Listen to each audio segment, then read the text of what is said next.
Hey guys, hello and welcome to the Gold Series Spring Championship. I'm D2. With me is Shrink, and I haven't done this for a long time, so bear with me while we get through this. And yeah, basically what this is a tournament to determine one player to go to BlizzCon, and on top of that, determine 8 players to compete in EU versus C. And we are obviously piggybacking on the Chinese stream, which does have, I want to say, Dongjong Tiddler, and I forgot the person in the middle. Is it Nami? Nami, yeah, it's actually not Dongjong, it's Ding. Okay, ding. All right. Thank you very much, Shrink. All right. So you can see these players have already gone through one group stage. So A through H there, 32 players, 16 have emerged. And as you can see there, Jason Zoe from Group A. You can actually go through all of those. But the players we're going to have are Jason Zoe, Lovely Chook, Ray Allen, Sleepy Shaman, Nightwalk, Love CX, Bing Xuan, and Baizi. And a lot of these players, a lot of the players that I just mentioned should be familiar if you follow the Hearthstone team story at all, because those players are prominently mentioned. So yeah, they've already gone through this one stage. And was there a qualifying stage to get even to the group stages in the first place? Well, I mean, only 7 or 8 of them depend how you define them. Moye got into the group stage by winning the Gold Series Open in Guangzhou, and the other 7 players got here in the qualifier. But the vast majority of them, that is 3 quarters, are actually the top 24 finished from the Gold Series final last year, which we happens to be the last event we done. So rather familiar if you follow that event as well. So Right, so most of the players are basically people who have qualified from basically the ongoing tournaments that have gone on in China. yes, and it will be the same thing once we go to summer championship. Top 16 will automatically go to summer championship, even though I don't know the point of getting the champion there as well. But the numbers 17 and 224 will automatically go to the last stage of the qualifier of the summer championship, and the last 8 unfortunately will have to do things from scratch. Right. Well, you saw right there we had the pairings as far as today is concerned. And what we're going to see, if you couldn't read the Chinese there, it's going to be Jason Zoe versus Lovely Chook. It's going to be Ray Allen versus Sleepy Shaman, Nightwalk versus Love CX, and Bing Xuan versus Baizi. And what happens is it's double elimination. So we're going to go through those 4 matches first. And I believe we have a 5th match, that being the losers match of the first 2 matches, if I'm not mistaken. So we're going to do 5 matches today. Not much is going to be determined today. Basically, no one's going to be. Basically, one person is going to be knocked out. But the top 4 from this group will be able to qualify for the EU versus China Championship. As we have an interview with Jason Zoe, who I have not seen before, but apparently he got somewhat deep into the Americas qualifiers last year. He basically was a couple of matches from being able to qualify for the Americas Championship because he was, I think, studying abroad there. But anything interesting in this interview? Yeah, he's just said he's kind of nervous because it will determine a lot of things about Blizzcon, about the China versus EU, and it will be very interesting for him to set him against Lovely Trick because they're personal friends. And they said newbie players got a lot of tag cards in there, Hmm. so things can be difficult for him. So And Jason Zoe, did he qualify from scratch? yes, he did. All right. So what is roughly the okay as we see his percentages there? You mentioned to me earlier that he likes Control Warrior, as you can see right there, and he's rank Leper Gnome. I don't. What does that mean? Oh, it's a Gold Series open rank that if you qualify for a certain round in Gold Series Open, you got promoted to. I think you promoted to Angry Chicken first. So that means he has qualified for the shirt. Actually, we seen before twice. So he's actually left them. And actually, I think Nightwalk's pretty up high. There is some Sorcerer's Apprentice or something like Well, that. we see Lovely Chook right here. Actually, Lovely Chook is ranked 24 as well. So I'm guessing this is some sort of reset on the rankings because Lovely Chook, he got first in Gold Series in 2014 and fourth in 2015. And Oh, that doesn't count. that That doesn't count. that All right. So it basically, does. it's like the ladder each season. They have to qualify from scratch each time. No, no, no. It just counts the open tournaments. Oh, It right, doesn't right, right. count grand finals in the end. Interesting. Uh, so I mean, it's open to the tournament. Anything can happen, and Lovely Tree is kind of stubborn in those open tournaments. He's kind of bring decks that will got crushed by, I mean, the random players. Mm-hmm. So All right. Well, we have Druid, Paladin, Warlock, and Warrior, which was banned for Lovely Chook there, and we have Rogue, Warlock, Paladin, and Druid for Jason Zoe. And the Druid was banned. The bans aren't that strange, but you were mentioning to me earlier that Jason Zoe, he prefers the Control Warrior. To see him not bring Control Warrior is a bit of a mix-up here. So are these decks, do they have to use these decks for the entire group stage, or can they change it after every match? I think they have to use for this stage. As well, I think Jason also mentioned that he thought that Lovely Tree would do some targeting. So, oh, I'm not bringing Control Warrior because I think my opponent thinks that I'm going to bring Control Warrior. It's kind of mind games there, I think. That could be the case. And it'll be interesting to see what paladins these are. We've seen a lot of Murloc Paladin creep up because of the fact that you can ban one of your opponent's decks. And we are starting off with what it looks Uh, like Murloc Paladin versus Secret Paladin. The Secret Paladin being piloted by Jason Zoe here. yeah, I mean, back in the group stage, it wasn't that fun because basically everybody was playing to the secret party in the juries. So if you haven't watched it on the Chinese stream, you haven't missed that much. Alright, well that's a good thing to know. Just to reiterate, there was already a group stage, Group A through H, to determine all of the 16 players here in the tournament. So basically, they cut it in half, through all of those groups. And we are in group stage number 2, with 2 groups of size 8, as we do get the confirmation that it is going to meet Murloc Paladin. Now, this matchup is actually considered favored for Secret Paladin. Kind of interesting because Murloc Paladin is decent at dealing with something like Zoo, and Secret Paladin works similarly to Zoo, but just the mechanics of the Secret Paladin sometimes can get really annoying to deal with for the Murloc Paladin. There's just too much stuff because you can't just, a lot of times you can't just board clear, and sometimes their board gets bigger, when you try to board clear. And we have a bit of looks like a threaten from Uther. No, actually, that's a greeting, and It's a greeting, okay. So well met coming out from Jason Zoe and a well reply met. from Lovely Chook. And Jason Zoe has really nothing to do here. Just gonna have to maybe play out some secrets and hit the face. Yeah, and actually, this is the illustration of very hardworking Hearthstone player there because they didn't spend time play World of Warcraft. They have to stuck with Uthers. Yeah, no Lady Legend here. Didn't get that level 20. But in any case, for Lovely Chook, he has quite a few options here. Can go for the War Leader or for the old Murkai. He can also go for True Silver if he so feels like. He could also Hero Power. There's lots of things he could do. It depends on how greedy he wants to play it. I kind of like this. Just play on curve, get that War Leader out. You don't know if it's going to be Repentant, and this is perfectly fine. Yeah, I mean, Warrior is a perfect target to get Repentance on. I mean, you wish it dies anyway, and you don't know. It can be some weird things that you don't actually want to attack anywhere, even the face. So Yeah, exactly. Ooh, so Pyromancer picked up here is pretty nice. We'll see if see if Lovely Chook goes for it. He can clear most of these 1/1s, but I believe there's an Avenge up, so that will turn that mini-bot into a 5/3. And that would be pretty annoying. Also, he can't do anything after he Pyromancer into coins. So he might hold off for now. Could just be a War Leader just to or excuse me, the Murkai to ping off the shield mini bot. And I think, yeah, I think he's gonna hit this shield here.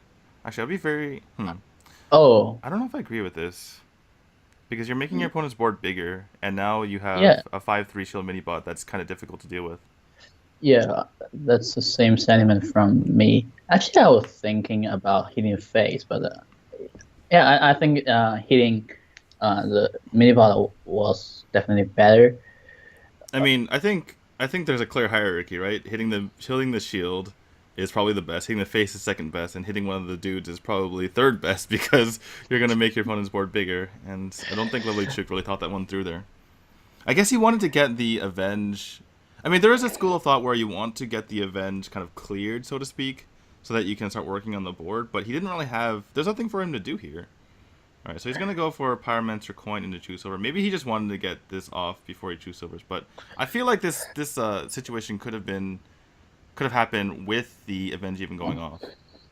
Yeah, he's just taking 3 more damage from the shield minibot in this case. And actually, things will be very bad if the Avenge goes off on one of the Silverhand recruits, if not shield minibot. I suppose one argument we keep going on about this, but all these players are pretty straightforward from both of these players. So I think we're fine to do that. But basically, I guess one of the arguments you can make for not hitting the shield and hitting the dude like he did was because maybe the Avenge will go off on a minion that's too big to be able to kill with True Silver. So maybe that's one thing to keep in mind here. In any case, for Lovely Chuk, he is getting down in health, though Paladin is, kind of infamous for not having any burst damage other than something like a Blessing of Kings. So Lovely Chuk is not going to die this turn. The only problem is that basically his True Silver does the same thing as Light's Justice in this situation. So does he go for the Muster for Battle? I think that he should, particularly because if he plays a heal bot, then it'll just die to the Cog Hammer. The other thing to keep in mind is that you might not have time to play 5 mana out in order to use the heal bot later, so this might be your best chance to do so. So those are the 2 things you need to be thinking about right now. Well, it may be like sort of full mana use syndrome that you hear power and you turn it into 3/3. Okay, let's continue this. Yeah, I don't know. I mean, you're right. He could go for the Keeper of Uldaman, but I mean, if you're Lovely Chuk right here, you kind of want to. I mean, you're playing defensive, right? If you could get yourself a decent board, but like for instance, this Blessing of Kings is going to come on one of these minions, and now Lovely Chuk has that Keeper of Uldaman in hand to be able to fight back. Yes, and you don't want to see anything crazy like a Leroy kill you, right? There's typically no Leroys, although this is China, so you never know. And Jason's is going to choose what to attack with, and actually he chooses what the right minion, at least from our vantage point, because Lovely Chuk could have taken out the Keeper of Uldaman if that were to attack in with this Muster for Battle. And now Lovely Chuk doesn't have a really good kind of target for this Keeper of Uldaman. So overall, well done by Jason Zell here.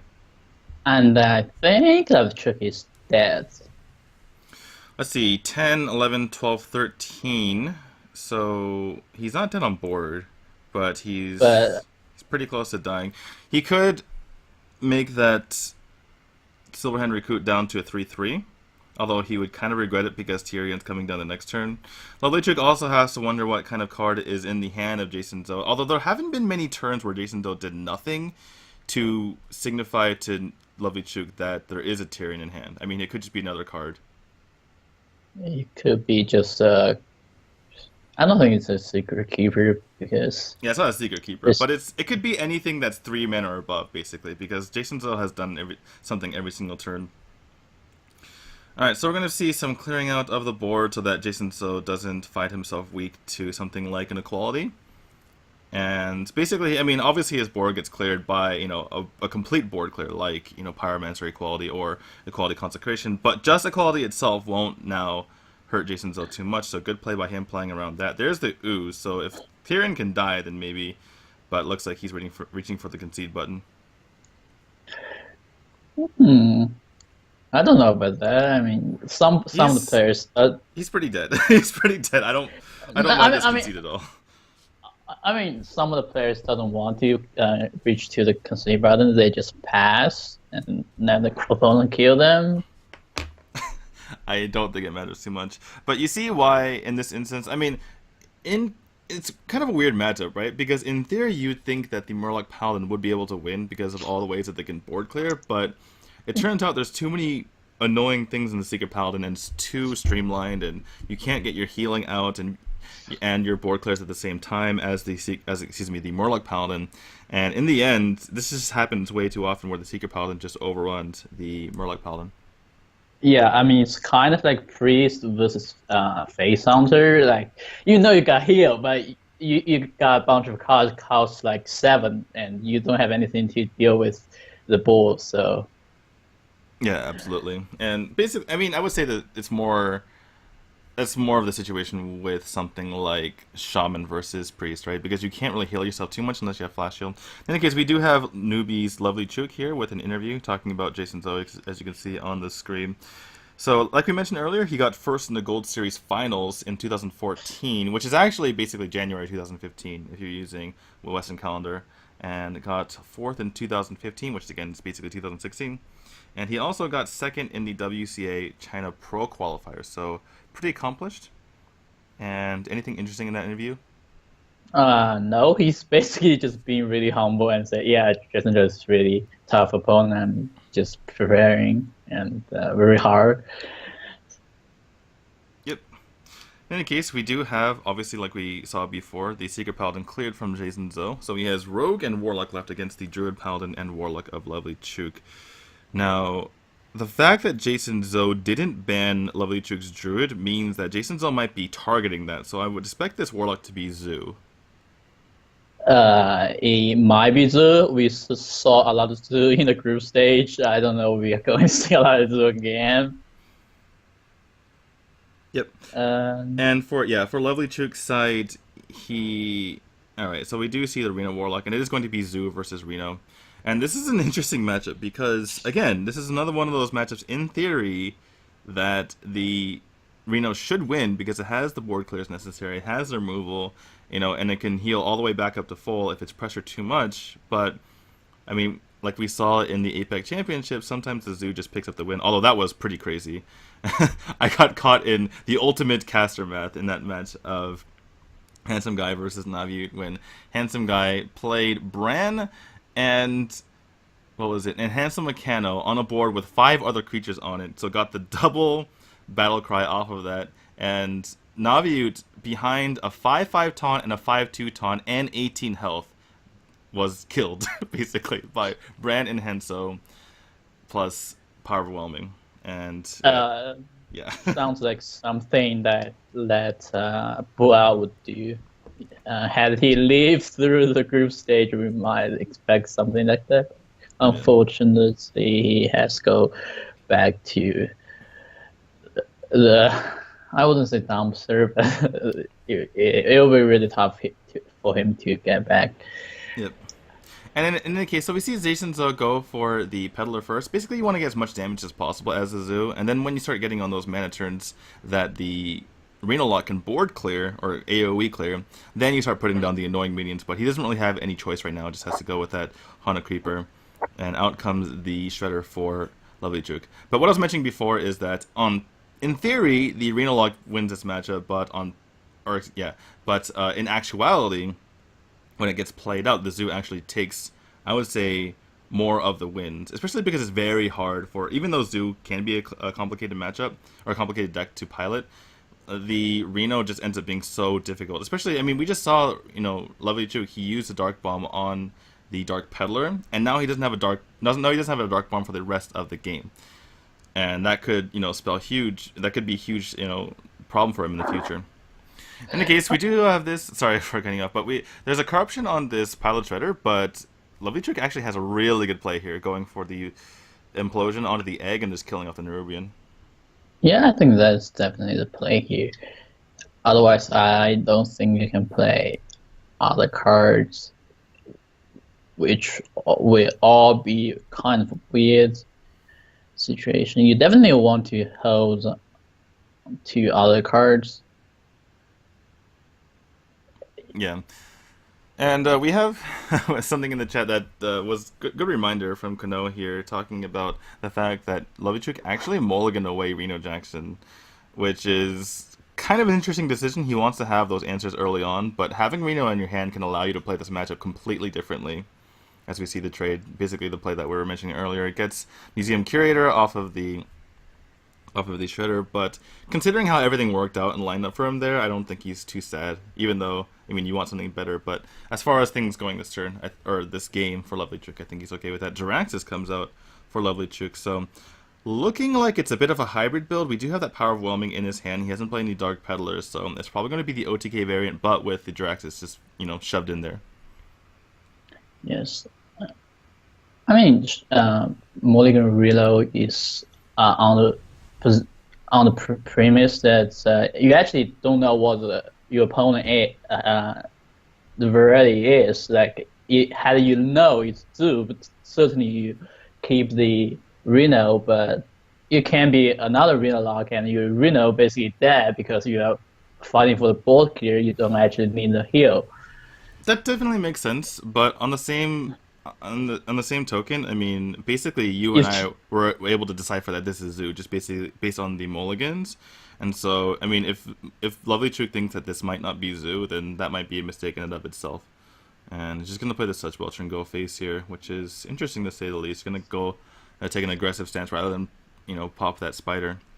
And now we have a Knife Juggler Implosion if Jason Zo wants it. He also has the Power of Whelming, which is decent as well. And he actually has a number of plays that he could do here. Jason Zo could go for the Knife Juggler into the M-King boss and the Power of Whelming, but it looks like he's going to just go for the Implosion. We'll see how much this lands for. This is big for the knives. Hits for 3, which is, fair and balanced. Everyone loves to see not unfair implosions, but snipes off 2 of these imps and hits the Museum Curator. This is actually pretty huge. And Lovely Chook has a Demon Wrath, but that doesn't take care of the board. I think he still has to use it, though. Yeah, I think this has to be a Demon Wrath. Gets the Reno Jackson in hand, so no harm, no foul. Eventually gets that Reno Jackson anyway, but yeah. I can't see anything but a tap into Demon Wrath. Ooh, that's a Hellfire. Ooh! That clears everything. So yeah, I think you go for it, just because you take 3 more guys off the board, and that's 3 more damage you'd be taking next turn anyway. That's 3 more things you don't have to deal with. You also might tilt Jason, so I mean, even though Demon Wrath's not going to be as useful in the future, I mean, it still costs less, and you have 4 mana to use here anyway. Yeah, I mean, just kill your opponent by top decking. Sounds good to me. Yeah, absolutely. And especially because that Sea Giant just came out right there. So with 3 guys on the board, that Sea Giant would have cost 7 mana, so you could have actually perfectly played that Sea Giant there. In any case, we do have for Lovely Chook nothing to do at all. So yeah, he could go for the Owl and Demon Wrath. I think he's just gonna go for it. Does he go for the Demon Wrath though? Maybe not. You can coil your Owl and draw another card to see what happens. But I mean, I think healing for 2, basically, by coiling your Owl, you're healing for 2 and maybe perhaps saving yourself a couple of mana next turn. But if Jason Zo commits to the kill on this Owl, which he almost certainly will, then basically you're saving yourself 2 health anyway. So in the end, you don't really need the coil, and you could use the coil later on, especially because the Dark Bomb has already been used. That's definitely true. Jason Zo is agonizing over this choice, and I think this is much better. Do you think he should play the Handsome Mechano here? I think he's going to do it after he gets the Imp. Yeah, I think so. Actually, wow, that's actually pretty surprising to me. Maybe he's just really greedy and wants to get on the Sea Giant as well. But he doesn't have the mana to do an extra anyway, so I'm actually kind of confused. Oh, maybe he's going to go for a surprise kill by going for Enhanced Mechanic with double Power of Whelming, and whatever gets buffed, he double powers it. So that might be what he's trying to go for here. So yeah, Lovely Chook, unless he starts clearing these minions, he could be dead next turn. Let's see, the worst case scenario, it goes on to the Egg, and that's basically 9 damage times 2 is 18. So yeah, I think that Jason Zo has a very good chance of winning right here. Lovely Chook's gonna play it a bit greedy, but you can't really blame him because it's hard to die. So basically, if any of these get Wind Fury, then Lovely Chook is dead. He just needs 1 minion to get Wind Fury. Not like this. Just needs one minion to get Wind Fury. And it gets it on the Imp Gang boss, and that is going to be game over. Double Power Whelming comes onto it. That's going to be 11 damage times 2. The Imp Gang boss by itself will kill Lovely Chook here. And Enhance Volcano sometimes is a pretty good card. It is. I'm not gonna miss Enhance Volcano Power Whelming Lethals ever again after that Navi Oud versus Handsome Guy game. Anyway, so Jason goes up 2-0. Rogue. It's Rogue, but it's Rogue. We know what can happen to Rogue. That is true. Rogue is pretty decent at dealing with aggressive decks, but it can fall flat. He is going against more like Paladin, against the Renologue and the Druid, so not the worst matchups for Rogue. He's not playing something like a Warrior, but Jason Zhou, he's gonna have to earn his victory here. That's definitely. Wait a second. It can be Milrock. I saw him play. That would be the weirdest lineup to bring. You just bring Zoo, Druid, Secret Paladin, and Milrogue. That would be just the, curveball of all curveballs. It's pretty good. You kind of expect some. Alright, so it is going to be a more standard rogue, obviously. And I like the Sludge Belcher, at least for his sake, because, basically the Renologue's going to be playing pretty defensively. Or actually all these decks are going to be playing pretty defensively for Lovely Chook. So Jason Zhou going with the Sludge Belcher rather than the Healbot, which is basically... Sludge Belcher is just a bigger minion overall, obviously. And it's just more annoying to deal with than the Healbot. Sometimes you need the healing, but for Jason Zhou's sake, in this matchup, or in this situation he finds himself in, that Sludge Belcher is going to be doing a lot more than a Healbot. Yes, that's definitely true. Oh! Wow, that is a youthful Brewmaster. What is the purpose of that? For the Arcing Golem? No, for the... Reno. I guess there's a lot of things. I guess there are a lot of things that you can brew back. So I suppose... I suppose it will be useful. In any case, we have the Farseer hitting the field, and I believe Jason Zell's probably going to rush out this Violet Teacher and get the value on it right now. And yep, down goes this Earthen Ring Farseer. I just noticed they both have Overwatch card backs. I'm super jealous right now. Where do you get the card back? I think you have to play Overwatch, don't you? Oh no, you have to. I think it's just pre-ordering it. I'm actually confused. How do you get the chat? Help us out. How do we get the Overwatch card back? In any case, we have a pretty straightforward turn here from Lovely Chook. Just plays out that Shredder, kills off the 1/1 that appeared, and now Jason has a bit of a decision to make here. He can just go for Deadly Poison into Fan Knives, or he could Redagger and Deadly Poison. Depends on how much he wants to get here. He could also just sap this Shredder if he wants to.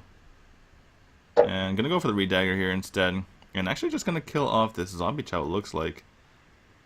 And probably go to face, I assume. He basically doesn't want to give this 2-drop off the Shredder any sort of, charge, essentially. And I imagine this, gonna hit the face with the Violet Teacher. And I think you can play 2-3 here. I think we're going to see a Harrison. You're never going to really get value off of Harrison like this again. You could go for 2 card draws, but as a Warlock, you're not too worried about card draw. You're just worried about, taking care of a dagger. And you'd rather play the Harrison than a couple of small minions that can maybe get Blade Flurried or AoE'd, which is, Rogue is decent at doing. Like, for instance, you could go for the Drake and the Prep Fan or something like that if your opponent had it in hand. So if I'm Lovely Chook, I just get the biggest guy out while I can. You might not be able to play a 5-mana Harrison ever again, but okay, it's gonna go for just the board clear here. I guess this is reasonable, right? Just goes for the Demon Wrath, kills off the Violet Teacher, plays his Ooze, and gets the board. I guess this is fine, yeah. I say 2-3. I never say which 2-3. Yeah, which Demon Wrath or Ink Boss, yeah. It seems like a weak Demon Wrath, but anytime you can kind of get a little bit of tempo on the Rogue, you're feeling pretty good. And we could see double tap here from Lovely Trick. I wonder if that's something he goes for. And you can play the useful Brewmaster just a tier 2 opponent. All right, looks like he's just gonna go for the kill on this, a nice kill on this Azure Drake, rather than going for a second tap. You don't need to tap a second time, so there's no reason to do so. Especially in future turns, you might not tap anyway. So yeah, this Garrison command is kind of annoying for Jason Zo. And just gonna go for the Deadly Poison plus the SI7 agent and get back the board. And he's setting himself up for the sprint next turn. Yes, indeed. This is a good draw, but I don't think you want to waste it here. Yeah, a little sly smile from Jason Zo, realizing, all right, what kind of what emote was that? Greetings. Greetings. All right. It's an honor to meet you. I think that's what Lear said. Yeah, but I'm pretty sure. Okay, we actually do have the heal bot, so he has both heal bot and the Sludge Belcher. Sometimes people run one of just and one of the them, BGH. or both, and the BGH as well. So yeah, gonna have a prep eviscerate coming out here to kill off this Harrison Jones. And Jason Zo, I mean, he looks like he's not in the greatest position since he's behind as a rogue, but I mean, rogue is basically just really, infamous for being able to come back in any situation. I mean, you haven't played any Blade Fury, haven't played any Oil, so yeah. But the problem with the Blade Flurry though is he doesn't have any more deadly poisons, and he has only one more prep left. So the Blade Flurries are going to be difficult for him to pull off. And we actually see Lovely Juke's, what's the word again? Squelching his opponent. And this is the last prep. Okay, so Jason Zo doesn't have any more preps. That's actually really good news for Lovely Juke, especially since Jason Zo is using on a sprint here. Yeah. All right, so what do you think about going for Bloodmage Thalnos into backstab on the defender and eviscerate on the Sludge Belcher? Gonna actually sap it, interestingly enough. I think that's actually better than this.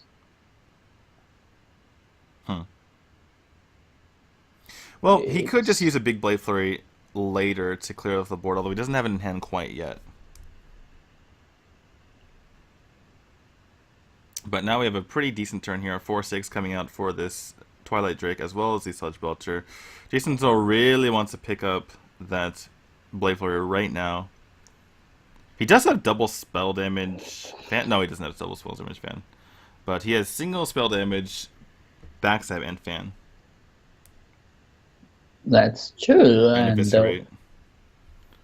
So... But... Yeah, actually I like this turn. I like this turn from Jason Zo. Because he could have started clearing the board. Alright, how much damage is this actually? So 5, 9, 11, 15? 15 damage, 18 damage? You could... Can you redo the... no, this... Event August? Wait, 5... plus 6? No, he's one man off lethal and 2 damage off lethal. There's Lothar though, that's pretty good. That is pretty huge. That's good. I mean, it turns out he's pretty good against Rogue. Yeah, it turns out against Rogue, Lothar is pretty good. And Jason Zo's not happy about that. But yeah, Jason Zo, I did like the last play from Jason Zo because it would have been just really awkward for him to clear the board, but once he picks up Blade Flurry, it's amazing. He can just clear it so easily, especially on 10 mana, but now he's locked up by Lothar and in a really rough spot. And he's going to concede. Alright, so that's the first game going over to Lovely Juke. And yeah, it's 2-1 for Jason Zo right now. Yes, indeed. And as we just talked about, I mean, Rogue. Yeah, I mean, well, when you face off against a Harrison and an Ooze, it doesn't really work out too well for you. You can't really... I mean, I don't know if Rogue is some sort of meme in China, but Rogue is pretty good in the right hands. We did see it's Valera's kind of fault to blame. Like you said, Rogue is unsavable class. Well, Amnesiac did win the America's Championship, the America's Winter Championship with Rogue, so I wouldn't say it's completely hopeless. And we see, obviously, the Rogue come out again. Going to go this time against the Murloc Paladin from Lovely Juke. And this actually is the best matchup that Rogue could get in this series. So The issue for Rogue, however, is that there are so many healing possibilities in Lovely Chook's deck. There's typically double lay on hands and one heal bot at least. Some people have started cutting heal bot. In fact, nowadays the single heal bot's more common. Bit of lag here, sorry about that. We are piggybacking on the Chinese stream. oh, you are on Genji. You should be on CC stream, which is the tried stream that we use during the China the Gold Series Thing is, Grand Finals. Actually, Zanchi has actually worked better for me in the past, but okay, I'll follow your advice and go to the CC one. I mean, there's no reason for NightEase to have other streams better than their own products. So Yeah, but for some reason it doesn't really work out well for me. Alright, we're gonna try to use the CC one, guys. the title says Hero Storm Spring Championship. That's not a good sign. No, it's working well for me. There, I think it's across the board. No, it's across the board issue. It's on the production side, as I see the chat. So So it's not our fault, it's their fault. yeah, it's their fault. So Okay. At least it's not our fault.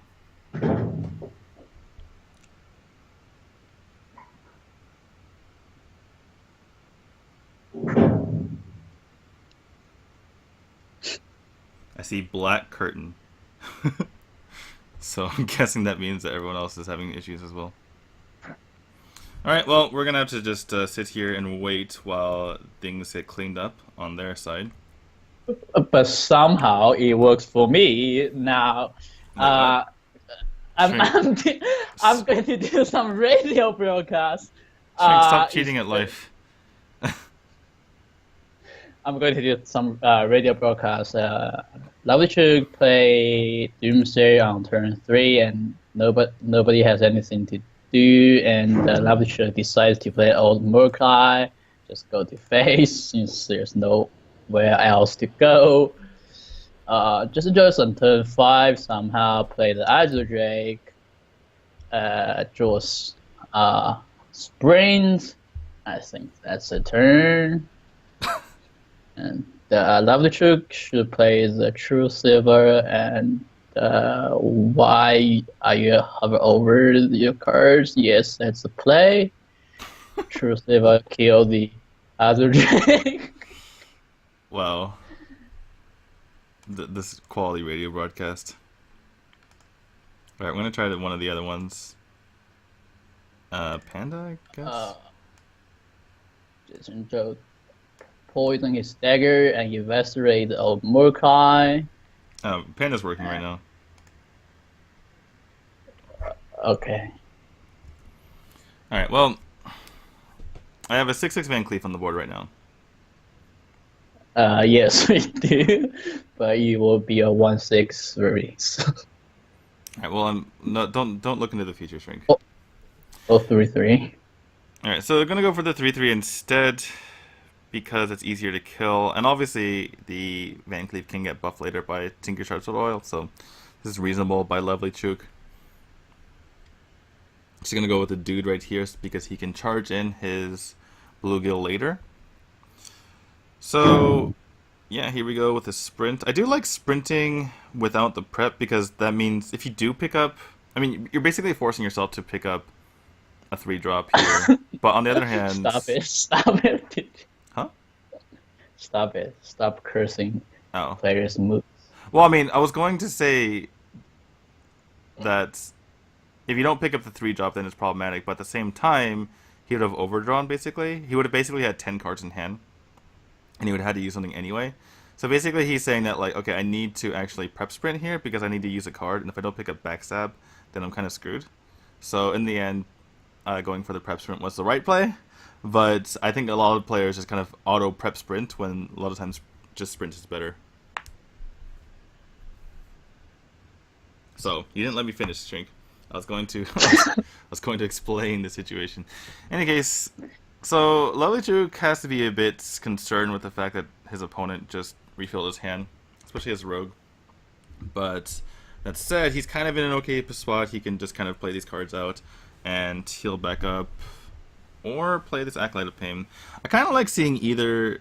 I kind of like seeing the heal bot here because it's basically a decent amount of power, and you don't have to use that 5 mana later. But I guess he needs to draw cards as well, so I can see this play as well.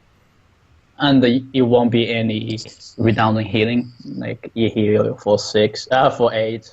Oh yeah, true. So if he does top deck the Lay on Hands, then playing this heal bot early will be kind of a waste. So yeah, that does make sense. In any case, we have a Blade Flare here from Jason, so which is pretty interesting. I'm gonna follow it up with Shredder, it looks like, and just a Dagger up. All right, just wants to deny the card draw as much as possible, and he could have just hit the Acolyte there, but I mean, it would have been a waste of mana, I guess, especially with the second Blade Flare in hand. He feels like he just needs to use his resources, so kind of interesting there. He gets rid of the 1/1, and he gets 1 more damage to face, or excuse me, 3 more damage to face by doing that. And what's this card? The Slush New Belcher? card. Oh, the Hammer of Wrath. Hammer of Wrath is sometimes decent. You see it sometimes in the Morlock Paladin. But Jason Zo now has a very tame Shredder. He's definitely following the rules right now. And has a couple options with what he can do. He can go for Loatheb to kind of lock out his opponent. Lovely Chu could still go with the Pyromancer Equality even with Loatheb Effect in play. But it looks like it's just going to be the Violet Teacher with the SI7 agent and the Eviscerate as well. I'm going to clean up the rest of the board here. And this is definitely a board that can be Pyro Equality, so... Oh, there's a second heal bot, by the way. So, if Jason Zo sees no board clear here, then he can kind of assume that his opponent doesn't have it. That's true, and I think the reason why you don't play Loatheb C is that you want to have a board first, and you play Loatheb, and you go face, and your opponent can do anything, and you go face again. Yeah, that definitely makes a lot of sense. And particularly with Lovely Chook thinking about playing this Sludge Belcher, we can now see Jason Zo go for Loatheb and the Sap at the same time, which is pretty devastating for the Morlock Paladin player. And likely going to see it. He's actually going to Fan as well, which I'm... Well, I guess it makes a bit of sense because he does have the extra 1/1 on the field next turn to provide that damage anyway. But I was thinking that maybe he should go for the Dagger up just to be able to provide that extra damage. But there's a heal bot. Jason wants to be picking up damage here, not 3/3 minions, but I guess he'll have to deal with it. And there we go, Loatheb on the board. Nothing really for Lovely Chook to do, but he can go for heal bot and the Sludge Belcher. He can also go heal bot and True Silver if he wants. But having just seen the sap, he's just gonna go for that Sludge Belcher. And honestly, Lovely Chook is not in a bad spot right now. No, especially when you have a board clear next turn, nearly board clear. Oh, you have board clear with the True Silver. Is this possibly a misplay? If he saps here, it's actually a misplay by Jason Zo, because he could have sapped and started running in his 1/1s into the heal bot, and then he could have gone for the fan afterward, and basically maximize the amount of 1/1s that he had on the board. On the other hand, if he picked up something like a Tinker Sharpsword Oil, then this wasn't a misplay because he wanted to ensure that one of the minions on the board gets the buff. So it's actually not technically a misplay. It's just kind of weird how the ordering works out here. Yeah, that's so you can still run the Battle Teacher. Oh. Yeah, so basically he kind of missed out on one of the 1/1s, but that's okay for him. And yeah, gonna go out and play this Azure Drake as well and hit it in the face for a few points of damage. Gonna get his opponent down to what looks like 18. And now Lovely Chook wants to pick up a Pyromancer, does not pick it up. Actually, it has Equality Consecration, what am I talking about? So this is going to be almost certainly Equality Consecration. You're leaving behind a 2-drop, which is fine. I think you choose that first, yeah. Okay. And he can also play the Sullen Vigil right afterward as well. Okay. This ended up being really good for him. And now Lovely Chook is going to be commanding lead after this. Going to pick up 2 more cards as well. And he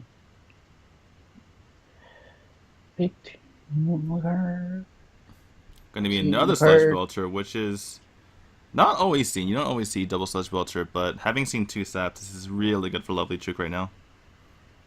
Yeah, I think it's rather good to play against something like a Face Shaman. If he doesn't have any silence, he may have to waste a burst on the Surge Vultures. Right. So yeah, that could be the reason why he picks up here, uses the Sludge Oh, Belcher, even has that ooze. Jeez, Lovely Chook loves the oozes. So he can play this Belcher, he can kill off this Big Game Hunter, and he can play out a bunch of dudes here. And Lovely Chook looking amazing right now. How many Murlocs have died? You were doing the radio broadcasting earlier, and you mentioned the Murkai. So I think it's 2 Bluegills and a Murkai, if I'm not mistaken. I think so. So that's actually a decent amount of damage. That would be 8 damage first, which is not the worst. That could finish out the game. I think you don't really need that. I think the Rogue has run out of the cards, and he's very close to fatigue. Wow, just to concede out of Jason's. Yeah. So Jason Lovely... is very close to fatigue, so. Oh, he was. Okay, so Lovely Chook brings it back, and now it's 2-2.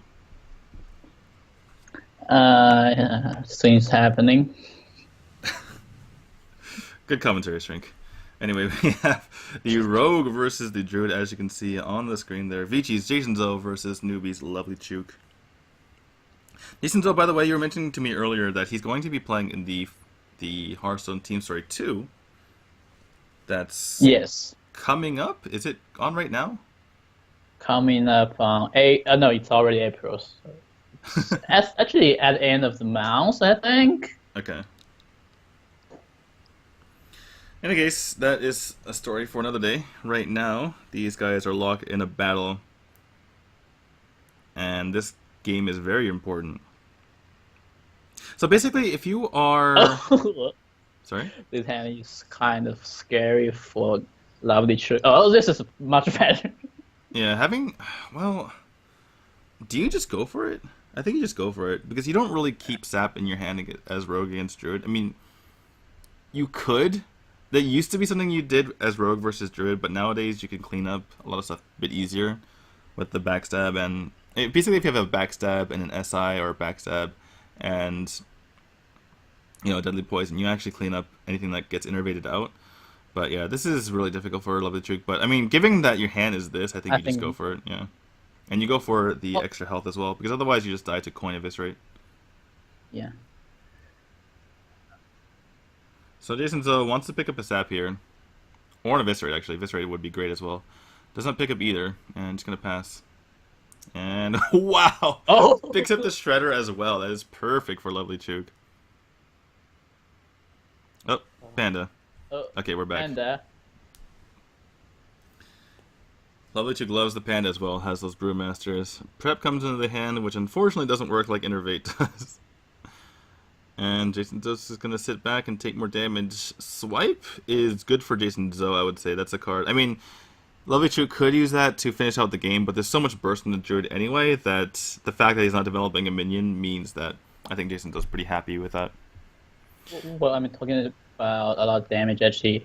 A trend that's happening in China is you just bring one combo and you bring more minions to help you control the board. Wow, he's going to go for a coin prep sprint here rather than develop his Shredder. And he's looking for Blade Flurry, does not pick it up. Picks up a Sap. He could go for prep Sap here, but it would just allow his opponent to play another Druid Claw next turn, so it doesn't go ahead and do that. Wow, the Azure Drake, that's perfect. Oh my goodness. And a Thorson. Wow, things are definitely working out for Lovely Chook. If these had been combo pieces the entire time, or what have you, or a Wrath or whatever, then this would be... Even just having the Thorson instead of the Shredder on the prior turn would have been, you know, pretty horrible. But we do have the Blade Flurry picked up by Jason Zo. So I believe going to be backstab onto this Azure Drake and see what comes out. He really wants a 3-2 or something with 2 or less health to come out of the Shredder so he can go ahead and backstab it. He's actually going to go... Oh, he's going to prep Blade Flurry. Okay, this makes a lot of sense. Just wants to get his SI7 agent onto the field and has to use the backstab as well, which is really unfortunate for him. He even had that Azure Drake in hand, so he could have used that for 3 damage next turn. Okay. Oh my goodness. Dr. Boom! What is this? How? Uh, Wow. I think we should upload this to Pornhub instead of YouTube after the game. I don't know. I mean, usually. Okay, I'm not gonna comment on that. All right. Well, that's just game. Doesn't even need to use the Doctor Boom here. Gonna go ahead and swipe face and hero power, and that's just gonna be game. Lovely Chuke's gonna take it and reverse sweep Jason Zoe. Wow. That just happened. Alright, so Lovely Chuke moves on. Didn't really even really see a handshake there, just kind of a pat on the back or pat on the arm. And yeah, I don't even know what to say about that. Lovely Chuke moves on. He's gonna play the winner of Ray Allen and Sleepy Shaman, and Jason Zoe, I believe, is gonna play the loser of Ray Allen and Sleepy Shaman. That's true. And,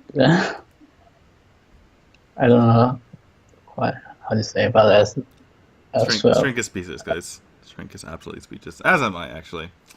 And we have a couple smiles from the casters as well, from the Chinese side. Tiddler there, obviously. Yeah, the problem actually I saw that Jason Joe said in his interview is that he said newbies player likes to do this kind of targeting and they bring tag cards, and why are you bring Rogue still? Yeah, that's definitely true. And we'll talk about that a bit later, but for now we're going to go to a break, and when we come back we'll have Ray Allen versus Sleepy Shaman. Two really good players, so stick around. See you soon.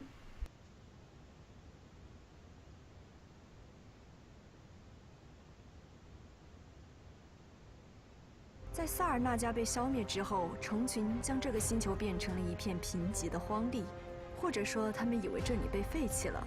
实际上，仍有幸存者深埋在地表之下。原始异虫是一个不受主宰控制的群体，作为最强大的原始异虫之一，德哈卡渴望吸收强大对手的精华，将他们的力量占为己有。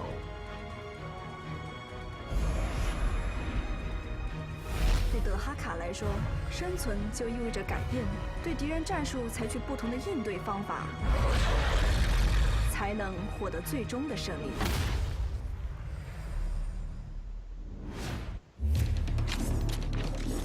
来点音乐。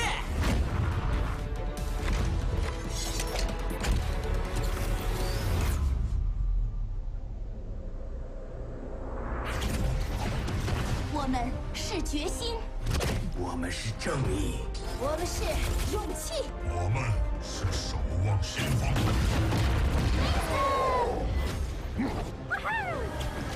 有人需要医生吗？我一锤，天降正义，问入智筒。 Kaboom！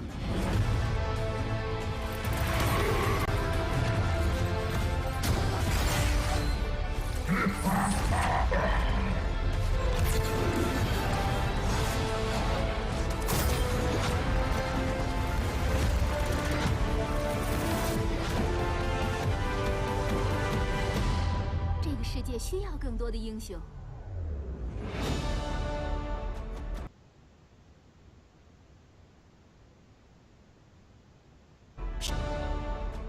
守望先锋即将震撼登场。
我在哪儿？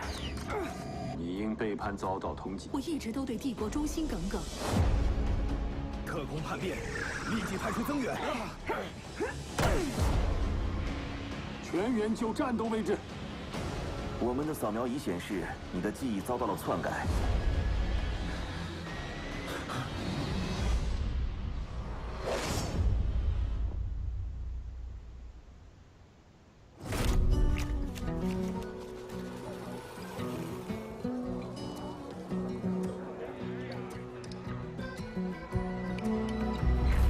靠近温暖的炉石，听我来讲个故事。沉寂千年的恶魔在无边黑暗中复活，邪恶力量熄灭希望之火。他们的声音充满剧毒，听上一句就将万劫不复。随你闭门祷告，随你祈求哀嚎，这致命的诅咒无人能逃。快搓搓温暖的炉石，这只是一个故事，上古之神的故事。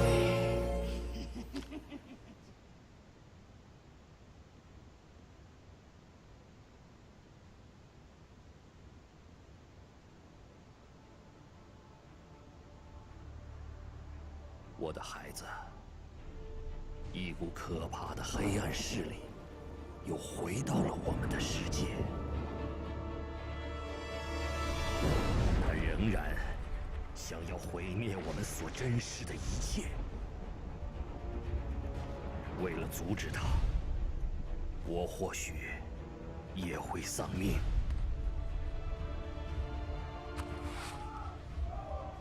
他们来了！他们回来了！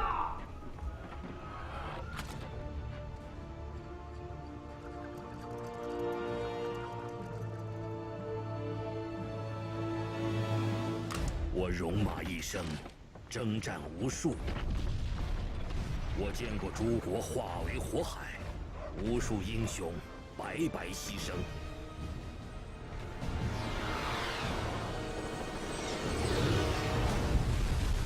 在失去了那么多之后，我已经很难再相信其他人。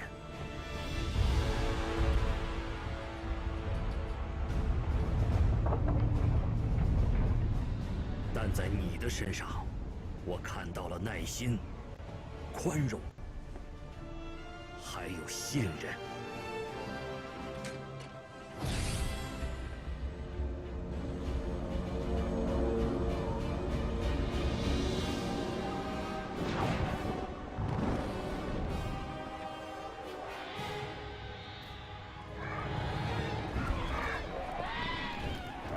立即开火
！Anduin，现在我抱着与你一样的信念：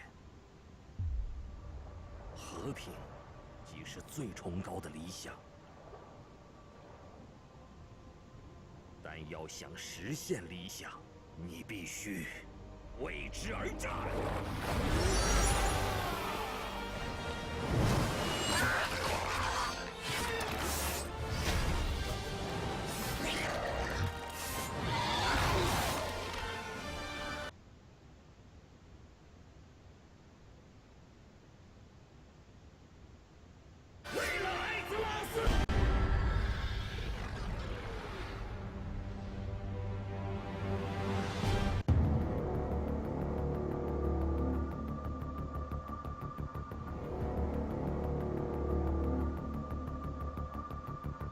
2016春季上海。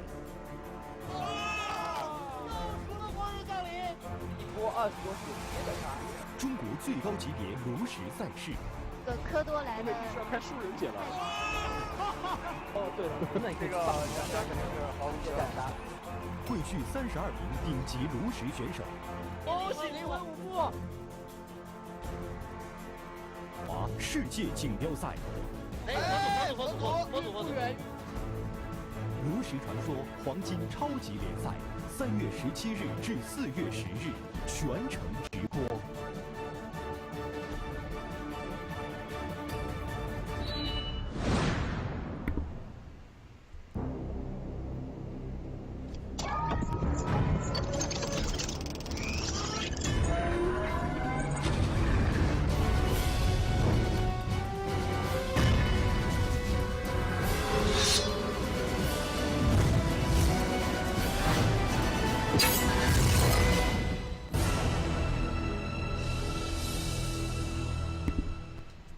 好的，各位欢迎回来。您现在收看的是由王一暴雪主办牛 TV。Hey guys, welcome back to the Gold Series Spring Championship. I am D2. With me is Shrink, and we are in the group stages. Excuse me, the second stage of the group stages. And basically, we have 16 players left, and the top 8 get to play in the China versus EU Championship. And the first place finisher, when all this is said and done, is going to be going to Blizzcon. So this is basically the Chinese equivalent of the, all the winter championships that you've seen going on.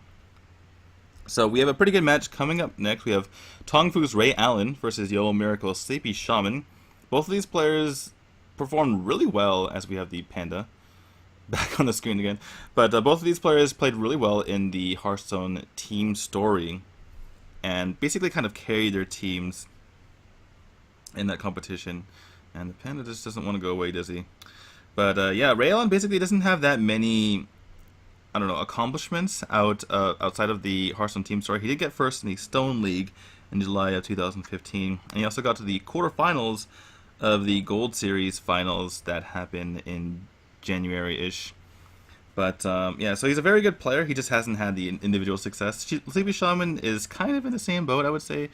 Has shown consistently good results, or shown consistently good play, I should say, but his best results are basically, 4th place, his quarterfinals. He got 4th in the Gold Series finals in 2014, got the quarterfinals, basically the same spot that Ray Allen lost in the quarterfinal, in the Gold Series finals in 2015, which basically happened in 2016. He also, the first thing that he got, as we see an interview with Ray Allen, speaking of Sleepy Shaman, he got 4th at the China versus EU Championships, where he lost to Kalento. So that was kind of his first, showing to the Western audience. And just this year, he got 3rd at Gold Series Guangzhou. So he's definitely a player to be reckoned with. Still is waiting for his kind of breakout performance, his, championship or what have you. But both of these players very, very solid. Yeah, I mean, it's not bad for the halfway League of Legends player to learn Hearthstone. Player as Ray Allen to play like this, and yeah, and I don't know what decks he's bringing, but he okay. So he's Leopardum as well. Are there any non-Leopardums here? that's I'm not entirely sure about that because it has to do with their open tournament performance, right? So yeah. Right, so I think a lot of these players are going to be having Leopard Gnomes. But you do see that he is pretty proficient with Warrior. Typically plays Control Warrior, if I remember correctly. As we see both of the players right there. I think Sleepy Shaman has more than its Nepalum. Otherwise, I would doubt the position of the productions. But yeah, he's played a lot of open tournaments. I think he's actually. Oh, there you go, Leopardum. Caster Curse, Leopardum. Alright, so does pretty well with Druid, not a surprise there. And what are those percentages on the right hand side? Actually, what are all the percentages? It's overall win rate and go first win rate and go second win rate. Alright, so considering that he's played, was it 35 matches? I I think this has a bit to do with variance here, like small sample size, because a couple more wins and he's in the 60s, so I wouldn't read too much into this. Both these players are definitely solid players. But we are going to be getting into their decks, and it's going to be Paladin, Warlock, Warrior, sorry I'm looking at the right side first, and Druid, which was banned. And then we have Paladin, Warlock, Rogue, and Druid for Ray Allen, and also the Druid was banned. So no Druid in this matchup. We are going to have almost a mirror matchup. The only difference is being that the Rogue is there for Tong Fu, or for Tong Fu's Ray Allen, excuse me, and the Warrior there for Sleepy Shaman. So on the face of it, the Rogue does lose the Warrior, so just looking at it that way, you'd say, okay, Sleepy Shaman has an advantage, but Rogue is pretty decent against Paladin. It can be decent against the Warlock if it is Zoo. So that's well. I think it still depends. I mean, if it's more mirror against a control warrior or you really you just want this to be Mill Rogue so bad, don't you? Ooh, all right. Shrink, do you have your calculator? Do you have your calculator? I want to see the old school calculator come out.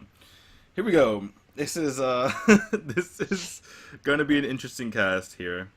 I apologize in advance for any caster math errors, but this is going to be a difficult one. All right, let me just get out a fresh piece of paper. I have my piece of paper out here with all the matchups and everything, you know, all the players, but I'm going to get out a fresh piece of paper for this one because it's going to be a lot of math here going on.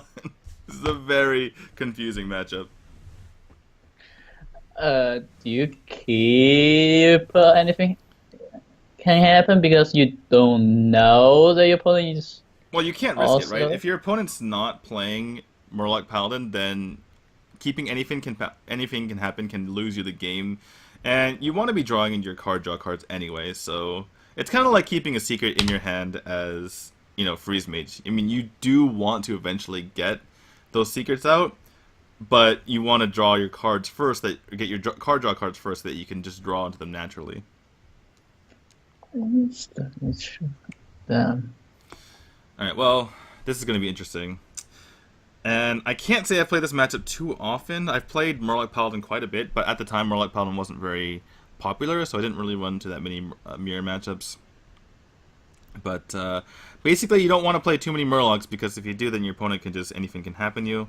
But if all the Murlocs are out and anything can happen, and you don't kill your opponent, you're probably going to die to your opponent's anything can happen.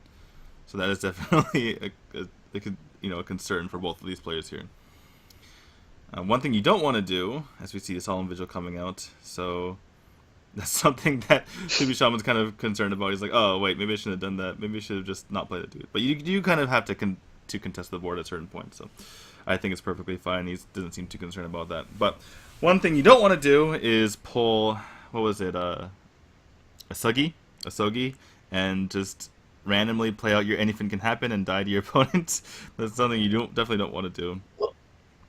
Do you play the old Murkai here to kill the war leader? You can't Murkai kill the war leader. I mean, oh, you can actually. It actually turns into a 5/5. My mistake. So yeah, what turned into a 5/5 would be left as a 2/2 afterward. Sorry, I'm already forgetting that thing about both sides. But yeah, so the war leader just comes out. Had actually several ways to kill it. Could have gone to the Doomsayer. Could have gone with the True Silver. Could have gone with the Double Bluegill as well. But this Murkai hitting the field means that, I mean, the Murkai and the Warrior hitting the field means that there's a lot of damage coming out once the anything can happen hits. Obviously, right now it's only 5 damage, but those are the biggest pieces, if you will, for, you know, the damage coming out with anything can happen. Sorry, let's just write this down right now. I'm gonna just write this down. So Murkai 1. War Leader 1. I'm not gonna forget. I'm not gonna just what's been played? I don't know. So 5 damage total. I have a fresh piece of paper. I have all the room in the world to write this down, Shrink. I'm ready for this matchup. Alright, so here we go. So Raylan kind of stuck with what to do here. He could just play a tempo heal bot, but I mean, strangely enough, the healing is actually very important in this matchup. You do want to have the healing necessary, because sometimes you can be at, you know, 28 health or so, and you want to be at 30 because otherwise you die to anything. So yeah, definitely want to keep that healing in hand. You don't really want to, even though it doesn't seem like a matchup where healing is very valuable, it actually is, because you don't want to be at that threshold where you could just die to the first anything can happen. Alright, second heal ball comes in hand of Ray Allen. Doesn't have any more heat, doesn't even have any card draw, excuse me. But he can go for the... Excuse me, I'm like about to sneeze. Anyway, he can't go for War Leader plus double Murkai, double Bluegill yet. And I don't know if you'd want to anyway, because then that might set up his opponent for the first anything. But he can go for the Doomsayer, though that would die to the board. But he could also... Oh, this is so confusing, because you don't really want to play the Murlocs right now. Because then you just die to the first anything. Yeah, but... I believe... Okay, so the normal combo, right? The double War Leader Murkai double Bluegill is 22 damage. So if there's an extra Murloc at all, I think you just die, right? Because there's an extra... if it's a Bluegill, it's extra 6 damage. If it's a War Leader, it's extra 2 damage across the board. And everything else buffs up the War Leader. So yeah, I believe with just one more Murloc, it goes over the 30-point threshold. But in any case, just goes with the Bluegill to take out the first half of that Sludge Belcher there. Does Ray Allen. And Sleepy Shaman's going to pick up a little bit of discount on his Sullen Vigil. Has 9 cards right now, just makes a dude and passes.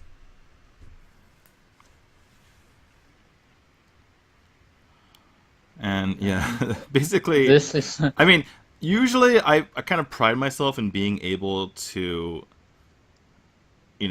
look at a matchup and say exactly what players should do, especially as, from the caster's perspective, right? You basically have all the information, but I'm gonna have to be honest with you guys. In this matchup, it's so confusing that I'm just gonna have to, take the players at their word. I mean, if something's obviously bad, I can point it out and say, like, maybe you shouldn't have done that, but I mean, right now, I'm just kind of looking at all the possibilities, and everything just seems kind of crazy right now. He could go for this Doomsayer. It wouldn't die on board. He could also go for a Consecration, or maybe, Pyroman. I guess you wouldn't Pyromancer Consecration. You don't have any spells right here. But anyway, just gonna go with the War Leader. So, all right, we've seen a Bluegill die. I didn't write that down. So we had a Bluegill die. We now have a War Leader on the field. So the damage is quickly racking up right now. Sleepy Shaman has the ability to clear this pretty easily. All he has to do is play one Consecration. Oh, he's going to go with Equality. Actually, that's kind of interesting. I would like Consecration a bit better here, honestly, because Equality, you need to start throwing stuff in. You can actually Equality Consecrate. That's really interesting. I think you need to throw away these things so you can draw into other things. The problem is, if he's only killing 3 minions, so he can go into the coin Solemn Vigil, but then he's throwing away his coin, which is problematic, because sometimes you want to get the first anything can happen off. And going first, now Raylon is able to do that. That's indeed problematic. Alright, so the count is 2 War Leaders, 1 Bluegill, and 1 Old Murkai. I believe that is 15 damage. Shrink, you wanna confirm that? I don't want to do the math. Alright, we see the humility. We see the humility come out for Ray Allen. So he is playing humility, which is good against certain matchups, but not in this one. And wow, Acolyte of Pain. So Sleepy Shaman, if he commits to this Acolyte of Pain, he needs to make sure that his opponent can't make him overdraw, which is definitely possible with those Pyromancers. I mean, even if he doesn't overdraw, he couldn't play the Lay on Hands to draw 3 more cards, which is something you really want to... No, don't do that. He does have 9 cards in hand, so he would overdraw by quite a bit if he went for that. I think he's going to play this Acolyte with Doomsayer, actually, just to throw away the Acolyte. Oh, no, just kidding. Interesting. Okay, so let's see. Sleepy Shaman now is at 7 cards. If Ray Allen goes for Pyromancer, Humility... Consecrate? No, he can't make him overdraw because he doesn't have another spell that doesn't do damage. So yeah, Ray Allen can't make him overdraw, so there's really no point in trying to do that. But he does want to get rid of this board.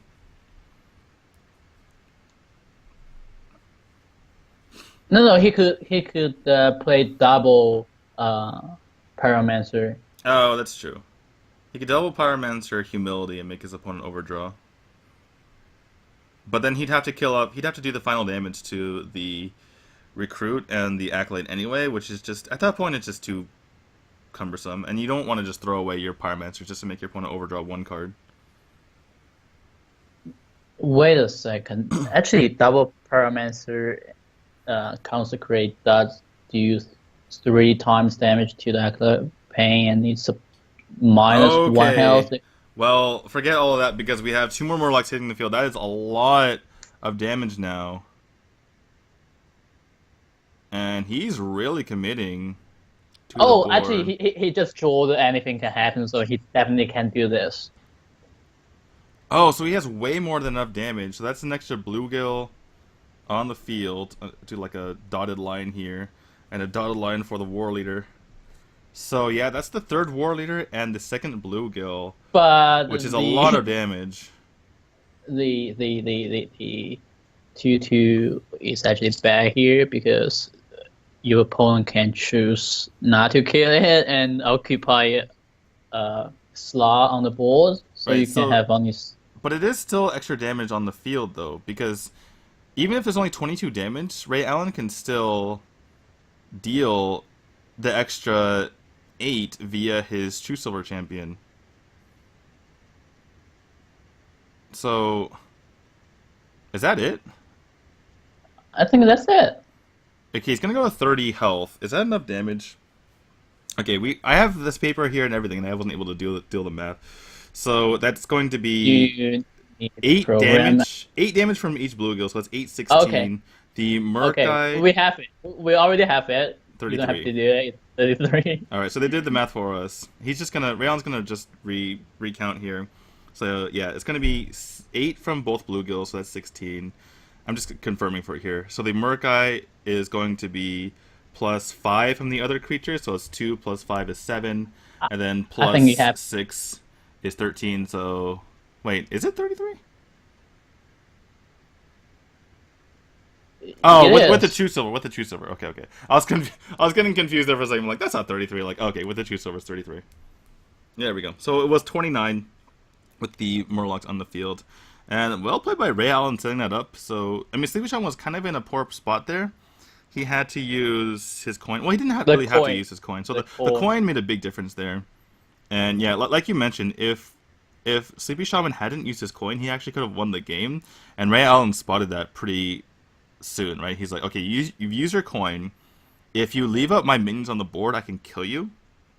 Because, like, just the mini-bot itself and the Pyromancer could have done enough damage to win the game. Because with the True Silver and the 2 minions on board, that's 9 damage. And the 22 from the other Murlocs would have been enough to kill him. So, yeah, a really good spot there by Ray Allen. And also, he only needed 6 spots for his Murlocs. So, if Sleepy Shaman had left up just the mini-bot or just the Pyromancer, then Ray Allen would have had enough spots on the board to kill anyway. So, just really good calculations overall by Ray Allen there. No, if he lost 1 slot to the minibot or the he would have at least lost 4 damage. No, because it's only 6 Murlocs. There's 3 War Leaders, 2 Bluegills, and 1 Merc-Eye. Oh yes. So if Sleepy Shaman left both minions on the board, there was enough. There was 22 plus 9. And if he killed them all, it was 29 plus 4.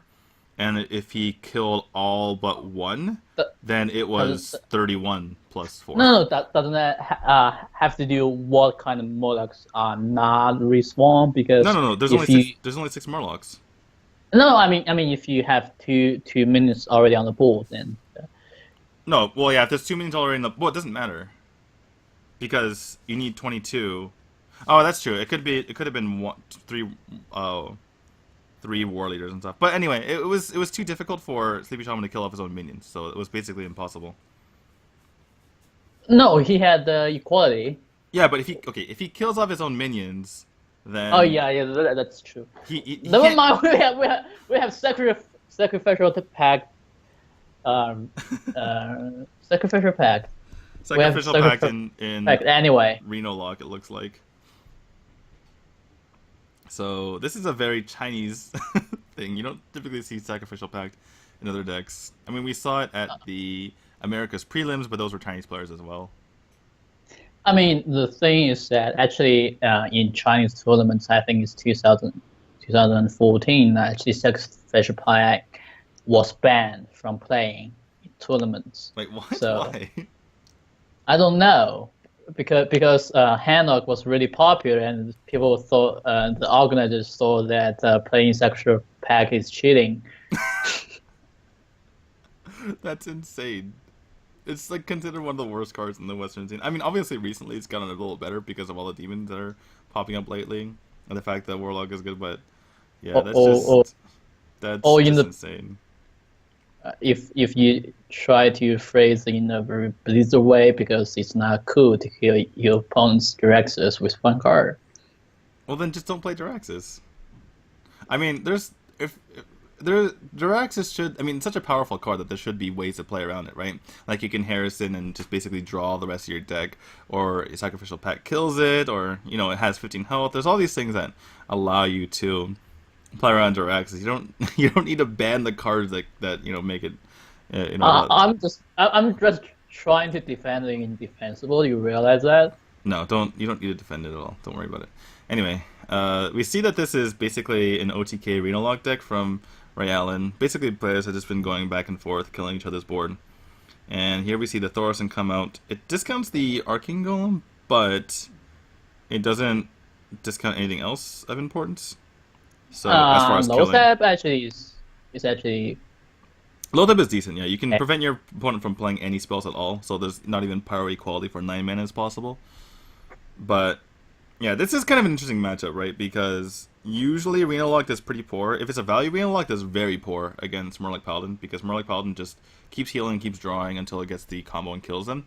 But if you're playing basically the OTK variant of it, then you can kill your opponent before they have a chance to kill you. Steve Sharp isn't happy about that. He was going to play the Leon hand.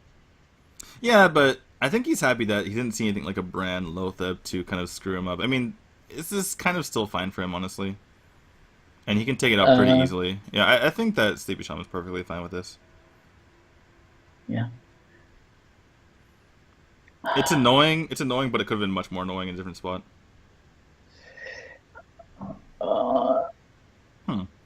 Goes for the land. Any coil? That's not a coil. Probably still going to see that Hellfire come out here. It's just too juicy. You're taking out 2 3/3 minions anyway. So yeah, I think I would like to see that. Unfortunately, you can't really play your Arcane Golem because that's your win condition. But you could just actually play a Tempo Defender Vargas. But instead, just going to be double silencing this Sludge Vulture. That Sludge Vulture will never be able to speak again.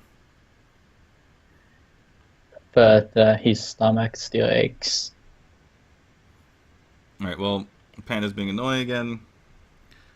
And yeah, just probably going to be this Bluegill Warrior coming out because that brand is really annoying if you're Sleepy Shaman. And a Doomsayer because he just saw that Owl. And just a dude. Yeah, this definitely makes a lot of sense here for Sleepy Shaman. Actually, how many Murlocs have we seen this game? I was too caught up in the last game that I forgot to count the Murlocs this game. Somewhere between 0 and 5, I would say. Thanks, Drink. You're really helpful. Well, we definitely have one Bluegill. And I think we saw... No, we saw... Okay, while we were arguing, we saw the Twilight Drake drop to the... War Leader. Yeah, the War Leader and the Murkai. So I think we have one of each, which is... I want to say 10 damage. Alright, well, Draxus comes out here, which puts a bit of a clock on Sleepy Shaman, but it's kind of slow as well.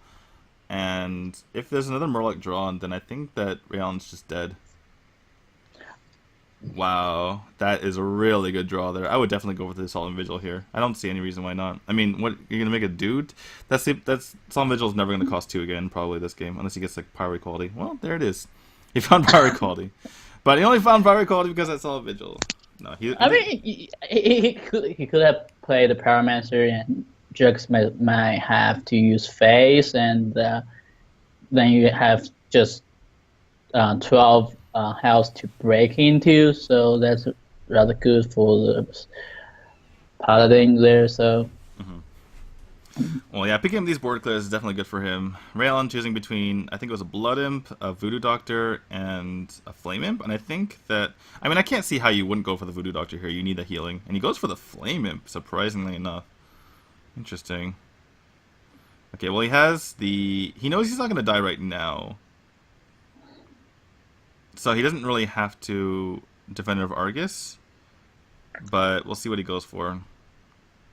I think you pass. He's gonna actually play the Flame Imp. Alright, so anything can happen does 10 damage, and Rayon has calculated this. So we have 2 sources. We have 4 activators for equality here. And we'll see if Sleepy Shaman goes for one of them. There could be an equality consecration plus Acolyte of Pain. Can you go for anything to clear the board?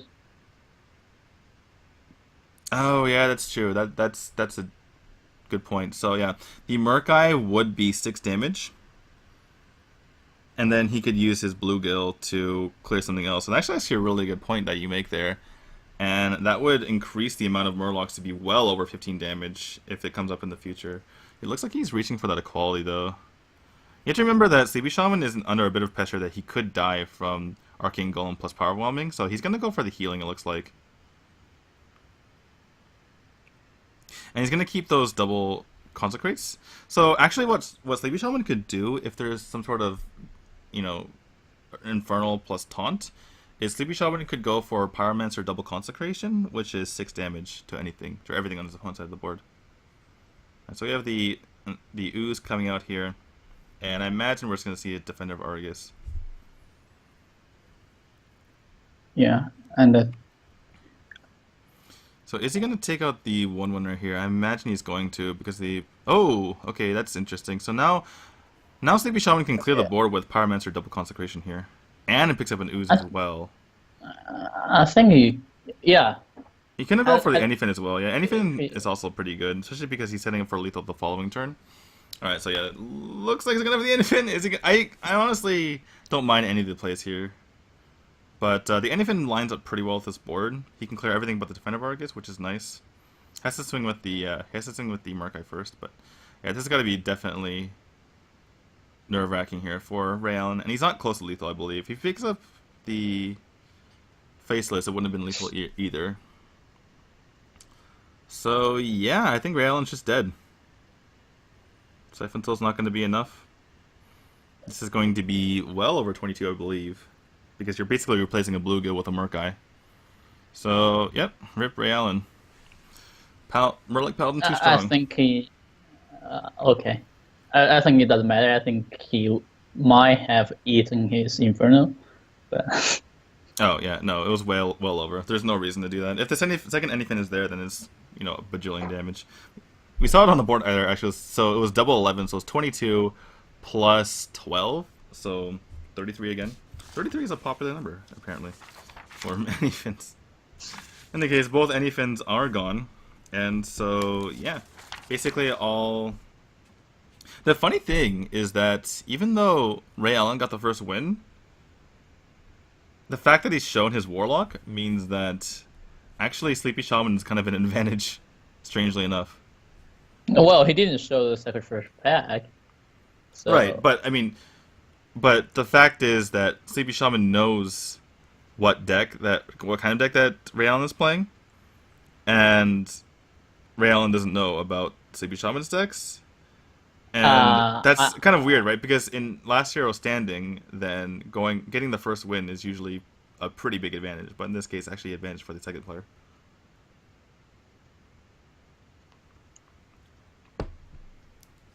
any case, we have the, looks like a Reno mirror, and there's Jiraxis. So we could just see Jiraxis followed by Sacrificial Pact for the win here. Yeah. Otherwise, this matchup is pretty interesting, right? Because one side kind of threatens lethal with the, you know, the combo essentially. That being the, you know, whatever your charger is, either it's Leroy or it's Arcane Golem plus the Power Overwhelming plus the Faceless Manipulator. Looks like while the Panda was jumping up and down, Sleepy Shaman went for the Mortal Coil with his Dark Peddler.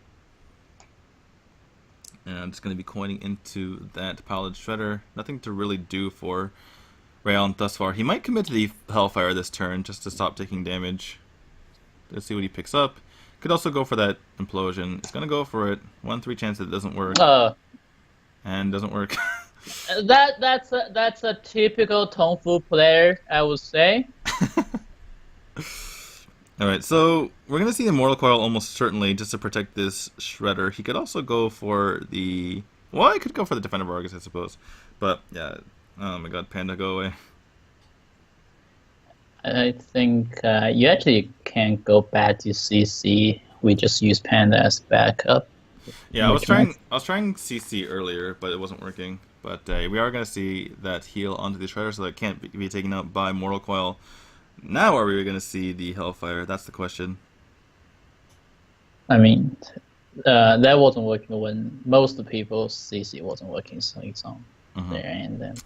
Well, no one attack minion, or excuse me, no one health minion comes out of that Shredder. It's going to be the Shadow Boxer instead, which can do some damage actually, if things are healed up, like with that Scythe Missile.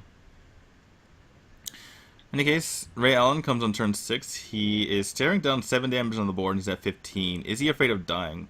Are we going to see this Reno Jackson? I mean, you haven't. It's turn 6 for your opponent, so I don't think you. What you could do is go for a Dark Peddler and pick up a 1-drop, and also play the Sun Fury. He could go for Dark Peddler, Ooze, Sun Fury, just to get something in the way. Obviously, that's very weak to Hellfire, but then you're kind of killing off your opponent's Shadow Boxer anyway, with Hellfire goes off. So, yeah, it looks like that might be. No, he's gonna go for the Reno. Okay, gonna get the most power on the board. Looks like.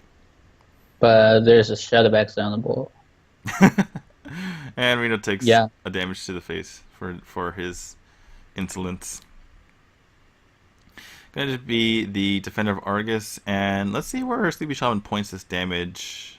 With the 3-4 on the board, yeah, just going to take that out. He's already seen a Hellfire, so it's going to have to be a Shadow Flame, or I mean, even the Demon Wrath doesn't really do a whole lot here, so it makes a lot of sense.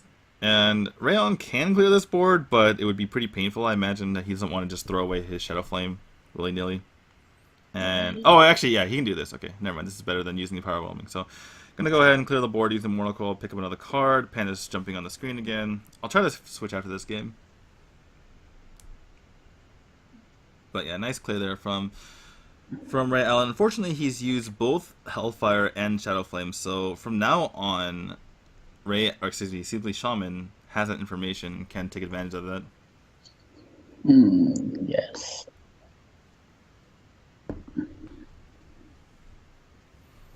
Alright, so Ray Allen, now he's back at 27 health. He's not facing down a big board, so he can just go ahead and do his thing. I'm going to play out this Dark Peddler. And what's he going to do after this? Just going to go for... I wonder what he's planning on doing with this. I figured he might just go for the tap. I figured like a tap into the Dark Peddler and a Inking Boss was pretty nice here. But now it seems like he's committing to either Owl Defender or Inking Boss Sun Fury. Something like that. So he picks up the board. He can take out this guy right now. So now he taps, which is unfortunate. I don't know if anything was going to... I mean, maybe he was looking for corruption? That's all I can think of. But, yeah, it doesn't... I don't know. This just seems kind of strange to me. There's the Faceless for Sleepy Shaman, so... Could use that to take out his opponent. I wonder if Sleepy Shaman's actually worried about Sacrificial Pact, by the way. He hasn't seen it, but I mean, playing in China, you kind of want to play against all the memes. This is but... China. This is China. So you never know. Right. Well, there's no double battle cries that Sleepy Shaman can kind of benefit off of, unfortunately. And he's actually just going to go for the Siphon Soul. And that kind of makes sense considering the deck that he's playing against, right? He's playing against an OTK deck which doesn't run as many big minions. And if, you know, Sleepy Shaman ever gets in trouble, there is that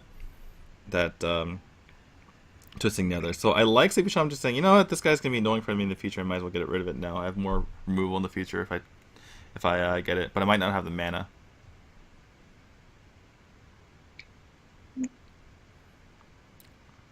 Alright, well there's the Thaurissan. And I believe... Are we going to see Thaurissan Dark Bomb? I think we're going to see Thaurissan Dark Bomb here.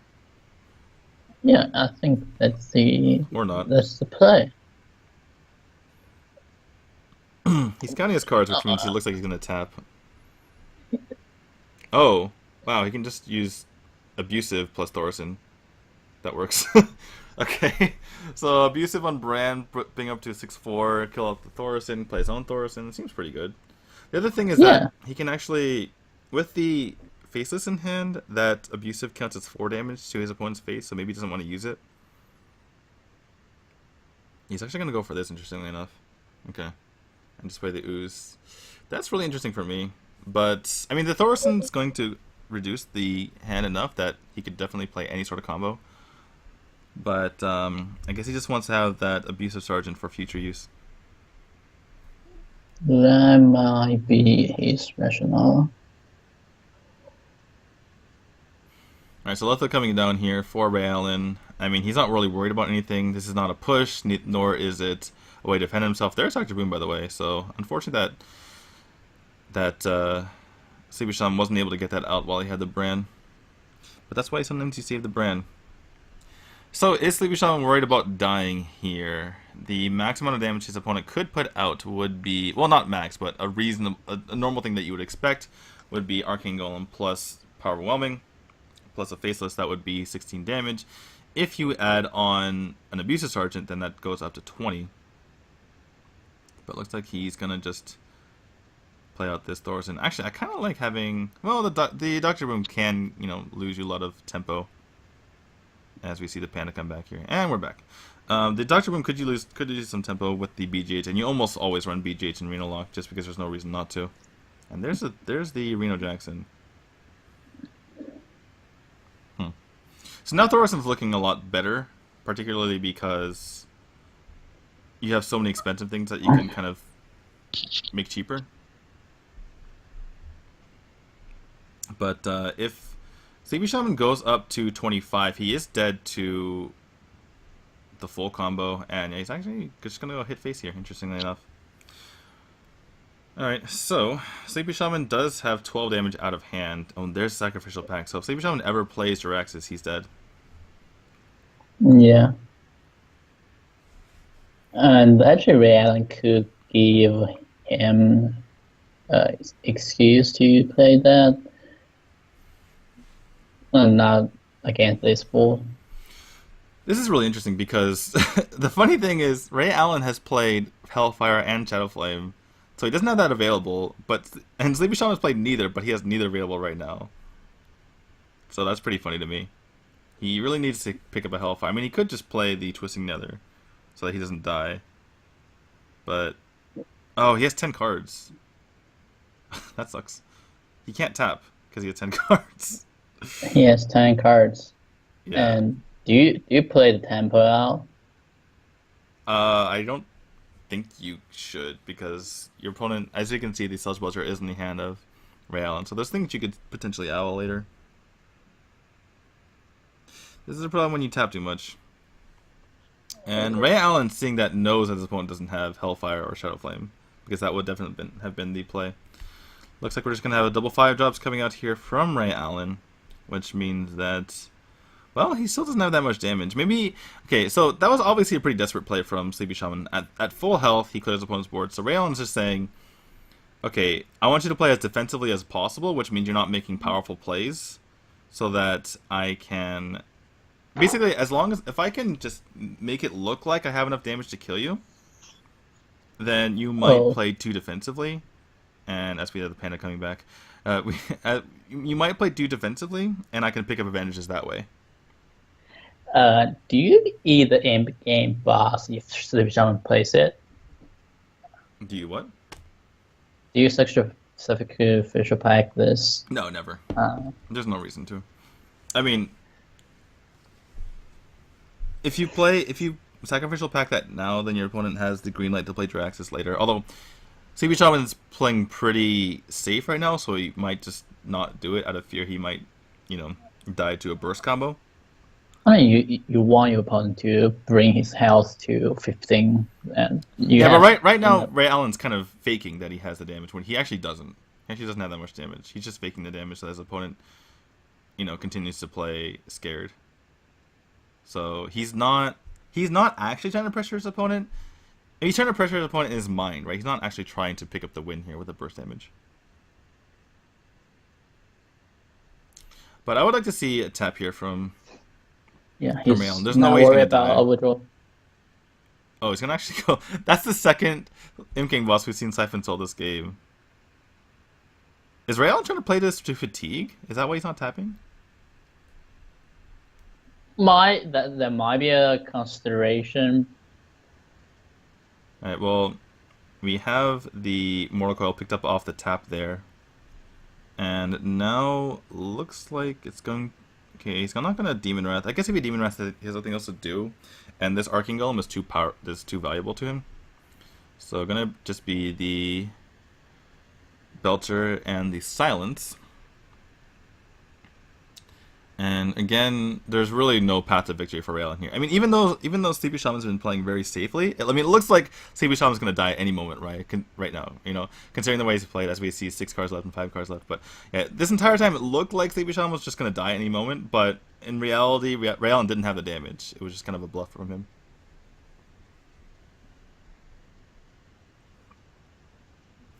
Alright, so Ray Allen's kind of reaching for that Demon Wrath, which is somewhat useful here. He can clear the board, leave it with 3-1. He's already seen his opponent use a Mortal Coil, or use 2 Mortal Coils actually.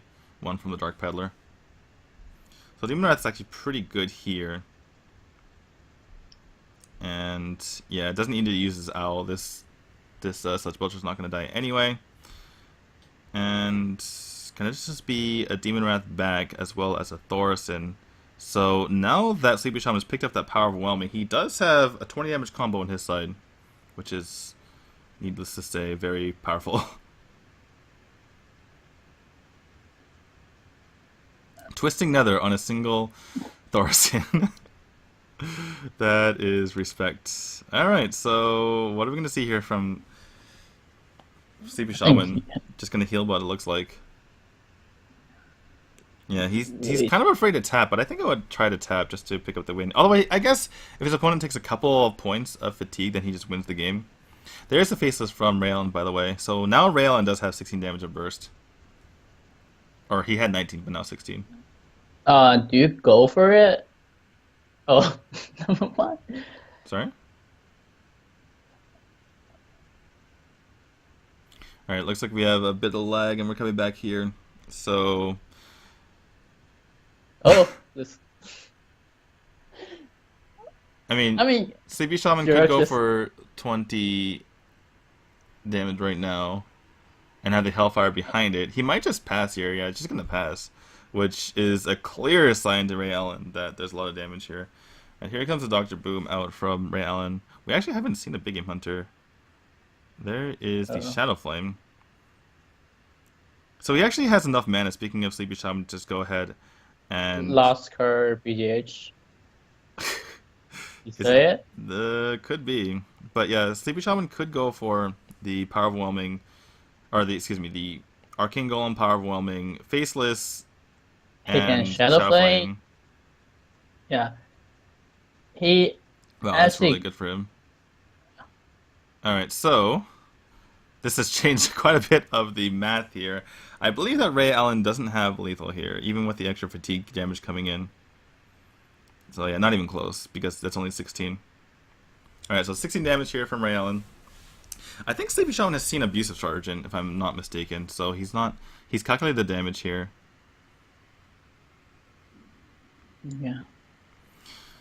Alright, so this looked kind of bad for Ray Allen for a second there, but now it's looking really good. And wow, 1 damage to the face is exactly what Sleepy Shaman wanted to see. And we're going to see a taunt up here from Ray Allen, as well as a faceless. So yeah, he realizing he doesn't have enough damage, he's going to play as defensively as possible here. And on the side of Sleepy Shaman, I think we're going to see some sort of Shadow Flame.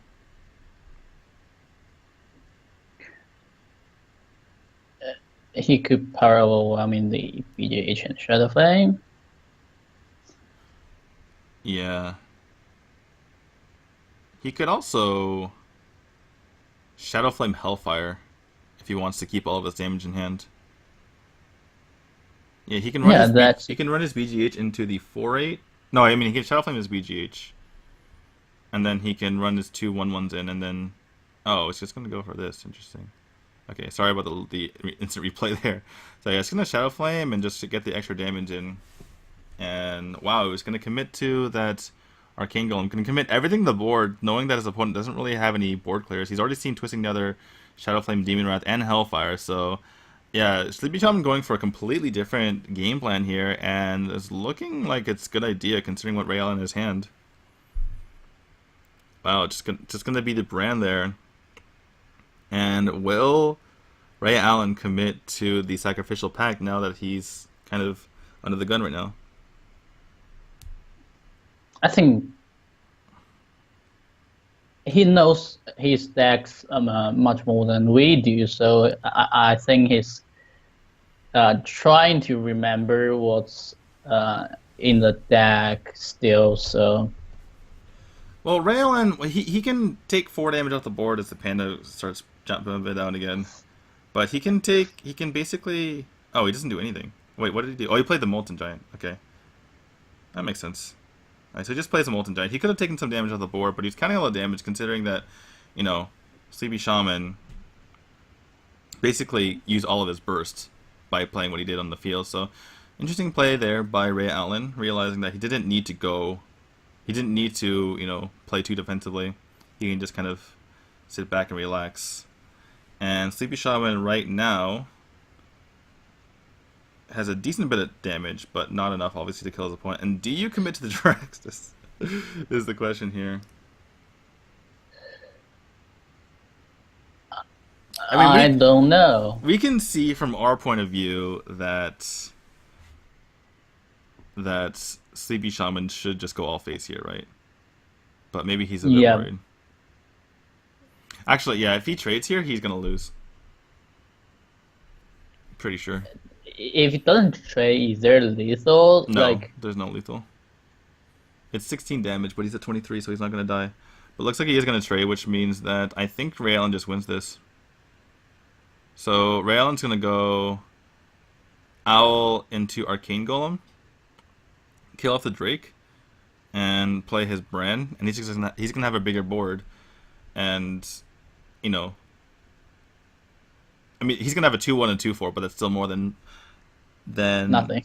Yeah, nothing. And Sleepy Shaman can eventually play the Molten. Actually, he can play the Molten next turn, so maybe that will be okay for him. He's gonna Power Whelming.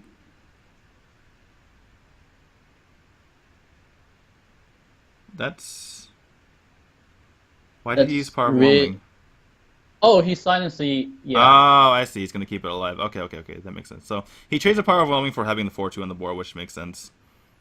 And now Sleepy Shaman can Hellfire Molten because his Molten is cheaper.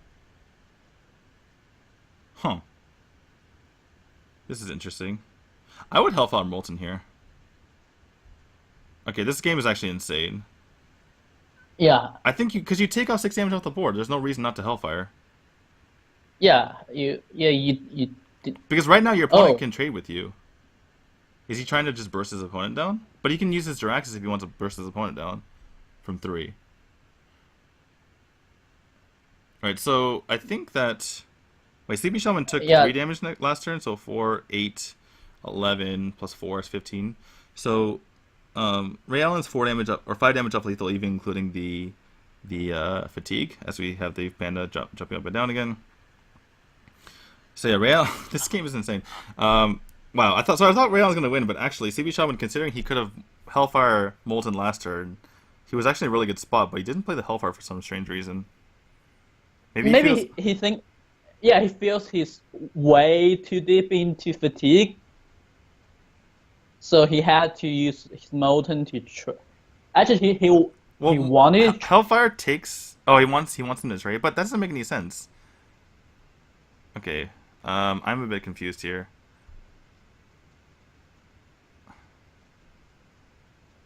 So I think that Ray Allen is taking. Okay, so Sleepy Shaman just took 4.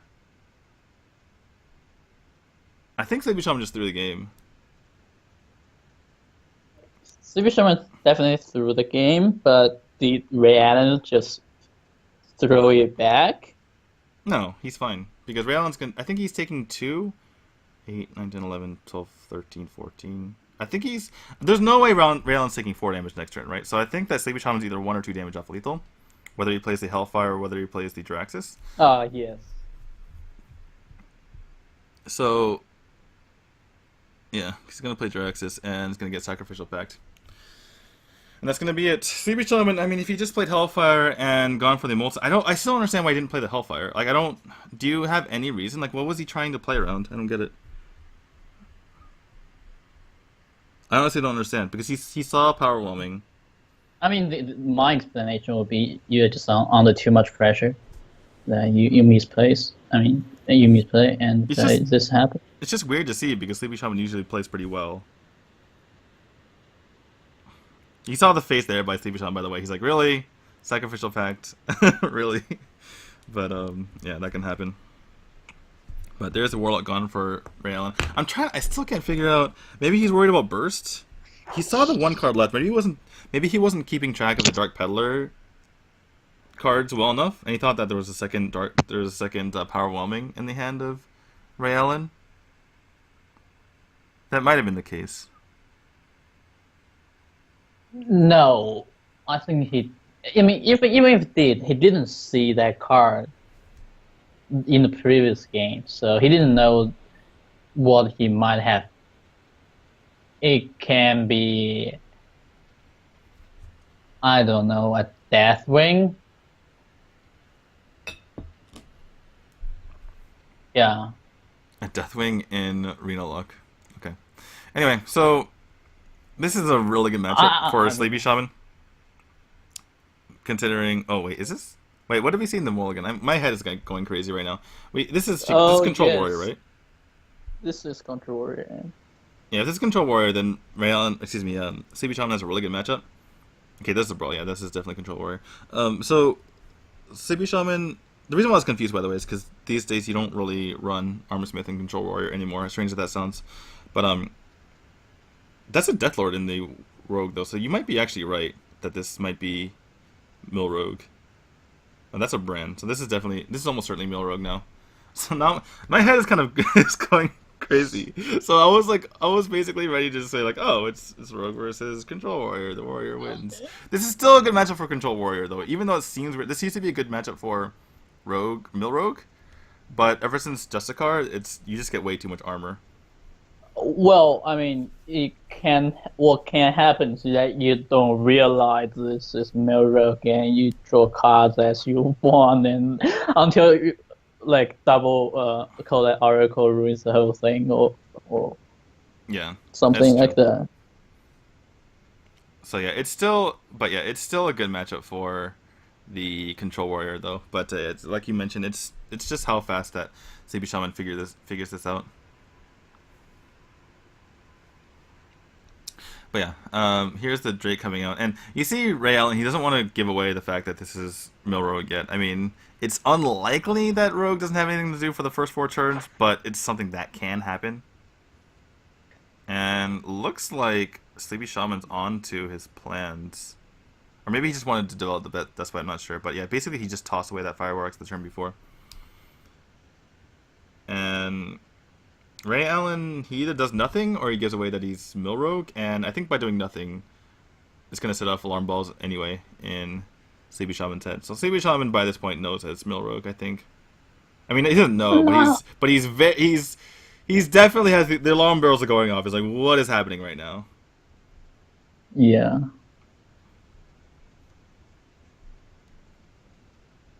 All right. Well, now he knows. I mean, you don't play Deathlord in normal Rogue.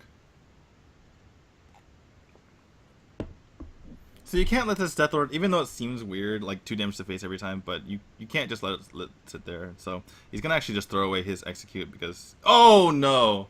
That is really bad. That's probably the worst card in his entire deck to pick up.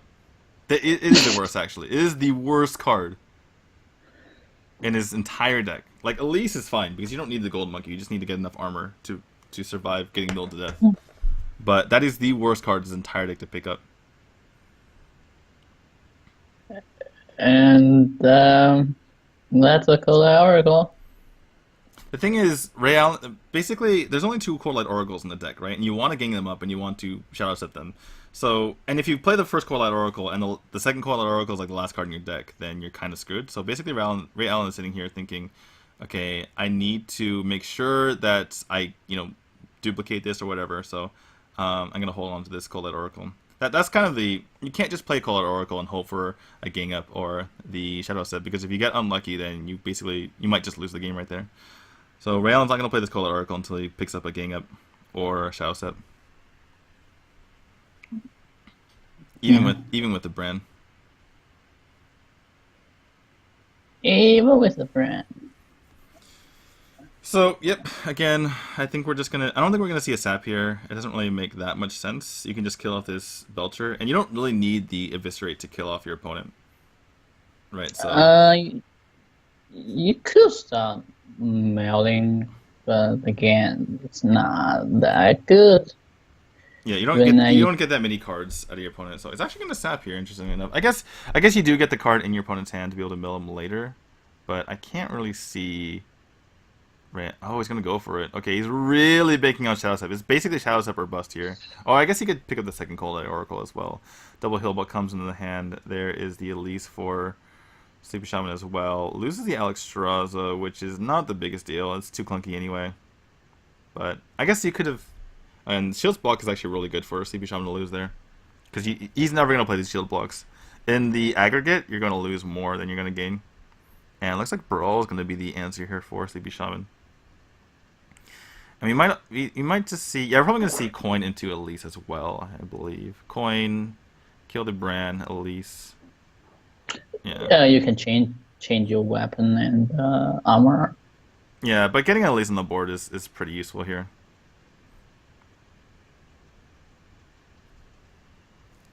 In any case, this is kind of interesting so far. But yeah, this is kind of problematic for Ray Allen if he doesn't... And there's a Shadow Step. Oh! Yeah, so Ray Allen is kind of in a tricky spot here. If you're a Sleepy Shaman, you're kind of expecting Ray Allen to have a second Cold Light Oracle in hand, but that's not the case. And so if Sleepy Shaman ever gets a pretty high, card count in his hand, then Ray Allen can't take advantage right now. Alright, looks like it's just going to be the Thanos into Eviscerate and the Healbot. But the problem is that Sleepy Shaman doesn't know that Ray Allen doesn't have a second Cold Light Oracle sometimes. Yeah, but he's not like, just throwing cards out of his hand for no reason, right? He's not just, tossing out Shield Slam or Execute or whatever. He's basically just playing, right on curve, just kill off the Healbot, play a Sludge Belcher out. That Sludge Belcher is definitely something that is a sap target, so, it's fine if it gets sapped. You can play out the Sylvanas later on. And there's some issues with the Thanos giving that spell damage, but right now it hasn't really done anything. And actually, he does commit to drawing a card here, does Ray Allen. Picks up a prep. And Cruel Taskmaster is not something you always see in Warrior, but Sleepy Shaman is just going to go for it, going to deal as much damage as possible. Grom is definitely not something you want to sap as the rogue, so this has to be killed. And that is not enough damage to kill. I guess you could vanish it, But then you're vanishing the Cruel Taskmaster as well, so you're kind of giving your opponent the ability to replay that combo. Could be a prep. There could be let's see, a heal bot plus prep vanish, and then you can play your heal bot later again. But then you're just taking the 12 damage from the Grom anyway. But it would be really nice if, you know, for instance, Ray Allen had something like, you know, Cold Light into Shadow Step, Cold Light into Prep Vanish, and then you could basically kill your opponent's entire board. But like we mentioned earlier, him not being patient enough earlier kind of messed him up. That's a revenge. I think you just go for it, right? I think you do. Well, yes, you do. Other things can be bad, like Sylvanas, your opponent can somehow kill it and give you a Doomsayer. Mm-hmm. Wow, he's actually going to draw a card here. Interesting. So, yeah, CB Shaman's just going to get aggressive, and CB Shaman might be reading into the fact that Ray Allen might not have Cold Light Oracle in his hand, because if you're CB Shaman, you probably would have seen Cold Light anyway, and there's a PGH, yeah. So, I wonder if CB Shaman knows that there's no Cold Light Oracle in Ray Allen's hand, because it's kind of strange to see him gang up the heal bot rather than the Cold Light Oracle.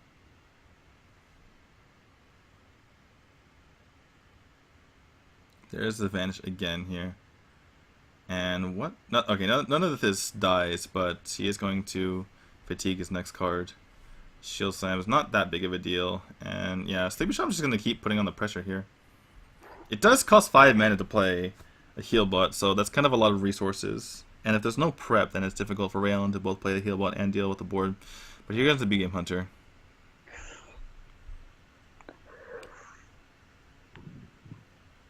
It is big game hunter. I think you eviscerate that to get some. Shrink is dying apparently. But alright. So this Harrison can be played out as a threat along with the Sludge Belcher, but I don't think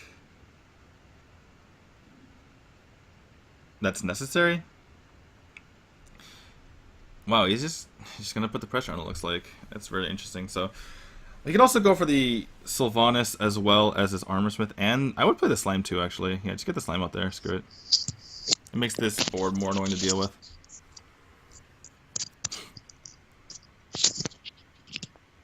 And there's the heal bot, one of the 3 heal bots left in the deck after that gang up. But nothing really else to do for Ray Allen here. He could go a second gang up on the heal bot. Or he could Shadow Step it as well. Yeah. I'm not really sure what the win condition is here for Ray Allen, though. I could just kind of survive as long as possible. Why is he... Wait, what? Why did Sleepy Shaman Belcher first? Is he just tired? Wait, what's going on? I mean, even if he had Battle Rage in his deck, you wouldn't want to draw cards anyway, so that makes no sense. What? I am very confused. Anyway, there's the Vanish. The other no, you want to get armor. You want the armor. Okay, fair enough. Fair enough. All right. I'm just not used to Armorsmith being in Control Warrior in the first place, so these kind of tactics throw me off. But yeah, just Vanish and Redagger here for Ray Allen, not the greatest. And for CB Shaman, we're just gonna play out that Sylvanas again onto the board. And Ray Allen, not looking too good for him. I think he basically lost the game when he committed to that Cold Light Oracle without having the Shadow Step or the Gang Up in hand. Oh, that's not it. And I think that's GG. There's no healing. There's no way to clear the board. And Sleepy Shaman has exactly 9 damage. That was weird. That was a very strange game. You typically don't see the Control Warrior beating down a rogue, but that just happened. And that is going to be game number 4 going to Sleepy Shaman. And we're going to go to game 5 between the Mill Rogue of Ray Allen and the Renal Lock of Sleepy Shaman. So I'm not really sure how this matchup works, I'm going to be honest. But Sleepy Shaman knows what Rayeon's deck is at the very least, so he can kind of play around, all this crazy stuff that could happen. Yeah, but Rayeon knows Sleepy Shaman's deck as well, and he actually seen all his cards. Mm-hmm. That is true.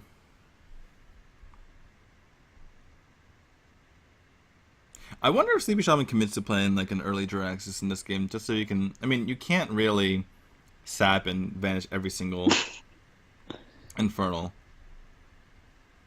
But, I mean, the Infernal in your hand costs 6 mana. Yeah, but you don't care. You don't play it. You don't, like, as long as you have 6/6 Infernals coming every single turn, you don't even care what you draw. That's true. And Reno is a really big deal, by the way, because unless Ray Allen can kind of burst down Sleepy Shaman from like 20 or so, then the Reno could be really big, because Ray Allen can start the mill, and then Sleepy Shaman could just play the Reno and kind of screw Ray Allen up. But we'll see. Owl onto the board. Seems good. Just play the owl. Screw it. Just minion every turn. Let's go. Seems good. I mean, it definitely makes sense, right? Because the owl is less important than a random card. In Oh, this is really sad. That's the 7 agent and Foster on the opposite sides of the board. They once worked together, and now they're mortal enemies. Alright, it's going to be a kill on this Farseer, it looks like. And some damage going to the face.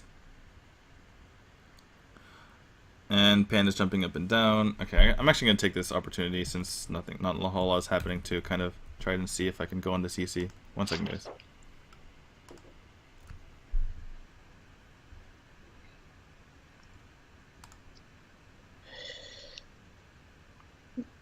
No step coming down.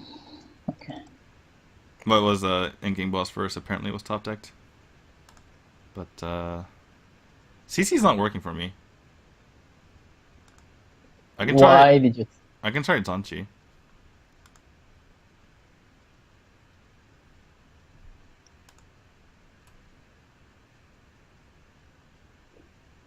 But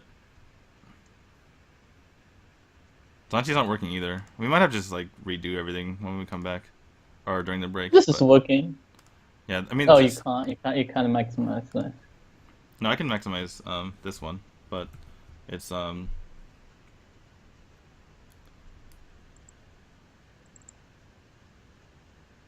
But the panda keeps coming back. Anyway, so basically both players are kind of just playing minions on the board. Sleepy Shaman doesn't really care about getting value of his brand because he just wants to not draw too much. And here we're gonna see the brand and the Coldlight come out, which means that, let's see, Rayeon's gonna go to 7 and Sleepy Shaman's gonna go to 9. And he could shadow stab that. Oh, that's a good draw. Backstab. Yeah, backstab and prep, which is insane. So prep, wow, this is absolutely huge for Ray Allen here. Gets the prep, gang up, backstab, basically gets rid of all the stuff in his hand, starts killing off the Bran as well, and gets the Shadow Step and play the Qualified Oracle in 1 turn. And Sleepy Shaman is going to mill 4 cards, 3 this turn and then 1 next turn.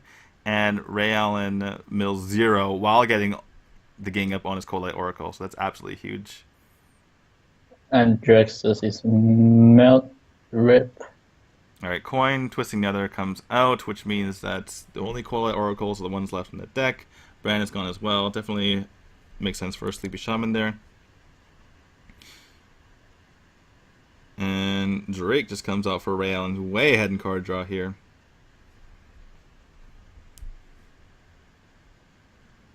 Alright, Demon Wrath is reasonable. Can play the Demon Wrath plus the Dark Bomb as Oh, he's just gonna toss the Mortal Coil. Interesting. Okay, he's gonna toss the Mortal Coil, play out this Implosion, gets 3 M's on the board, nice and fair and balanced. Did we get a card count to see how many they had left? Looks like Ray Allen isn't concerned at all about drawing cards himself. But his hand is very situational, so definitely, I guess it makes a bit of sense that he's doing this. And he himself is going to toss some cards too, just in case he starts getting Colette Oracle. Or maybe not. I think you do. And you can Eviscerate face. I think he wants actually, I mean, since Eviscerate and Deadly Poison are so cheap, I think he's fine with just using those cards later on while he's Colette Oracling. Yeah, that's true. So let's see, 9 cards for Sleepy Shaman left. And what was that on Ray Allen? You did it too quickly. Some 12 or something like that. Alright, so Ray Allen just has a wealth of options here. It's just determining which one is the least useful. Like, for instance, Vanish can get him out of anything, essentially. And so he doesn't want to use Vanish here if he doesn't have to. And he doesn't want to use, you know, Prep if he doesn't have to, all those kinds of things. So basically he's just trying to figure out, oh, he's actually going to Vanish. Maybe he's realizing that the Reno can't really spam the board, so he's just going to go for the most expensive thing in his hand right now. Okay, interesting. Alright, well, Panda's trying to make it so we don't watch very well, but we'll get this sorted out after this game. Alright, so after that Vanish, looks like CB Shaman picks up a pretty useless card in that Molten Giant plays his Touch Belcher out on the board once more. He can play the Faceless, but if this gets vanished again, it's kind of problematic. He kind of wants to keep that Faceless probably for the burst damage. And here comes the Colette Oracle. Another gang up as well. Oh my god, this Panda does not want to let us watch this game. Backstab on the Touch Belcher and Eviscerate on the Belcher. Okay, you're bad. Yeah. And the Shadow Step on the Colette Oracle. Oh, he did Shadow Step it. That's kind of interesting. And I don't know if he needed to Shadow Step it. Because he could have just done that later at a more opportune time. Although I guess he can play it for 1 now anyway, so I guess it doesn't really matter. Oh, he's just going to play it out now. Okay. He's just going to play it out now. Mill his opponent for more cards. And wait, is there a bug in the game? Oh wait. Oh, it just skipped forward really quickly. Sorry, my mistake. All right, just skip forward really quickly. So it looked like Sleepy Shaman didn't mill the cards. But yeah, a lot of cards milled by Sleepy Shaman. Unfortunately, we didn't get a chance to, you know, see what all of them were. As this Panda is insistent on making sure that we don't see this game. Oh, little sap on the Reno. Oh, you can't sap it because it's going to die. Yeah, if you sap it now, it dies. So let's just play the Colette first and sap this Reno, and this is looking so good for Ray Allen now. What's that card? It's yeah, I think it played that full. It's Death Rattle pretty much. Oh, it's completely negated. Oh my god. I think Sleepy Shaman had lost. He plays a Dr. Boom. He goes into BGH. Then Alright, you're too far ahead. We're gonna wait for this. Oh, he's already into fatigue. Oh my god. Yeah, he's already into fatigue. This is basically game over. There is no way for him to come back. He doesn't even have the heal bot anymore. So yeah, Sleepy Shaman unfortunately is going to die. With 3 Colette Oracles, that is so 4 damage. 4 cards is 10. Then plus 5 plus 6 is 21, and then plus another 28. So actually, yeah, Ray Allen's lethal right now. Ray Allen actually has lethal right now. Yeah. He has 32. He has 32 damage right now. But you want to make sure that you don't kill yourself. I don't think he's not going to kill himself, is he? Because he's not even close. Because his opponent takes 1 more turn of fatigue. I'm pretty sure that he's doing this wrong. I'm pretty sure he's not going to die. And he just didn't count it. He probably wasn't even thinking of the possibility that he could kill his opponent right now. I mean, I can't see any way that Ray Allen takes no damage. I mean, what could possibly happen? Well, you never know. I mean, I'm pretty sure Ray Allen wasn't going to die there if he went for it. Because he's not even fatigue left. Even if he had one card left, even if Ray Allen, that stack of cards right there, even if that was one card, he wouldn't take enough damage. Because he would only take 7 cards worth, which would be 21.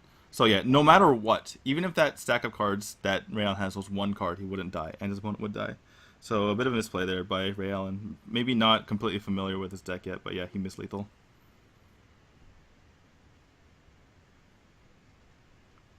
Not gonna matter though. Not gonna matter. Not gonna matter. I mean, Sleepy Shaman has no way of winning this game. Panda doesn't want us to watch the game, but we already know what's gonna happen anyway.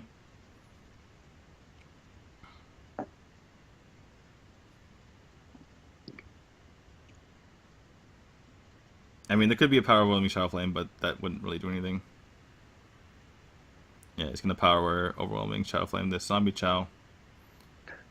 I would just Arcane Golem in the face. I guess he wants to have 2 Arcane Golems, but I mean, I can't see Ray Allen missing this this time. There's really no way. He's gonna play. Yeah, there we go. That's way more than enough damage, and yeah. So Ray Allen himself is gonna take, I believe it was 28 damage. Why there's a Sheev in the deck? To draw cards. But yeah, so Ray Allen himself is going to take 28 damage, I believe, and Sleepy Shaman is going to be really, really dead. And that's going to be it. Ray Allen is going to take the game and the series over Sleepy Shaman. He moves on to the round of 4, kind of. Basically, there's 8 players in this group, and he moves on to the next round. So, he needs one more win to go into the final 8. So. Okay, so yeah, if he wins the next round, then basically he's into the final 8, and he's that much closer, as we see our Chinese casters there. And I'm pretty sure we're going to go into a break, so I'm going to use that time, or at least the time right now, to try to fix the stream, or maybe use a different stream. And next match is going to be between Nightwalk of Team World Elite and Love CX from YOLO Miracle. Yeah. So I'm just gonna, yeah, pretty informal, but I'm gonna take this time now to try to find a better stream here.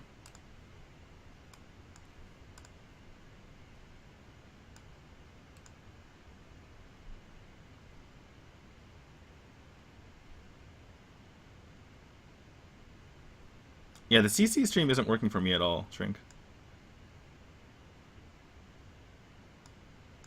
Like, I don't know why not, but it's just not working.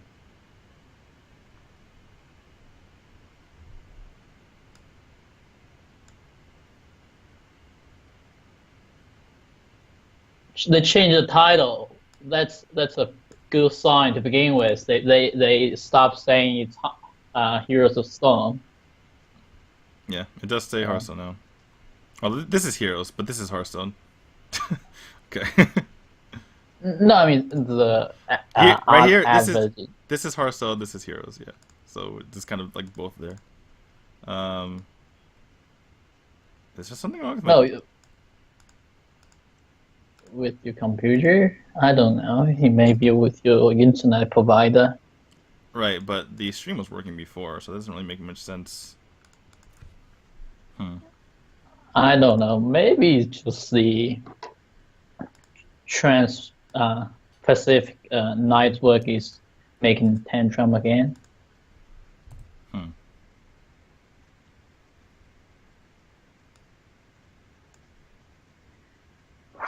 Oh, Sanchi's working now.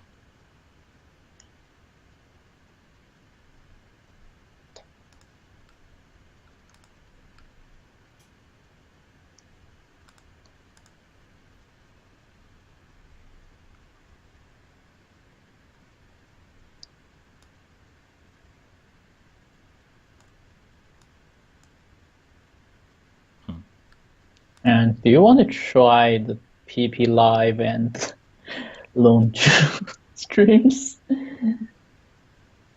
I think Zanchi in general is better. Okay, CC's working now, it looks like.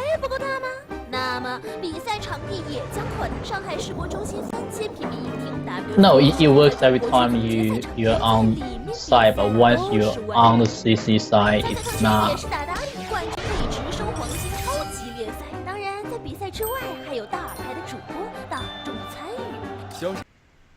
No, it never worked from this side either, so maybe it'll work now. There we go. 炉石传说黄金大公开赛上海。 Alright guys, we are back. Looks like we have CC working, so that's really good for our sake. And hopefully we won't have any interruptions from now on.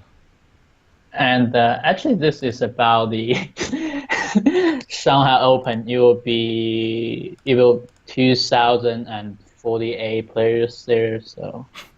Alright, we'll look forward to that. In any case, we have Nightwalk versus Love CX coming up next, so don't go anywhere. 我又加入了战斗，只为重获圣光的洗礼与救赎。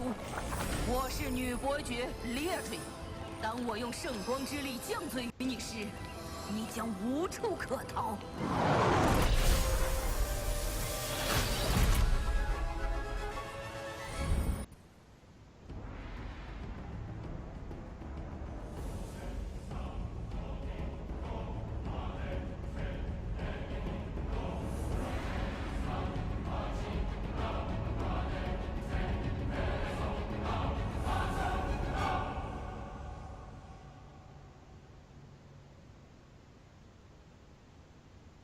Hello， 大家好，我是英斐王徐文，我是一名魔兽争霸3的职业选手。我希望大家能够在官方对战乐趣找到属于自己昔日的那份激情。Hello， 大家好，我是现在态度科技的创始人 Sky 李小凤，那也是之前的职业选手。那在这里呢，也是很高兴的看到网易官方对战平台对于魔兽争霸3的支持。魔兽争霸3网易官方对战平台在这里呢，你可以遇到 各路的魔兽争霸3大神。大家好，我是来自 W 战队的魔山选手 Fly 100%卢伟良。平台上除了我们一些中国的选手之外啊，还有非常多的非常优秀的这些韩国选手，甚至还有一些欧洲选手在玩。大家好，我是你们张仔富。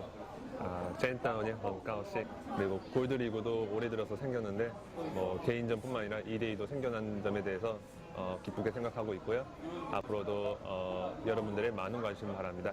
이 네비즈 플랫폼이 나와서 정말 연습하는 데 도움이 많이 되고 중국 프로게이머들도 하고 한국 프로게이머들도 하고 있기 때문에 이제 모든 선수들이 다 네비즈 이제 플랫폼에서 게임하기 때문에 실력도 향상될 수 있고 이제 다양한 게임도 할 수 있고 다양한 선수를 만나면서 이제 다양한 경험도 쌓을 수 있어가지고 선수들이 좋은 기회와 열심히 하는 모습을 보여드리고 있어요. 그래서 各位观众，我是来自于牛 TV 的小色。网易推出了魔兽争霸官方对战平台，这个对战平台呢，搜人比较快，而且大神高手有特别的多。我也希望各位观众能够跟我们一起来玩这个魔兽争霸官方对战平台。Hello， 各位观众，大家好，我是英霸 TV 的 BBC。那大家都知道我是一个魔兽争霸3的玩家。那大家可以看到话筒上呢，这里是有一个中文的魔兽争霸3冰封王座的 logo， 这个是在这个 暴雪啊，在全球除了英文 logo 之外的唯一的外语的 logo。那同时呢，在这里 B 叔也是推荐大家可以到网易的魔兽争霸3的官方对战平台上去玩耍。各位观众朋友，大家好，我是来自于牛 TV 的周宁啊。这个解说魔兽争霸3也将近有小10年的时间了。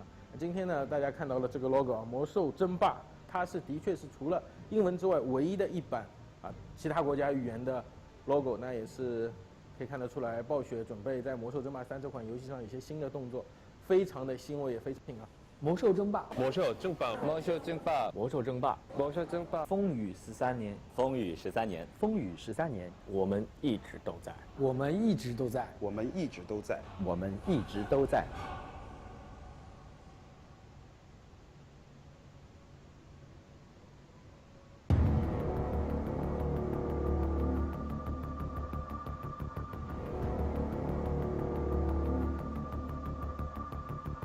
2016春季，上海。一波20多血别的杀。中国最高级别炉石赛事。科多来的。必须要看树人姐了。哦，对了，那你可以这个肯定是毫无忌惮。汇聚32名顶级炉石选手。恭喜灵魂5副！ 赛事冠军直通暴雪嘉年华世界锦标赛。佛祖！炉石传说黄金超级联赛，3月17日至4月10日全程直播。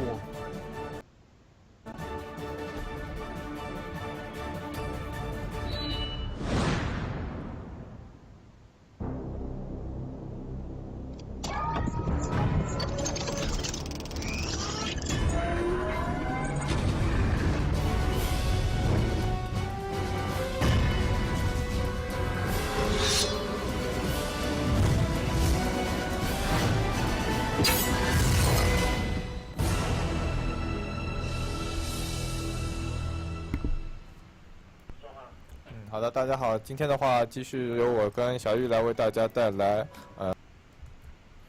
Hey guys, welcome back to the Gold Series Spring Championship. Looks like we have Tiddler and Run and Gun talking about. Well, it looks like they're talking about a match between Boer and Buita. No, it's Spicer and Libo. Libo, that's right. So I believe that Baitsu won this. Yes. So why are we going over this again?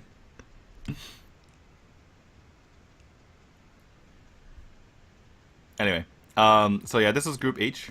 You're going to be seeing Baitsu later today. And she's going to be going against Bingxuan. But this is just showing her match against Libo, apparently. Libo being a popular streamer. And the winner of the first WCA, I want to say. And so he is a very rich man, getting all that esports money. I don't know about that. I mean, that's on the presumption that they pay the money. Well, Taizatan got his money, so I assume they paid the $100,000 to Libo there. But in any case, actually, the funny thing is, Tiddler, the guy commentating this match, above him, lost to Libo in the finals. That. Oh yeah, it was like Zhu, like yeah, 4-1. Zhu just getting 4 wins. Oh wow, that's interesting. Okay, so I guess we're just watching the highlights of this game. Gets the 5-5 wins, gets the Veg 8-7. Seems good. Seems good. Coin the Mysterious Challenger seems also good.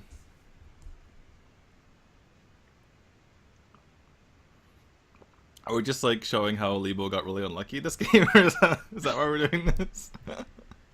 There's Justicar, but if you play Justicar, you're literally dead on board. I think he's just gonna die here, right? He has to get. Why is he attacking? What is the purpose of attacking? Make sure you're dead. That was a good one. I gotta give it to you, Shrink. Sometimes your jokes fall flat, but that was great. That was a great joke there. All right, well, I don't know what's. Why is he doing that one?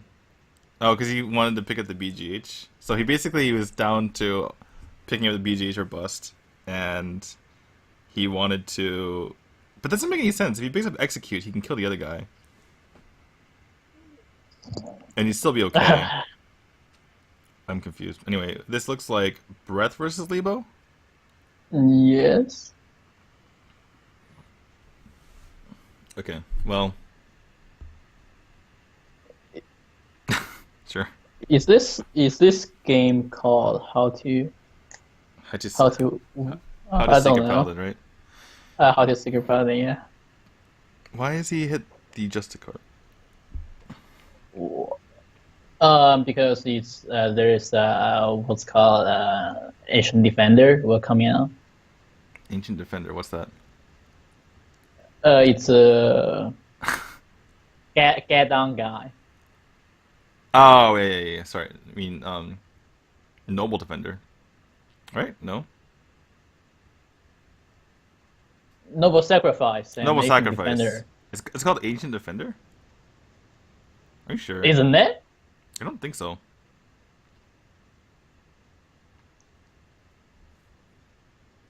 Anyway. How to Secret. Tiddler and Running Gown told you how to Secret.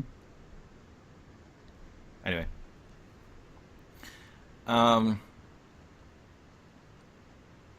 Was there any way for Libo to get out of this? He doesn't have Light Bomb. He could have gone Pyromancer. In Ritual's bad. We already know the results, so there isn't. Yeah, I know. I'm saying, like, we know that Libo loses this series, but I'm just looking at this. Was there a way for him to get out of this? That's a really bad result for Libo, though. He doesn't have full clear. Yeah. He does have Pyro, though. When you're just a car in first. Pyro. But does that do anything? Well, it takes off 3 damage off the board. And then with the Power Word Shield, and then he can play Belcher, and he's still alive.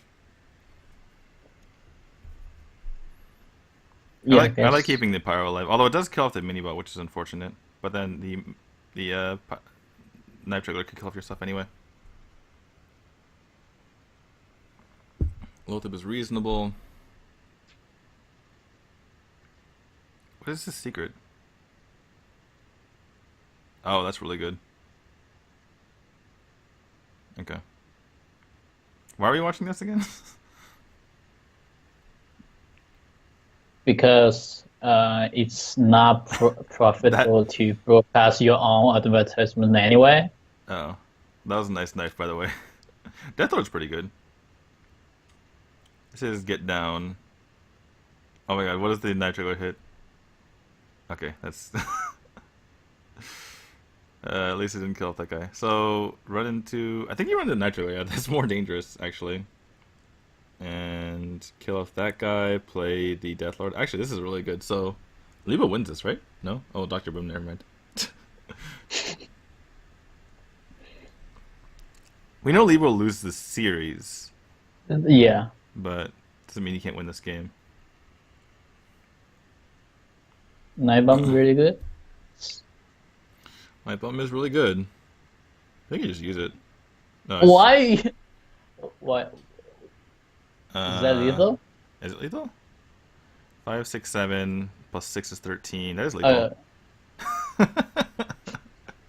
Lethal never misses lethal, guys. Exact lethal. Good job by him. Caster math, right? After the fact, caster math. Even when we know what happens. Actually, we don't know what happens, but we know the end result. We know the end series result. We were eyeing on the big picture, really. Sure. Anyway, looks like we're going back to break, so see you guys when we get back. 我为进化而生。被遗忘的异虫起源之地泽鲁斯，在萨尔纳加被消灭之后，虫群将这个星球变成了一片贫瘠的荒地，或者说他们以为这里被废弃了，实际上仍有幸存者深埋在地表之下。原始异虫是一个不受主宰控制的群体，作为最强大的原始异虫之一，德哈卡渴望吸收强大对手的精华，将他们的力量占为己有。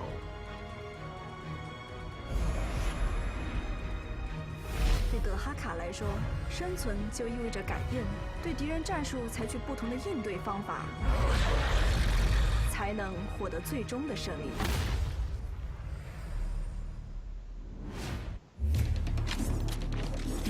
来点音乐。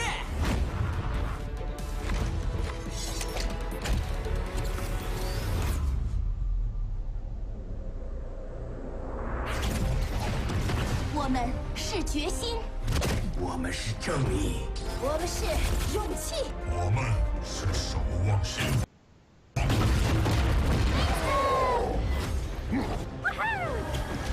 有人需要医生吗？我一锤，天降正义，问入志同。Kaboom！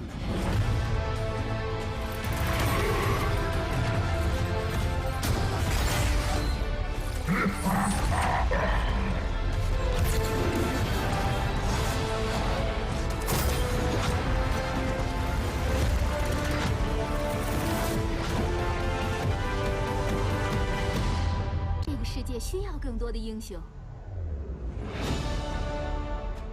守望先锋即将震撼登场。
2016春季上海。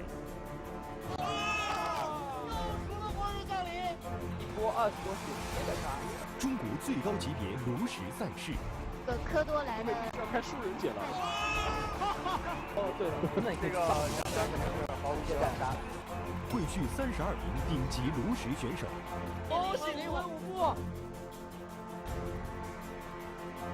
赛事冠军直通暴雪嘉年华世界锦标赛。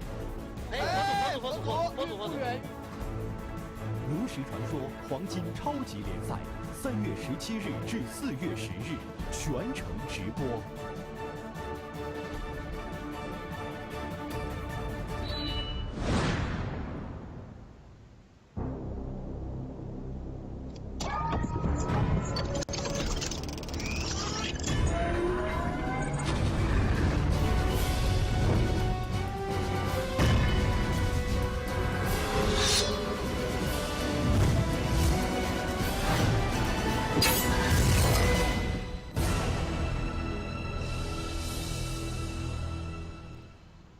好的，各位欢迎回来！您现在收看的是由网易暴雪主办、牛 TV 为您全程直播的《炉石传说2016黄金超级联赛春季赛16进8的比赛。那么我们刚才的话是看完了今天的第2场。Hello everyone, excuse me. Hello everyone, and welcome back to Golden Series Spring Championship MD2. With me is Shrink. Sorry about that. Had to scarf down my food for a second. But yeah, we've seen so far Lovely Chuk take out Jason Zhou. And we've seen Ray Allen take out Sleepy Shaman. Again, this tournament is determining the top 8 players, or the 8 players that will be representing China in China versus EU. And the first place in this tournament will be going to Blizzcon. So, pretty important tournament, which is why there are so many stages. there's basically 2 group stages. We are in the second group stage, and it's a double elimination. There's 16 players left. They're split into 2 groups of 8, and the top 4 from each group will move on to the final tournament stage. And so for Lovely Chuk and Ray Allen, they only have to win 1 more time in the winner's bracket to be able to move on, whereas for our remaining players that have yet to play today, they need to win twice. And if you lose, you still have a chance to make it, but you need to win, I think, 3 matches to get out. So yeah, we have World Elite's Nightwalk, who was the first place finisher in the China Pro Qualifier for WCA, so that's basically his biggest accomplishment. And we have, as we see, Nightwalk on the screen there. And our other player is going to be Yellow Miracle's Love CX, who a lot of people know for making Blizzcon in 2015, because he won the China Championship earlier in the year. So pretty good game once again here. A lot of good players so far. And yeah, anything interesting being said by Nightwalk here? Oh, he actually talked about the first phase of the group stage. But yeah, I was actually very nervous, but my deck was going against Freeze Mage, but Magical Wind made some mistakes, so I can go through, and Love CX will be a tough opponent, and I will not look forward to an easy match. It will be a tough one. So everyone's been Leopardom so far. I'm sure Nightwalk definitely more than Leopardom. He should be some Source's Apprentice or Tyrant Warrior or something. Well, he's Leopardom. So basically, this is their rank, as you will, is based on their open tournament performances. No, I don't believe that theory anymore. Why? Because he's won a lot of open stuff? Yeah, I think Nightwalk is much more than Leopardom. Alright, well, we have Love CX, he's Leopardom too. So everyone's Leopardom apparently. But yeah, it could be. We don't know what that ranking thing is. Maybe it's something that's going to be going on the entire year. We don't know. But apparently everyone's Leopardom right now. And a lot of these players have qualified for this because of their performances in prior tournaments. That's what we're seeing in them now. But it definitely makes for a lot of known names. I mean, these are players we've been casting for a long time if you've been with us through twitch.tv/HSCN. But in any case, we are going to be getting into... Sorry to cut you off there. But we're getting into their decks, which is going to be looking at Yellow Miracle first. He has Warrior, Mage, as I write this down, Warlock. Oh my god, it got cut off. Shrink. Why was that so quick that time? Dang it. Hatred from the production team. Anyway, so I only got to see 3 decks because I was writing them down at the same time. But Yellow Miracle, his Warrior, Mage, and Warlock were the non-ban classes, so those are the ones he's using. And for Nightwalk, I didn't get to see who was going to play.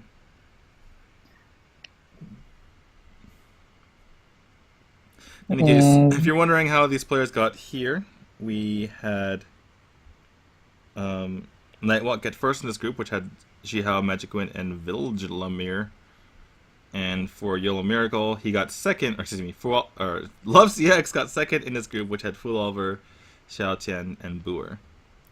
And it looks like we have Control Warrior versus Patron Warrior, which is a huge win for Nightwalk. Huge win indeed. And why? Fairy Warwick's mode, I think it's actually sometimes better than Deathbite in this matchup. Maybe he's thinking that his opponent is a Control Warrior as well. If he thinks his opponent is Control Warrior, then the Fireworks isn't that great, especially because you don't want to. You actually don't want to cut off their card draw from the Acolyte. You actually want them to draw more so you can win the fatigue match. We did see a really interesting game between Monsoon and Ping Ping Ho at the APAC Championships, where Monsoon aggressively drew to get to his Golden Monkey, whereas Ping Ping Ho was trying to play the fatigue game. And what happened was, Monsoon was able to eventually get out a pretty quick Golden Monkey and really put the pressure on Ping Ping Ho, but Ping Ping Ho managed, and Ping Ping Ho was actually really far behind, but he managed to pick up BGH right at the right time, and then get his Golden Monkey, and then the following turn get Ysera, which is one of the only cards other than maybe like King Crush or Deathwing that would have saved him, and yeah, managed to barely pull out the win. But it's definitely interesting. If you see a matchup between 2 Control Warriors, you can go for the get my monkey as quickly as possible strategy. You don't have to go to fatigue, but looks like Nightwalk, his strategy was to go for that fatigue strategy if he was playing the Control Warrior versus Control Warrior, but he is playing against Patron. There isn't any indication that Love CX is Patron Warrior yet. Actually, he's Patron Elise, so that's interesting. But he's probably going to get an indication now with this Patron Inner Rage, but we'll see. I mean, the fact that there's Elise in the deck means that actually Love CX has a chance here, because if he can get the Golden Monkey out, then if he gets it out quickly, then that's too many legendaries for any deck to deal with, including Control Warrior. And so, yeah, basically, Love CX, if he tries to go for just patrons, he's gonna die. But if he gets the Golden Monkey earlier, then he has a chance here. Yeah, but I think you go for this.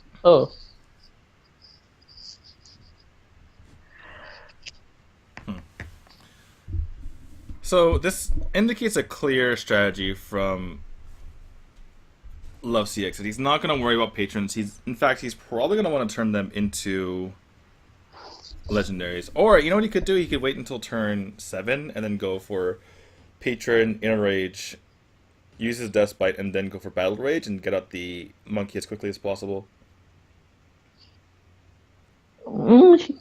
He could Patron, Inner Rage, and play the goal, which is really effective against the Brawl.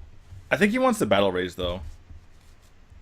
I mean, it's kind of effective, but if the ghoul wins, then you're kind of stuck. And if the 1 health patron lives, then you're kind of stuck as well. So it's not the greatest.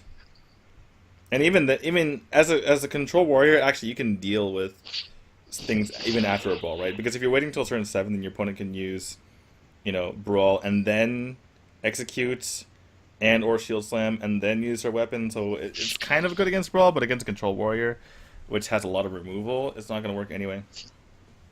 But I do like this play by Love CX. Basically, okay, so this matchup between Control Warrior and Patron Warrior is really, really bad for Patron Warrior, usually, because Control Warrior just has so many removal options. You basically just, and including Brawl, right? A lot of times, Patron's hard to deal with, but, Control Warrior has double Brawl. Even if they don't have double Brawl, they can still, deal with it with, like, bashes and stuff like that.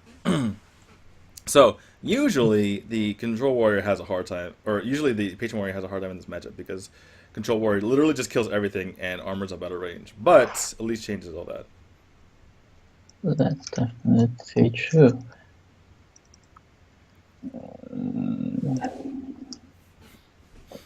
Alright, so Nightwalk has a few ways to get rid of this.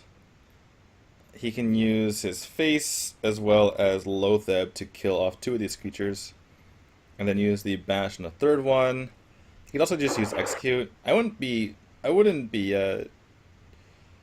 too against using execute just because you don't always get a way to activate it, though he does have 2 revenges in hand. But I think he wants to get out this Sludge Belcher, so I think he's just going to go for the execute here. He might even just throw his Loatheb in, use execute on Elise, and then play a Sludge Belcher and not worry about the Armorsmith. That's one way of doing it. He could also use his face and oh, he's gonna use bash. I kind of want to get that Belcher up, though. I guess maybe since this Loatheb's already injured, that it's fine to just let it die and then play the Belcher afterward. Because if you play the Belcher after the Despite, the second charge of Despite's been already used up, then a lot of times you can't kill the Sludge Belcher very easily. But in any case, I think we're just going to see a Battle Rage here. Just play out these patrons, kill out the Loatheb, play Battle Rage, pick up only 2 cards, unfortunately, for Love CX because he had too much armor. So maybe playing that Armorsmith wasn't a good idea. But yeah, he's only going to pick up 2 cards here. And Nightwalk is a pretty easy answer for this, though he might be concerned. Thing is, if you're Nightwalk, let's see. Okay, he can't actually kill this without Brawl, it looks like. No, he can kill a double Still Slam. What I'm trying to think about is maybe he's worried about a bunch of legendaries later. But if you're letting your opponent get up to 3 to 4 legendaries, then you're probably taking a lot of damage in the meantime. So it's probably better to just use Shield Slam on those guys later. So yeah, just going to use the Brawl here. I think the Shield Slam is probably best used for legendaries. Yeah, that's an issue. You awake? Strength? Strength, are you resident sleeping? Are you resident sleeping because it's Warrior versus Warrior match? I'm kind of a resident sleeper, but yeah, I was thinking maybe level 6 was hoping for something like a variant, so he can from the monkey. From the monkey, yes. Huh. Actually, Love Saves is going all in on this. Okay, well, that's not going to work out too well for him. Because that's his last Whirlwind, so it's just going to be double Shield Slam and maybe Shield Maiden. And there's Justicar, so that's really bad, because now that's 2 less legendaries from Love CX. I guess he was thinking that maybe he can just pick up a win this way. 3, actually. Well, yeah, but I mean, he could have. The thing is, he could have patroned and, gotten out or basically duplicated them more organically, so to speak, with maybe a Despite that you're swinging anyway, or, something like that, or waited for some sort of, Battle Rage instance. But, I mean, I feel like Patron was going to be played at some point, but those Whirlwinds didn't need to be used right now.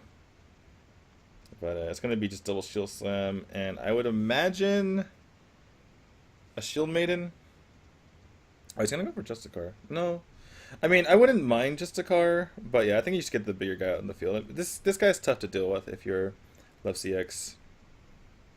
And yeah, it's just, I mean, I think if you're Love CX, you're so all in right now. And you know your opponent doesn't have Brawl. Well, I guess you don't know your opponent doesn't have Brawl, but you do know your opponent doesn't have Brawl because you could have just Brawl Shield Slam.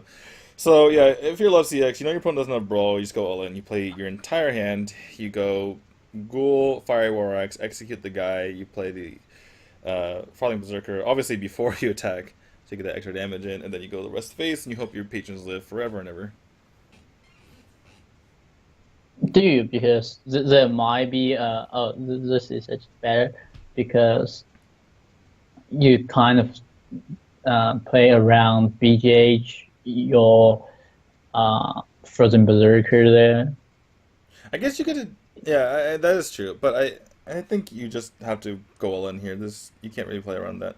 And I think he's going to... Oh, okay. He's just going to not attack him with his 3-1. I guess the damage on the face is kind of important. Alright, now we're going to start off with that shield block here. Does pick at the BG, which means he can actually kill off that Frothing Berserker now. Bless you. So, belt... do you use the BG still? That's the question. I guess you kind of have to, right? Even though there could be, you know, the Grom and all that kind of stuff in the future, or the Dr. Boom in the future. I mean, your opponent has one card in hand, and by the time they get that card, you might be able to, you know, pick up some removal anyway. So I think you just have to go with the BGH. Otherwise, if you play the Sludge Belcher, you're actually giving your opponent a way to proc his patrons, and on top of that, you're taking a lot of damage from the frothing. So yeah, just kill off right now. That's not Golden Monkey. Yeah, this is not Golden Monkey, unfortunately. But yeah, so Love CX is basically deciding whether he wants to attack with his Fire War Axe or attack with his Death Bite. Because if he tends to Death Bite now, he can, you know, make one more patron next turn. But yeah, basically Love needs to pick up Dr. Boom or Grom or Monkey to continue to stay in this game.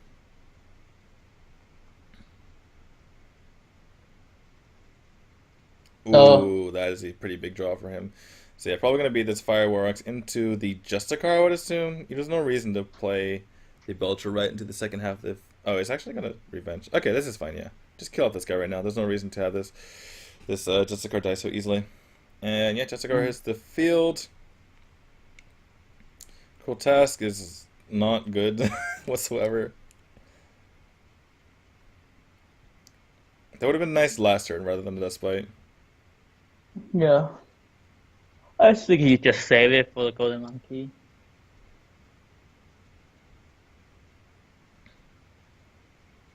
Wow, Doomsayer. Okay, so Doomsayer is sometimes seen in Control Warrior. We saw it in the Amnesiac list from the Americas Championship.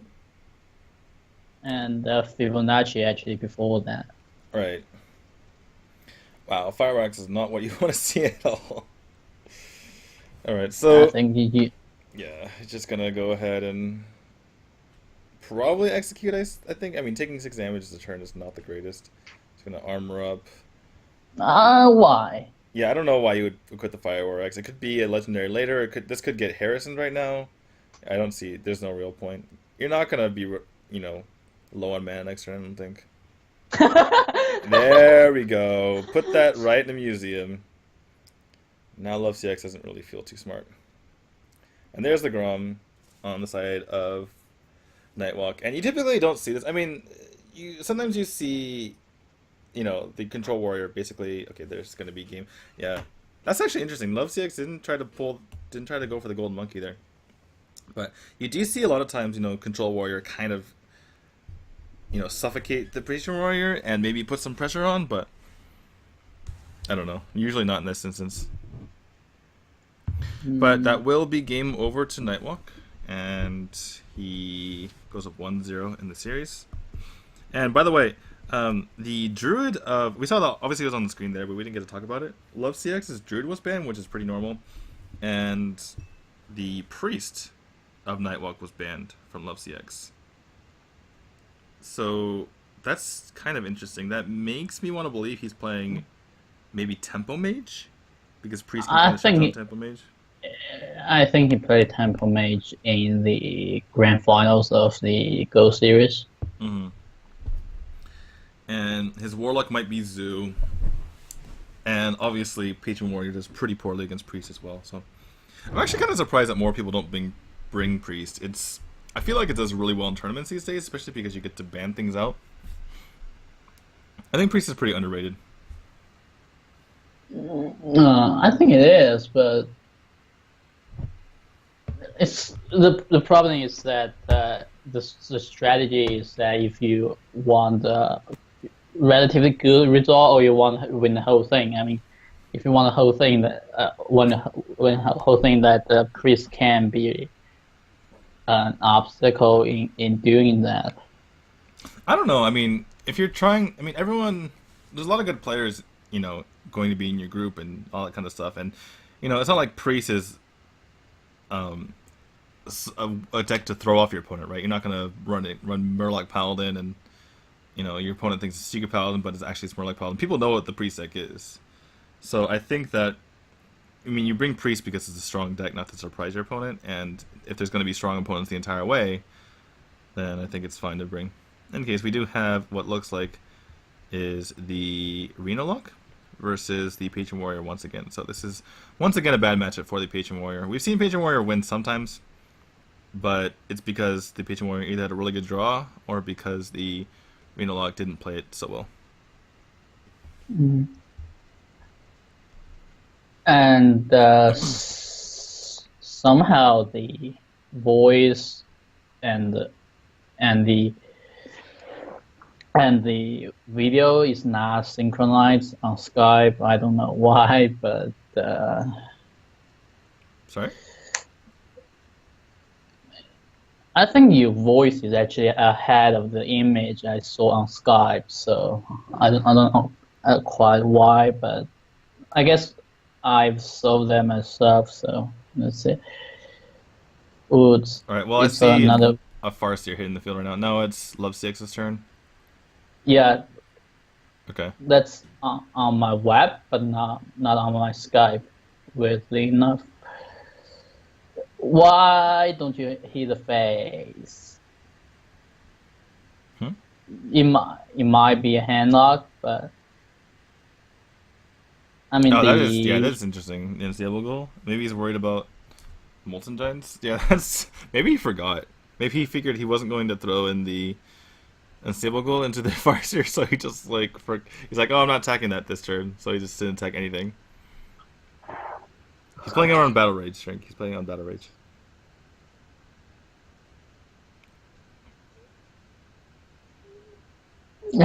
Your opponent can tap at Battle Rage. Absolutely. So, for... Alright, she's going to get a lot of damage, and it looks like, as well as pick up a nice Battle Rage, or a couple of cards for Battle Rage, which is typically what you get off of the Battle Rage here for Yellow Miracle. Or for Love CX, sorry.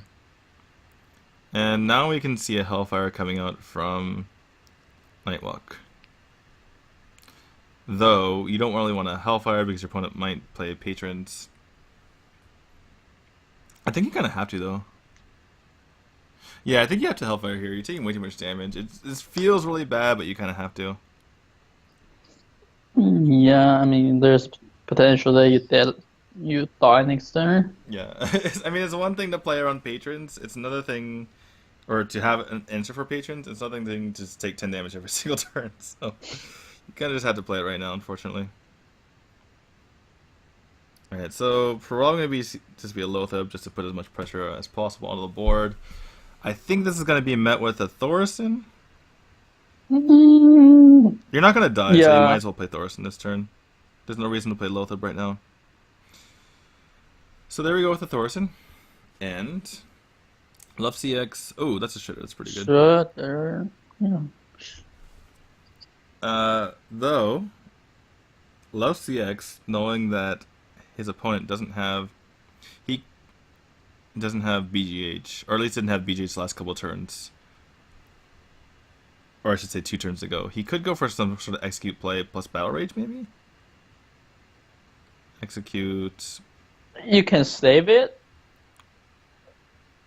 Okay, so he's setting up for Battle Rage, yeah. This is setting up for Battle Rage. So basically he wanted to keep his Loatheb alive, which is why he didn't trade and play the Shredder. And he just wants to get as much pressure as possible. For Nightwalk here, you're not going to die to Grom next turn, so I think you're fine with the Siphon Soul, even though you are kind of worried about, being able to deal with Grom, but you can maybe deal with that later. He could actually just twist another, but that's a decent way to deal with Patrons. Yeah. So it's going to go for the Siphon Soul, as well as probably the Zombie Chow and the Imp King Boss, I would say. Yeah, just get as much stuff on the board as possible. You need to start fighting back here. Yeah, seems good. Wow, that Acolyte's a huge draw. So draw cards. So what you can do is play the Acolyte, yeah. Oh, he's gonna go this way. Okay, he can actually kill off the Imp King boss, then Battle Rage.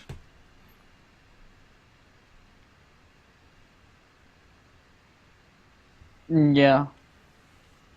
That could do.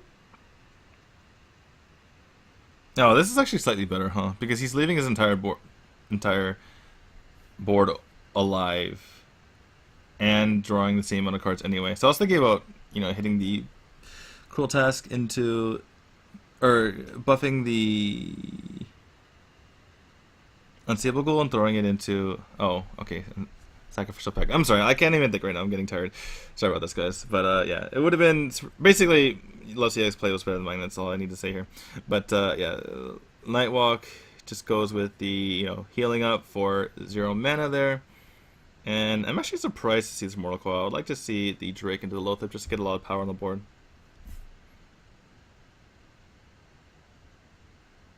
But could still be Bran into the Twilight Drake. Yeah, that seems good to me.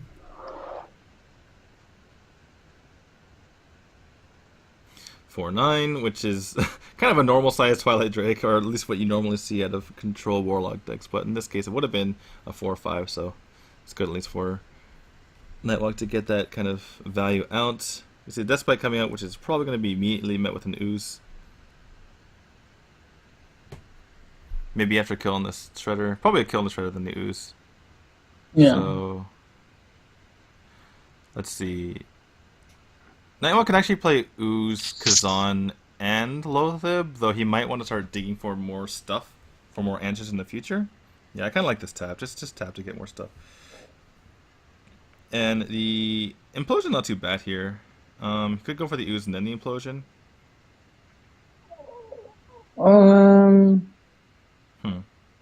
That's true.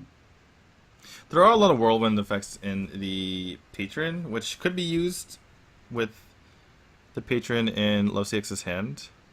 I mean, speaking from Nightwalk's point of view, right? So, yeah. So the Implosion might just die right here. But if you're Nightwalk and you bait out, Patron plus Whirlwind effects, you can just twist another next turn, which isn't such a big deal. But it's gonna be Lothib, it looks like. Okay. This does shut out a lot of the spells, obviously, that can be played right here. And if for Whirlwind, actually Whirlwind's not too bad here. So Whirlwind actually goes for 2.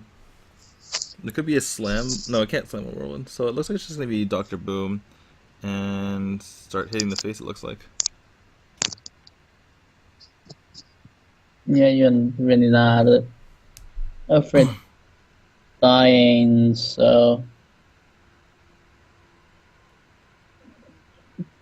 All right, so it's gonna be.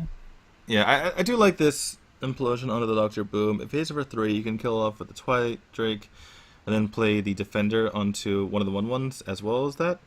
You can also, in fact, unless you're deciding to play Sludge Belcher, I think you need to tap here, though. I think it's probably better to tap.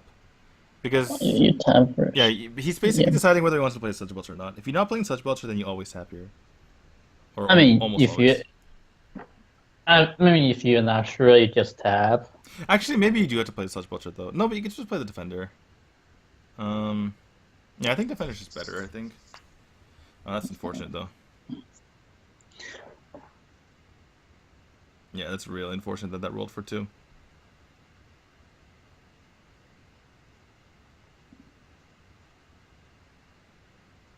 Yeah, so he's just going to play the Sludge Belcher, just get this stuff out of the way. Unfortunately, that means that his imps are vulnerable to Whirlwind. And there's the Elise. So actually, after all this happening, I mean, typically the Reno is favored in this matchup, but considering the amount of cards in Love CX's hand and the fact that, Nightwalk has to tap every single turn, he only can tap once per turn, He doesn't have any options right now. I mean, Love CX is in a great spot. Yeah, but I think still that the Nightwalk has tapped far less than he should have. Yeah, true.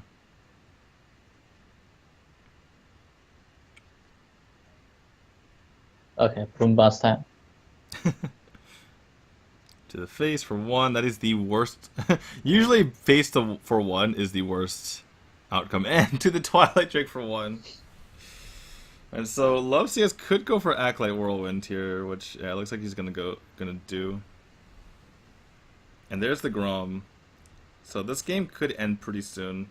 And if you're Nightwalk, do you go for the Twilight or for the Twisting Nether here just to, you know, make sure you don't die? I think you can. You can Kazan Shadowflame. Yeah. You can even tempo Defend Aegir's Shadowflame. But yeah, but Defend Aegir's is much more useful in this. Yeah, much more useful than Kazan. So yeah, gonna be a tap here, which means he dies to. Oh, he can actually Owl Shadowflame now. That's actually not too bad. Oh yeah, that's much better. Yeah, take away. I mean, it's cheaper. Typically, you want to use all your mana because you know if you use your Kazan and Shadowflame, then you can use Owl for cheaper later on and maybe Defender it. But taking away this card draw is pretty big.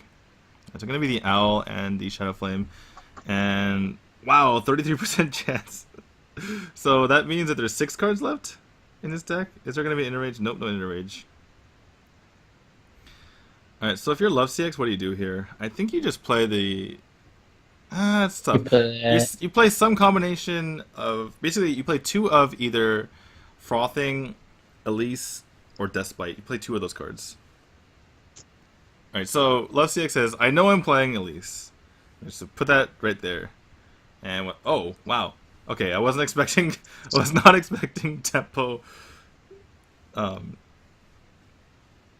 Patron. Tempo Patron, that's the word, yeah. We could actually see a Dark Bomb to take out the Patron, which is usually not how you take out a wave of patrons. This one-man wave of patrons. Oh, there's a Hellfire, which actually doesn't really do anything. So why I'm kind of confused by that. I was expecting just to see a Dark Bomb plus Kazan Defender. Maybe he feels like he needs to continue tapping. Maybe he feels like he needs to tap into Reno. That's true, but I think it's kind of late. Alright, well, 33% chance again for the Inner Rage. I mean, we saw him put a card back into his deck here. So yeah, 33%. In fact, it was more than that because he could have mapped into the Inner Rage. So, yeah, Love CX is very close to being able to kill his opponent here. Wait, was it 1 and 3? Or was it 2 and 6? Okay, he hovers over that too quickly. Now it's 2. Next turn will be 2 in 5. Okay. No, it's more than 2 in 5 because, again, you can be mapped into...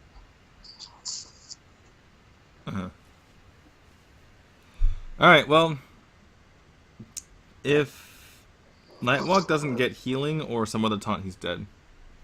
It's 50%. Because, well, there's Jiraxis. Alright, well, Nightwalk needs to tap Reno or else he's dead. Yes, I think it's 50%. 50%. Well, it doesn't matter now because now we're looking at Nightwalk. So, oh, are you talking about Reno? No, Reno isn't 50%. Anyway, but Nightwalk needs to tap Reno or else he's dead.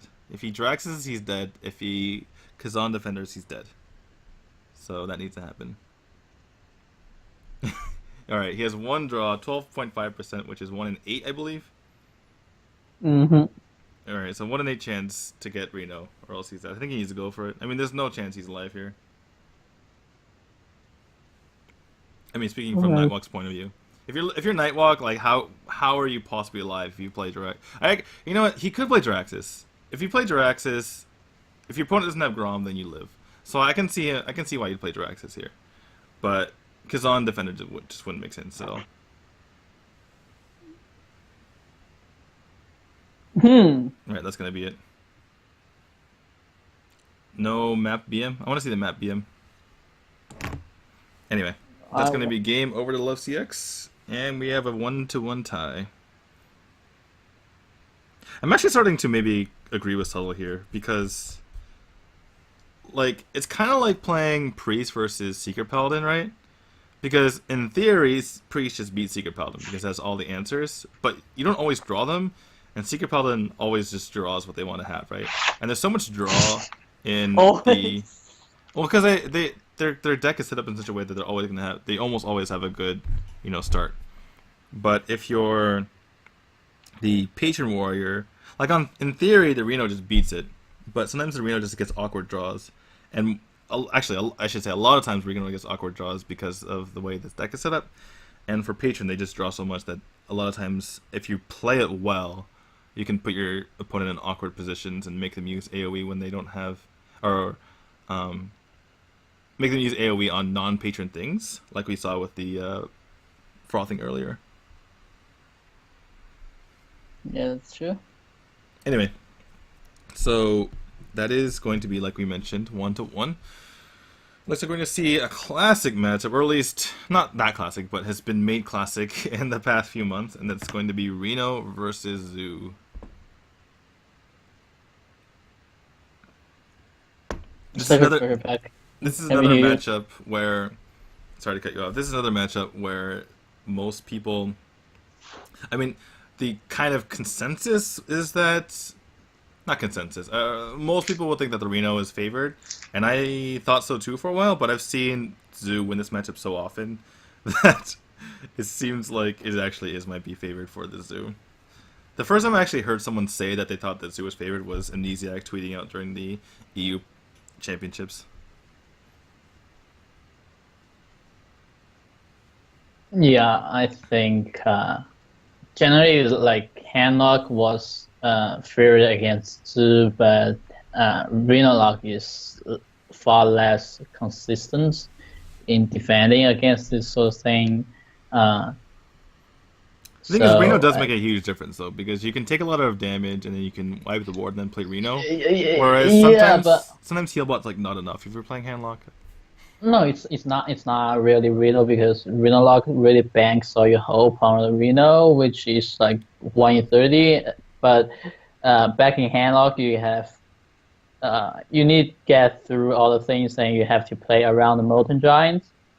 So that is true. And looks like we have a snipe off on the Knife Juggler. There was another knife coming out, so it was 75% chance for Lovesix anyway. So likely that was going to happen. And probably just going to see a team. Wow, that's pretty good. So now he can coin to Dark Bomb, take out this 4-2. Pretty nice for Nightwalk. By the way, we did see a really nice Sacrificial Pact on the Imp King boss. You don't always see Doomguard in Zoo these days, so made sense for him to just clean that up, especially early in the game. I mean, an early kill onto an Imp King boss is sometimes more important than a kill on the Doomguard later because of how it can snowball. But yeah, I mean, typically you think of, it's the anti-Jirax's tech, but in actuality, sometimes you can get really good tempo with that Sacrificial Pact. Nice. Alright, so... Oh, that's a pretty good card. You just killed the Brand here. The Brand is way too much value if you leave that guy alive. And also you get... I mean, you pretty much know your opponent doesn't have Mortal Coil. Because there was a couple turns there that he could have used it, so this ends up working out pretty well. Hellfire is okay, not the greatest, but he might go for it anyway just to fill his curve right now. You're basically only killing off a defender, though. Yeah, I mean, he might not do anything. He might just play Temple Defender, actually. I can't really see him going for Temple BGH, potentially, especially because your opponent either has Doomguard, or sorry, Dr. Boom. I can't speak right now. I'm like jet lag. Sorry, guys. He either has Dr. Boom or Sea Giant. It's very unlikely that you'll see neither in a Zoo deck these days, but it looks like it's going to be the Tempo Defender. Yeah. And as for the card back, yes, you need to pre-order Overwatch Luxury pack so you can get the the card back. Do you think a couple of Boombots and a Defender is worth hellfiring? I think you do, just so that you can play the Belcher next turn. Yeah, I mean, what are you going to hellfire? I guess you can get I guess you can get a better hellfire later, and you can develop your Zombie Chow as well. So maybe not. Maybe just kill one of these boom bots, play the zombie chow and the Big Hunter. And also you get to tap as well.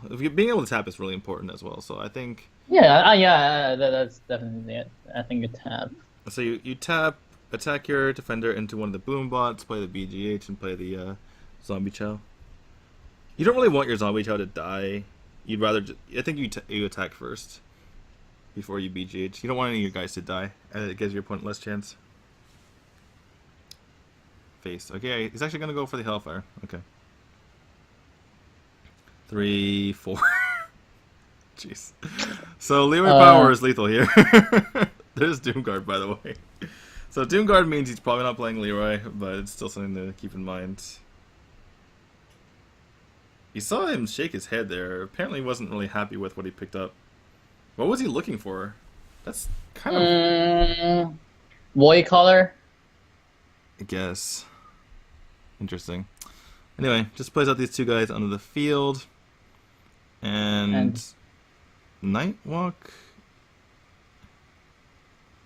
Wow, that Farseer is actually really good for him. Is he going to kill this in-game boss? I think he is going to. I think you do. Wow. I guess he is pretty low, speaking of Love CX. But fortunately for Nightwalk, he isn't dead here. That's not bad, actually. So I think you just play the Doomguard, and then you... Yeah, you can actually tap and play the Devil of Alpha. No, but if you tap right now, then you might not be able to play the Doomguard ever again. So let's see where the snipe goes. Hits the BGH, which is not too consequential. He's actually just going to clear the entire board, interestingly enough. And let's see if this knife hits. This can be big. Oh, no. You don't want to do this. Well, you just saw Hellfire, so there's that. This is kind of why you didn't really want to use Hellfire earlier. I mean, I know I advocated for it early on, but on second thought, it just didn't really make much sense. So here you can play the Mortal Coil on the... I think tap first. No, but the Mortal Coil is cheaper. I guess you could play Shadow Flame and then... But wouldn't you do on the Inking boss? You don't make a dude. Yeah, that's what I was thinking as well. So, Power Overwhelming... I mean, you had to play Void Caller or else you're... Void Walker or else you're dead. How much health? He's at 8, Does he so have? 3, 1... Yeah, he's actually dead on board, so yeah, he's dead. Nightwalk is dead. Doesn't matter what he picks here. Yep, there you go. Alright, so... And that's basically why Zeusonens wins. You know, the Renalog just runs out of answers. They don't have enough time to tap.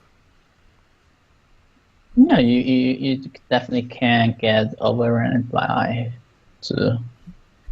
And that's actually what happens a lot in the first phase of the group stage. Yep. Alright, so 2-1 for Love CX. He has Mage left against the Paladin and Warlock of Nightwalk. We only know the Renalog from Nightwalk, but we don't know what the Paladin is. But judging from his deck choices, it's probably more like Paladin. I mean, he's playing... Not this. I would say it's a very good chance it's more like Paladin, because he's playing Control Warrior, he's playing Priest, he's playing Arena Warlock, and the Paladin. It would be really weird if he just threw a Secret Paladin in there. Oh, this is one last time. Mech Mage! Here we go, Mech Mage! Mech Mage! It's back! One last time. The Mech Mage is back! Alright, let's see what happens here. So... Is he going to... Okay, he's just gonna try to get out the Spider Tank next turn. And worst case scenario, he can go on turn 3 the Clockwork Gnome and a Ping. And sometimes Ping is really useful. Wow, Clockwork Knight, interesting. Actually, Educated Cow used Mech Mage in the group stage, so... Who? Educated Cow. Oh, Educated Cow. Yeah. Educated Cow, he got second place in the group with Ray Allen and Wubu and Ziwo, which is actually pretty impressive, if you think about it. That's a pretty tough group. Yeah. But, okay, it's just going to be this Clockwork Gnome here. And Nightwalk has a reasonable hand to deal with this. A bit of AoE, though the Hellfire won't kill the spider tank. You need a multiplayer. So I guess this is why mag cards are banned. Will be banned. What? Stats. What? Stats TOP, so banished from. Alright, so that's a mana worm, which means it's probably there's probably going to be no secrets. Yeah, no secrets. No I can't think right now. No mad scientists, yeah. Alright. So a few options here for Love CX. He could go for Mana Worm into Frostbolt. He could go for Spider Tank and just throw in his Clockwork Gnome. He could go for Mana Worm Coin into Spider Tank, but that prevents him from being able to use the Clockwork Knight next turn. And if you're Nightwalk, I think you just go ahead and Hellfire this unless you pick up a better option. That can be a better. Yeah, that's kind of a better option, I would say. Yeah, might as well. All right. Ooh, that's a timely monkey. Although, do you play it right now? You could just go for the fireball and throw in your Clockwork Gnome, and then you have a from that point you have a 3/3 and a 3/4, which is pretty annoying to deal with. So decision time here for Love CX. I think we go for the monkey. I love the way you think. I think you go for the monkey. If he goes for the monkey, his board's getting cleared next turn, though. I mean, there's no way you're tossing everything in just to play monkey, right? Stealth is not too bad. But yeah, I think it's going to be a fireball. I mean, this is much harder to deal with if your opponent has nothing on the board. Your opponent, it's basically impossible to clear this board if you're Nightwalk, unless you have exactly Hellfire Mortal Coil, because you can't play a minion and then Powerwhelming it and then Shadow Flame. So overall, just thinking of all the possibilities from the Arena Lock, this is like I think the best. All right, Brand's gonna hit the field. You can't really wait until turn 8 to Brand heal bot anyway, so you might as well just play the Brand and get some stuff on the board. Clockwork Knight's really good here though. And this is why I play Clockwork Knight. It's like a really expensive Shadow Sun Cleric, except it's a 5/5. So that worked out well. And we're gonna have to see Hellfire, I believe. Though we could just see a Reno. Reno's so painful though. Yeah, I think you already seen one fireball, so you definitely think that your opponent's burst is not as big as it would have been. Yeah, but if you tap Hellfire, then let's see. So Love CX has 9 damage, it'd be 1 off lethal. Are you ballsy enough to tap Hellfire here? That would be the ballsiest thing that I've ever seen. Just tap Hellfire. You can Hellfire and pass. Yeah. I think he's gonna Reno. I think he's too scared. I think you can heal bot. Oh, he's gonna Siphon Soul. Okay. Siphon Soul is Siphon Soul makes sense because you have no way to deal with this guy for the near future, right? It's like, how do you deal with this guy? So I can Siphon Soul's reasonable, but there's the Antonitis. There's and stealth. He has Antonitis stealth, but there's Twisting Nether. Oh, another Clockwork Knight, by the way. Wait, why did he monkey sec? Oh, because the monkey's cheaper, because he could have played a 1-drop or a 2-drop, I guess. Okay. So there's a lot of stuff on board. So if Nightwalk doesn't deal with this, he's dead. If he plays Hellfire, then his opponent has 3 damage on board. He's at 8, so he would be 1 damage off dying. This is the problem with not playing board clears earlier, right? But yeah, it's kind of problematic. Actually, no, the Mana Worm kills him. No, he doesn't. Okay. Anyway, I'm getting confused here. If he Hellfires, the Mana Worm is dead. So if he Hellfires and he's at 8, and his opponent can use the Frostbolt and he'd have 7 damage, there's no way you tap at that point. There's no way you can tap Hellfire. He can just play Reno, but then your opponent has a pretty big board. The thing is, if you Reno now, you can actually just Twisting Nether next turn, which is kind of not what you want to do, and you can actually heal bot afterwards. You could also...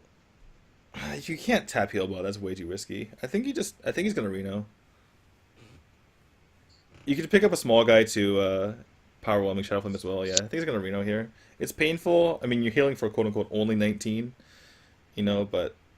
I was actually thinking about Love CX decision not to pick the Clockwork Giants. That is true. That's kind of difficult to deal with.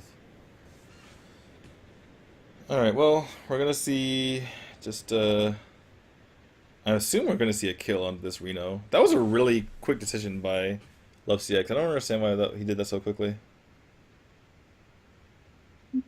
Why are you doing this? Because... No, he's... Yeah, I don't understand why he's doing... You know, indecision zone. Okay. I guess okay, this is fine. Alright, so...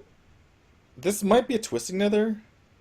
Got wrecked by Antonidas. Yeah, exactly. So, yeah, immediate Twisting Nether. Loatheb is fine. Yeah, Loatheb is pretty good. So, gonna be an immediate Antonidas plus. That's a spare part into stealth. The cloaking field. And I think it's gonna be Loatheb into Defender. Unless he can pick up something small enough to... Okay, so the Defender is actually too small to power whelming Shadow Flame, unfortunately, because it only does 6 damage. And, you know, a Stealth Antonidas, you definitely play... you definitely do whatever you can to kill, even if you use 3 cards to do so. There's a Dr. Boom, by the way. Alright, so 9 mana Fireball. And... I think you kill the... hit the face? I think you kill the... yeah. Okay. Defender, I guess. This is so painful. Healbot, power overwhelming Shadow Flame is the way to get wrecked. You can Thoris and Shadow Flame. It feels so bad. Oh, it feels so bad, man. You have to kill this Antonidas though, or else you're just dead.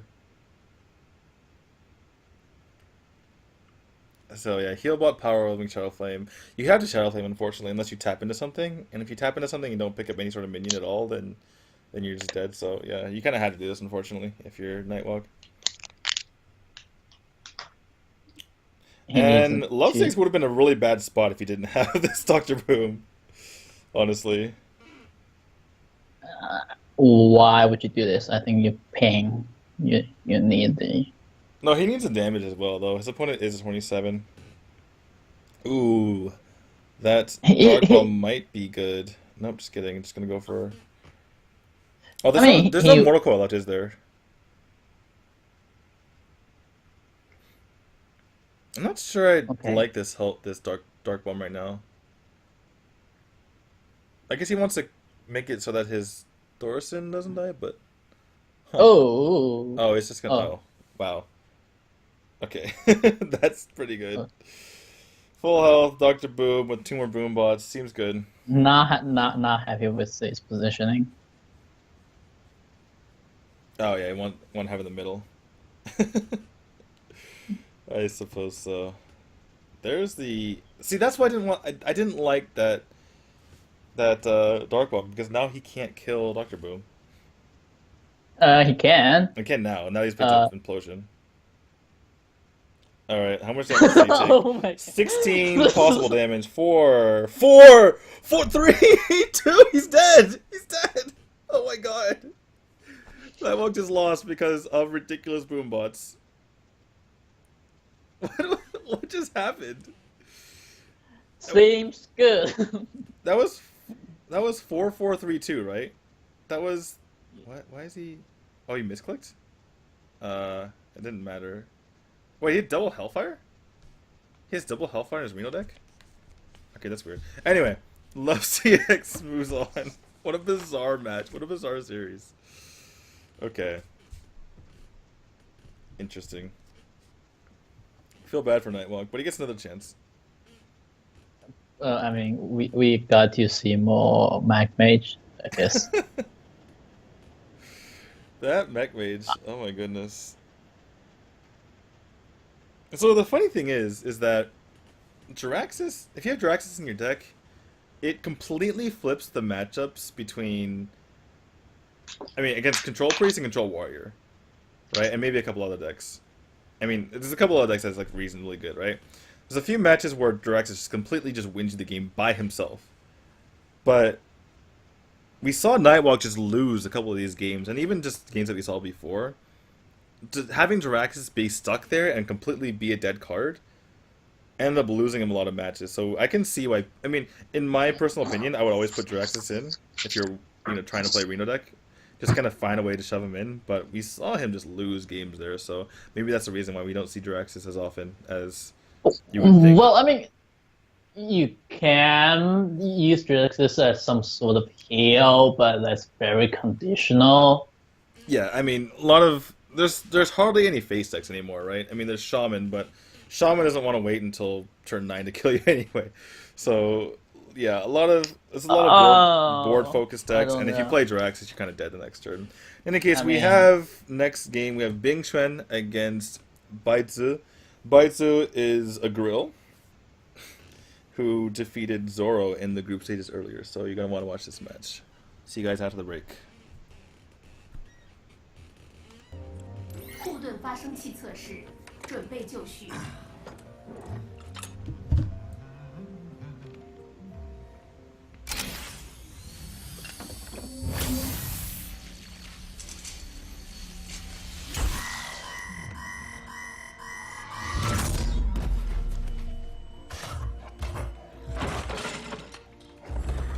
好了 ，Weston， 别生气，你的血压又升高了。跟你说了，别监控我的身体状况，阿西娜。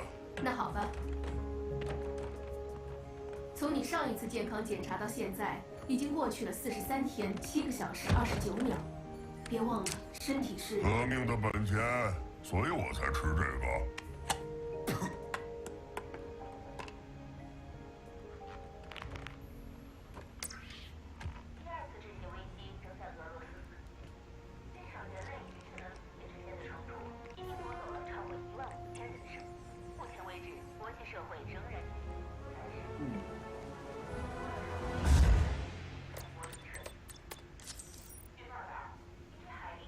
你每次看这类新闻的时候，我都要提醒你，重新召集守望先锋特工执行任务会有极大风险。2042年佩特拉法令已经明确宣布，任何守望先锋活动都是非法行动，并且将受到惩罚。我知道，你说的没错。现在这世界就这样，真怀念以前的日子。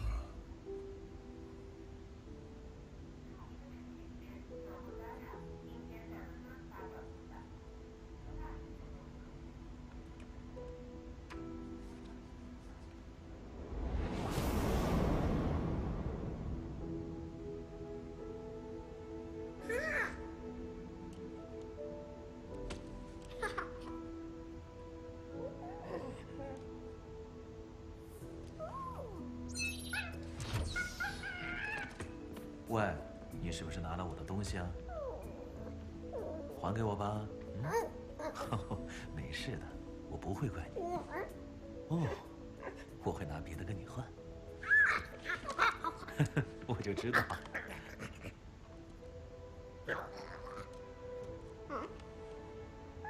孩子，在这里可看不到什么风景。不过外面的世界很大，你想去看看吗？ 来吧，我这就带你去看。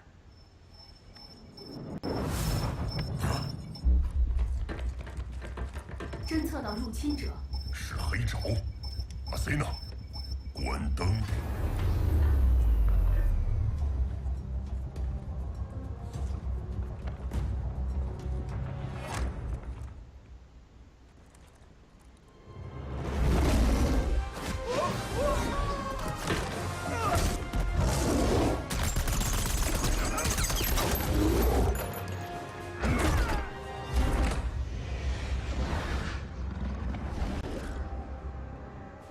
嗯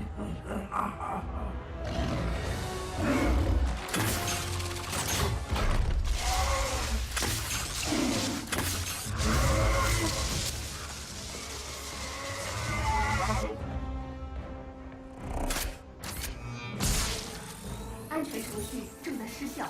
Winston，死神正在解析守望先锋特工数据库。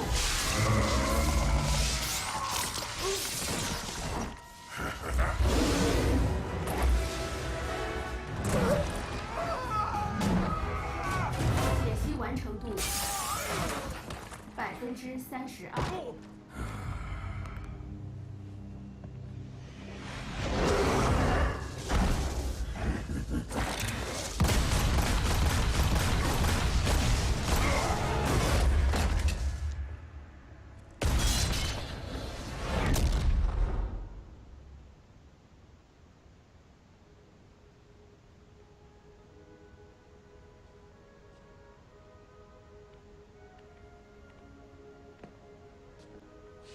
你拿我的眼镜，是因为你想了解外面的世界。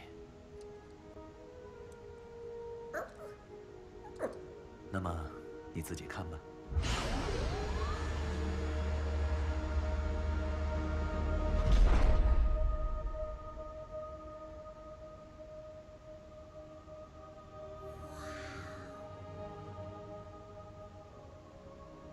记住，永远不要只满足于世界的表象，要敢于探寻未知的可能。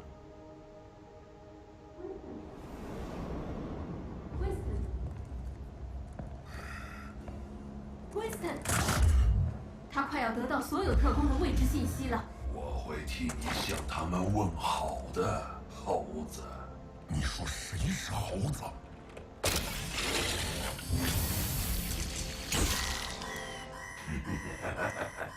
我是科学家。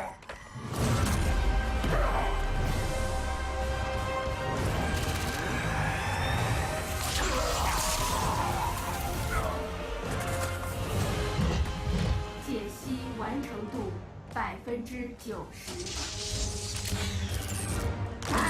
正在断开98%。好了，阿西娜。阿西娜。阿西娜。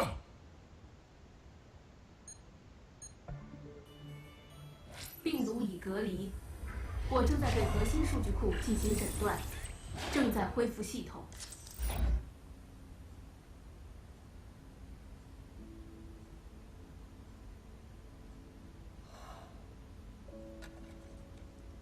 永远不要只满足于世界的表象，要敢于探寻未知的可能。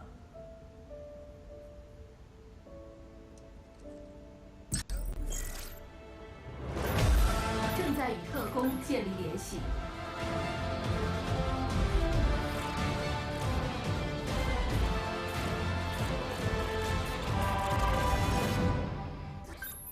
Winston， 是你吗，亲爱的？好久不见了。是啊，想死我了。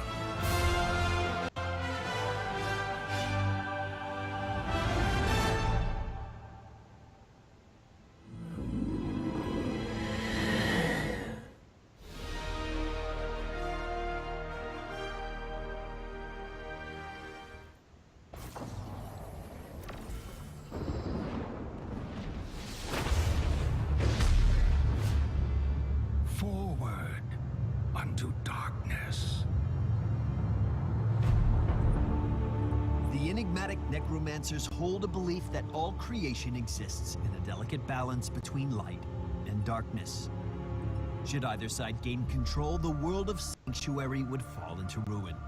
As a member of their ancient order, Zul fights to preserve that balance, no matter where his travels may take him, or what foes stand against him.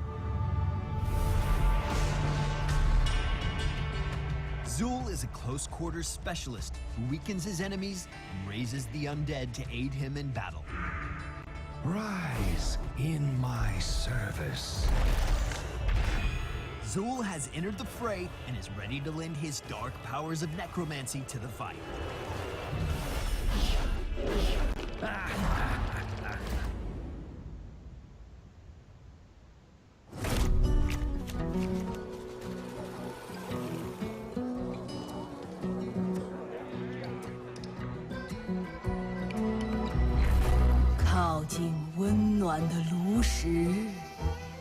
听我来讲个故事。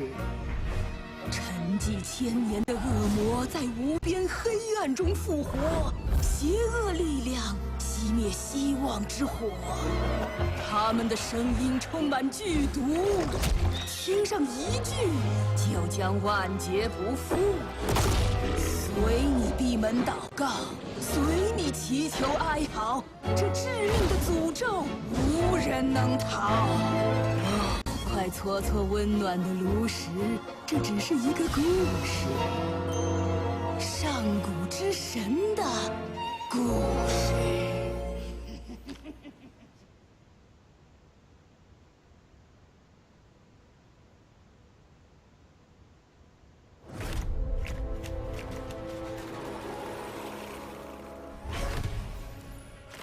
曾经有段时间，背叛和黑暗如同梦魇般挥之不去，让我无法自拔。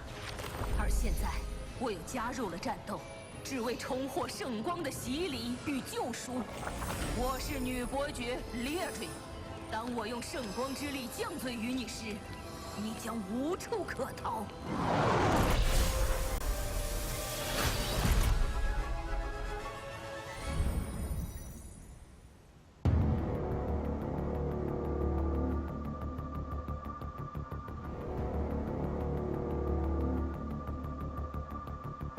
2016春季，上海。一波20多水平的差。中国最高级别炉石赛事。科多来的。是要开树人节了。哦，对了，那这个奖肯定是毫无缺战。汇聚32名顶级炉石选手。恭喜灵魂五副！赛事冠军直通暴雪嘉年华世界锦标赛。佛祖！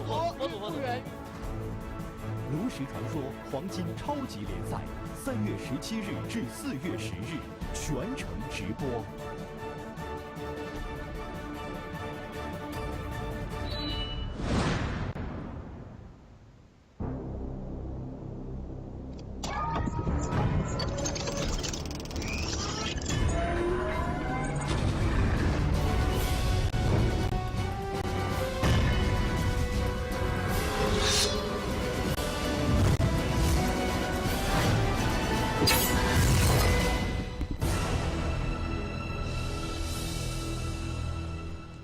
好的，各位欢迎回来，您现在收看的是。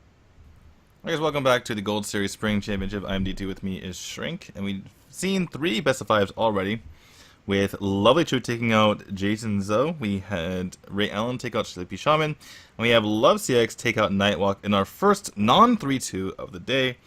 We're coming up on Bing Xuan of Team EDG versus Bai Zi of Team SH Royal, which I've never heard of before.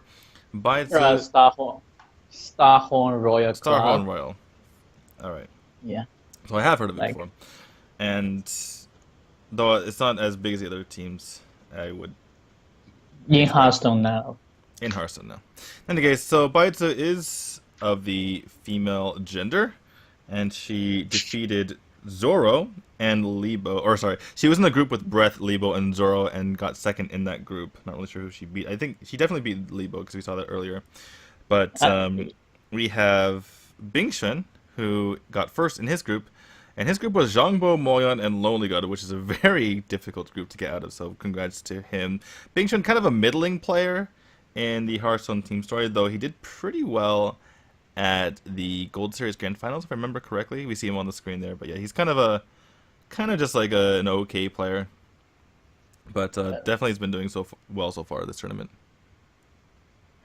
Yeah, and actually he's pretty good as soon as No Tomorrow went on to the team and playing for the HDS, but No Tomorrow is now in the dumpsters. You're so mean. I mean, I'm just talking about No Tomorrow is nowhere to be found now. That is true. That is true. Well, it's kind of the harsh nature of Chinese Hearthstone, right? If you can kind of do reasonably well, you can kind of keep your appearances going in these kind of tournaments. So basically, as long as you get out of, the well, group okay, stages. I guess it's it's to do with his play style. Notamari basically just play really aggressive, and that's kind of out of meta anymore. And he needs some time to kind of adapt, I would say. But yeah, but my larger point was that as long as you do reasonably well, I mean, all these players are basically players from like Gold Series, Grand Finals, all that kind of stuff. So as long as you keep your stuff going, you can be okay. We saw that Bingchuan there is a leopard gnome. Everyone's a leopard gnome. We don't know what the leopard gnome means. Apparently, it's something you build up as you go on. Let's take a look at Baizi here. Baizi also leopard gnome, and we have much fewer statistics on her. Let's say she's 23 years old. What does that 23 mean? 23 years old. Okay, so it's a completely different character in Japanese and Chinese, so that's why I was a bit confused there. And she's from Beijing. Beijing. Okay. I need to memorize the characters for the cities. Anyway, Northern Capital. Northern Capital is what that means, which is Beijing apparently. I mean, it's a capital there. It's the same word as Kyo in Tokyo. So. Yep. Yes, we have. From Baizi, we have Mage, Warlock, Paladin, and Druid, or Druid's banned. And from Bingchuan, we have Warrior, Druid, Paladin, and Warlock, and the Warlock was banned. The Mage can be Mag Mage or Temple Mage, since none of the Warrior or the Druid is banned. Right. Which means it's unlikely to be Freeze Mage. Yeah, very unlikely to be Freeze Mage. That's a good point. And I was just thinking about the Warlock ban, but yeah, the fact that it's not Warrior or Druid means it's basically impossible to be Freeze Mage unless she's playing some kind of crazy Freeze Mage. Male Mage? Maybe, yeah, Fatigue Mage. Could still be Fatigue Mage. But yeah, probably going to be either Mech Mage or Tempo Mage. Actually, I really like the Dragon Mage. Dragon Mage. Grinder Mage? Grinder Dragon Mage? Oh, yeah. Grinder Dragon Mage, yes. Too many mages. Anyway, well, it looks like we have... not sure what this is from Bingchuan. It could still be Secret Paladin. It could still be Murloc Paladin. It could still be Midrange Paladin. Probably not Midrange Paladin, though, because Keeper Voldemort's not as good in Midrange Paladin as it is in Secret Paladin. So it could still be either Secret or Murloc, I would say. But with two Keepers, probably Secret Paladin. And then from Baizi, we have the tried and true Zoo Warlock. Belcher we and still don't know. Lothar. Still don't know. But typically don't see Lothar in Murloc Paladin, though we did see it from Matsuna at the 8-Pack Championships. I mean, it can be mid-range. It could still be anything. That's the funny part. This could still be... I mean, we see some slightly unusual cards in Bingchuan's hands for certain decks, but yeah, most likely mid-range. But anyway, we have the classic opening from Zoo. This has been there since basically the alpha, I would say. But there's the Keeper of all the ones coming back, so still nothing, to be said about this Bingchuan deck. I mean, the Shredder in the Zoo is kind of interesting thing. Yeah, Shredder's not usually seen in Zoo, but it's a pretty powerful card. So it definitely makes sense. And okay, finally we have something to say that definitively this is almost certainly mid-range Paladin. Okay. Alright, so finally we have an indication. Yeah. Bison might be playing the version that Dalton, the captain of Panic to Death, plays, which is my team, by the way. Plays that you have Shredder and you only play one Power Overwhelming. So that's that. She might do some adjustment, but Egg is actually a really nice pickup here because now you can you're allowed to overcommit to the board in a sense, right? Because now Consecration doesn't absolutely destroy you. And it still takes up your opponent's entire turn, and you still have somewhat of a board left. You have a 4/4 and 2 1/1s left, so it definitely is a really good pickup for Bites. I mean, it doesn't seem like much, right? But the fact that she was able to play that turn completely differently because of the fact that she was able to pick up that egg, and now she's just going to go ahead and pop it. I would imagine she pops the rest of this too. She pops her Creeper and the Abusive Sergeant. I mean, you kind of get in trouble with Consecration, but not really. If Consecration comes out here, you're still leaving a 4-2, a 2-2, and a 1-1. So I think you're perfectly fine in popping your Creeper here and just getting as much power on the board as possible. The problem being the turn after this can be Equality Consecration. Even though you don't but if your opponent doesn't do anything now, you're getting a lot of power on the board, so this gives you better trades this coming turn, and you have an entire turn to unleash like the fury of this board, right? And then the turn afterward, a Call to Consecration. If your opponent has a Call to Consecration, they've already, taken a lot of hits with the board that you just created. So I do like just making your board bigger this way, because you're not weak to AoE this turn, and if your opponent plays minions, which he likely does, now you have a better chance to deal with it. That's true.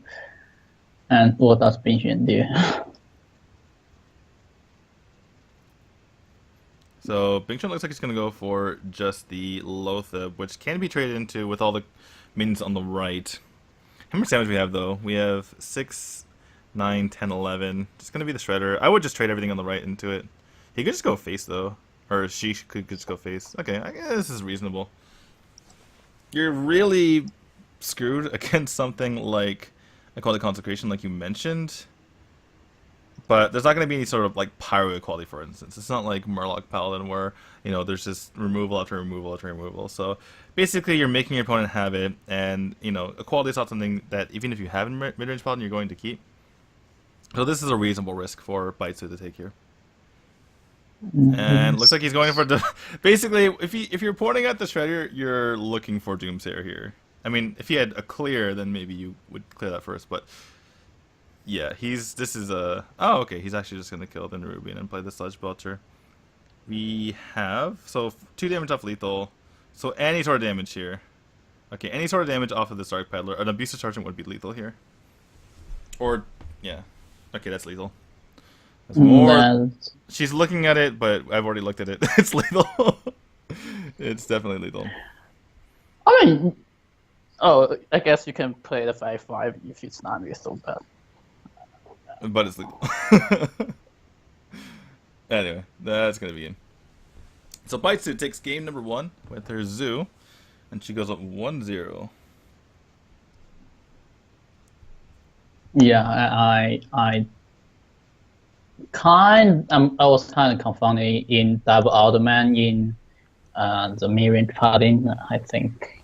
Yeah, the Alderman, it seemed like something you would put in mid-range Paladin at the very beginning, but when people started getting more used to the deck, or more used to the card, excuse me, it just made much more sense to put in Secret Paladin, because you always have something on the board. The problem with Keeper of Alderman is if your opponent has a board, then sometimes it's useless, right? You're just making your opponent's board bigger, and it's such a dead card, which can happen a lot in mid-range Paladin.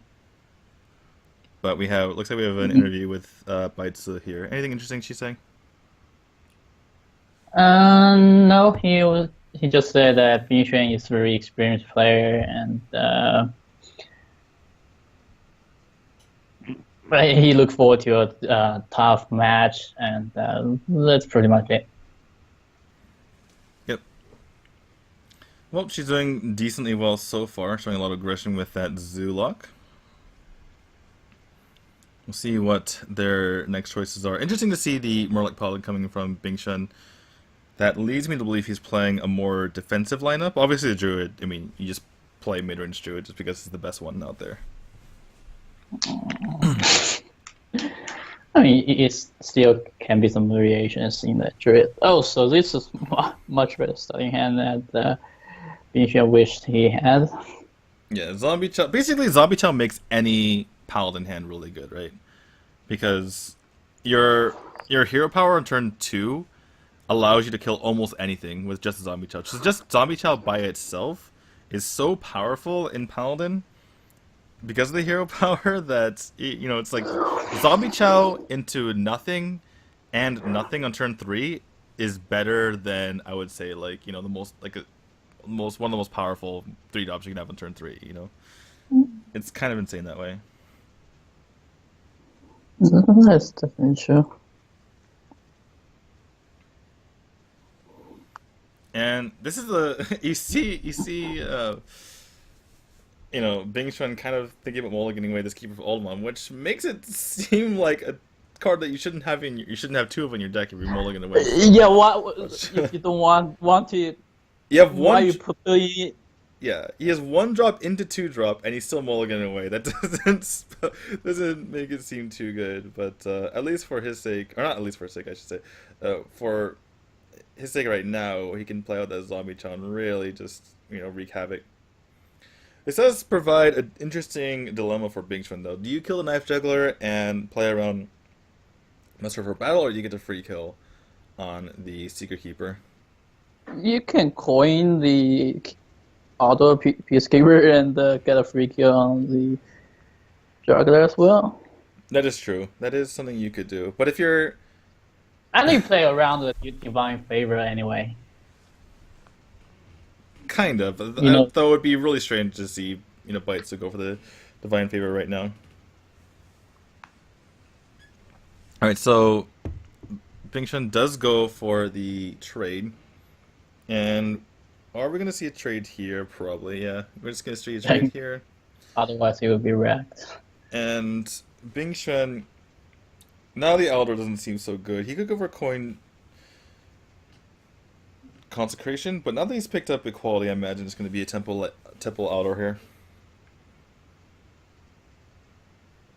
Temple Eldor.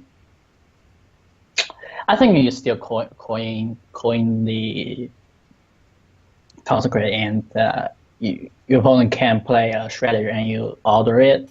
Wow, this is a really patient play by Bing Xuan, just going for the hero power here. I mean, that basically just dies to the Light's Justice, so it's not even that amazing. And in the meantime, he's picking up a lot of cards to be able to be, divine favored by Baitzel here.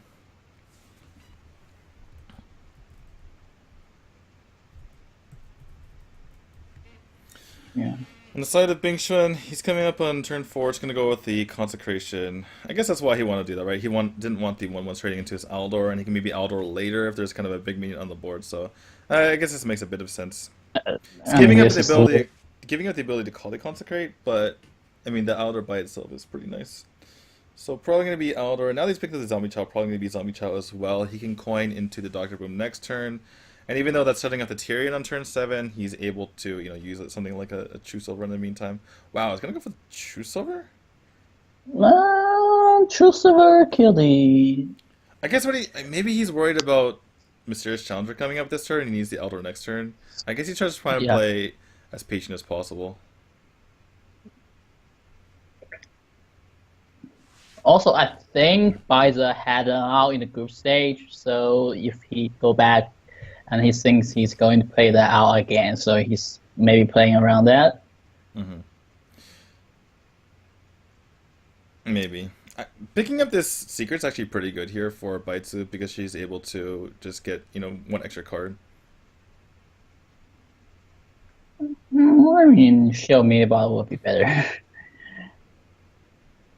But, yeah, true. But I think it's perfectly fine. So, Baitsu has a bit of a dilemma here, whether to kill off this Zombie Chow or not. I think you just go face, though. Yeah, you have a True Silver. Even though... No, I mean the Lothib. I don't think you need to kill off this Zombie Chow. Particularly because there's a redemption in place. And we see Justicar in Bing Xuan's deck, and he's actually going to go for the Dr. Boom after checking for Noble Sacrifice. This is really risky. He's going to be kind of rewarded, I suppose, because it is competitive spirit.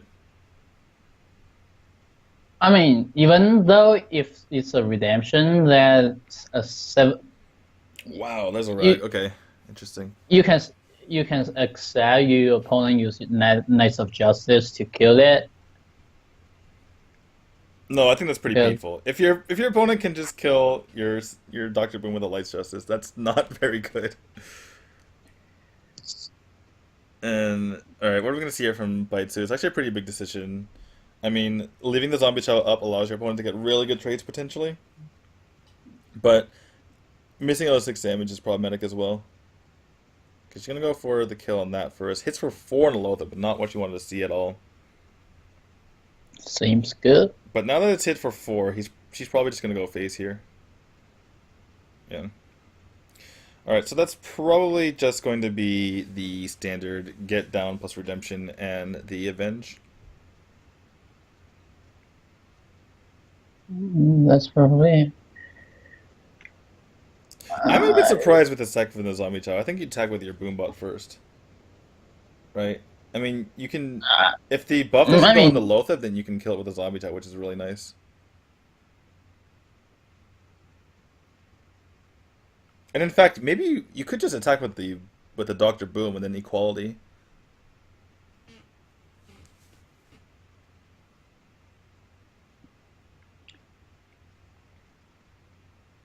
Alright, in any case, we could see inequality, or we could see equality, we could see Aldor here.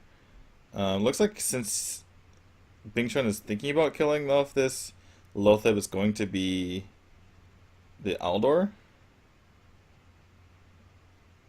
Oh, okay, he's going to try to kill it off with this Boombot, and if it misses, then he's going to Aldor. Oh, sorry, my bad. That's okay. I'm sorry, I'm like all over the place here. My apologies, guys. My casting isn't the best today because I'm a bit jet-lagged. But just gonna go ahead and re-equip the True Silver just to get some healing. That doesn't make too much sense to me. Although I guess he wants to save the Aldor. I suppose. I think I'd rather have a dude. Huh. Have a dude for what? Just to have a dude on the board, just to be able to trade with stuff.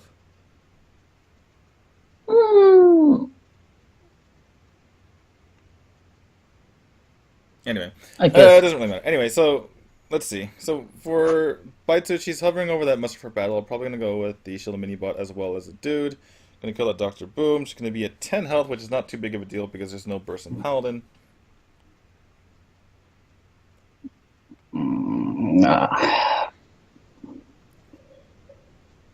And now all of a sudden, Bing Chuan, after being able, it seemed like he was in a really good spot, but now he might be in trouble. He might be, but Baizu can't do owl and 4/4, so.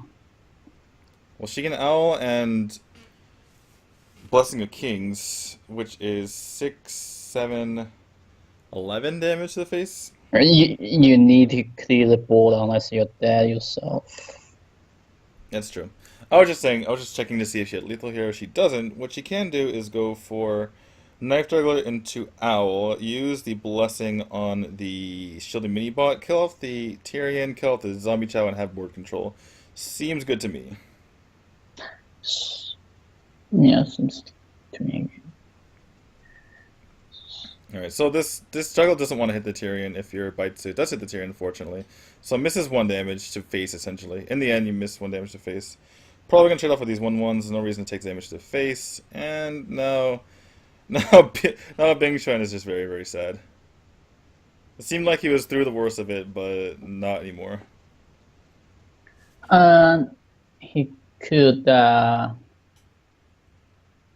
don't know, there's not a lot he can do. He's going to kill out this Knife Juggler, he's going to Aldor the Shielded Mini Bot so he doesn't die, but I think he's dead anyway, because of the reg. Yeah. And he's probably going to play the Shredder just to get more stuff on the, or like a bigger body on the board.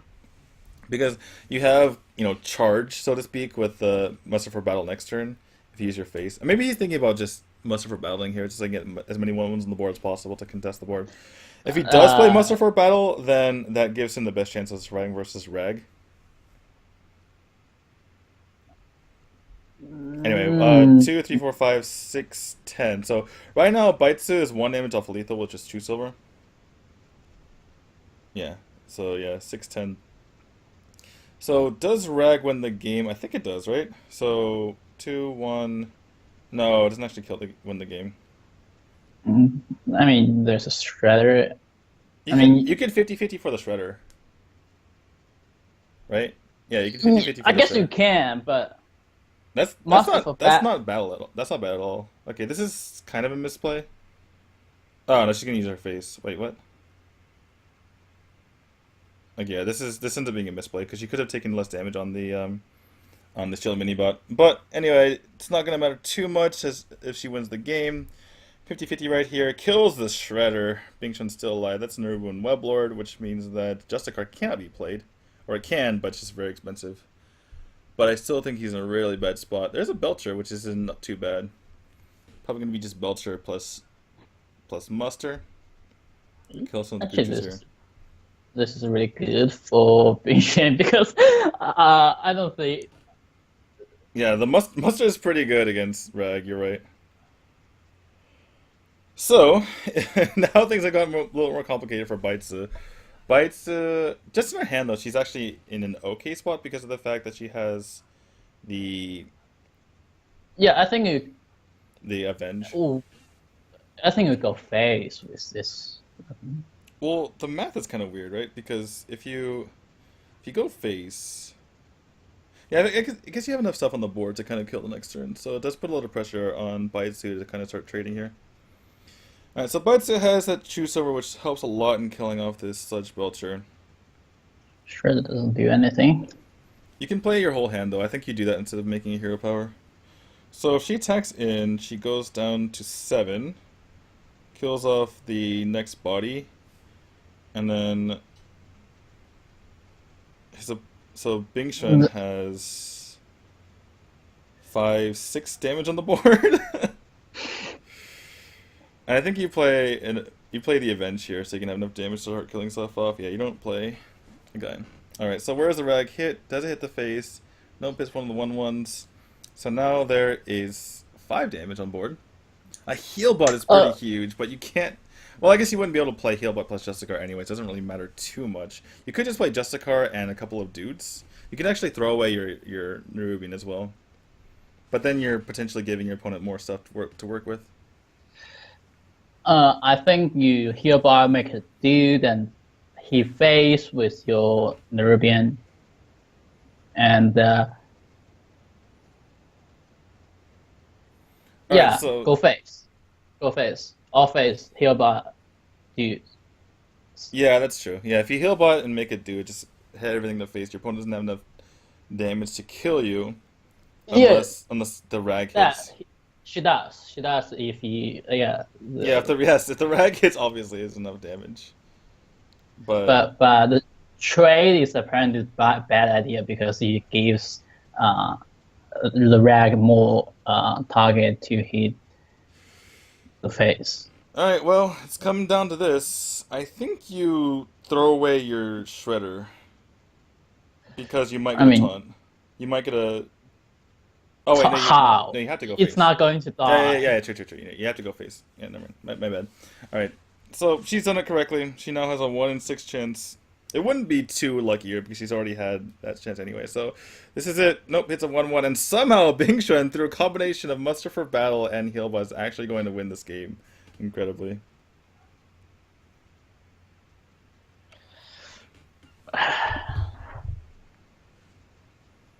You okay, Shrink?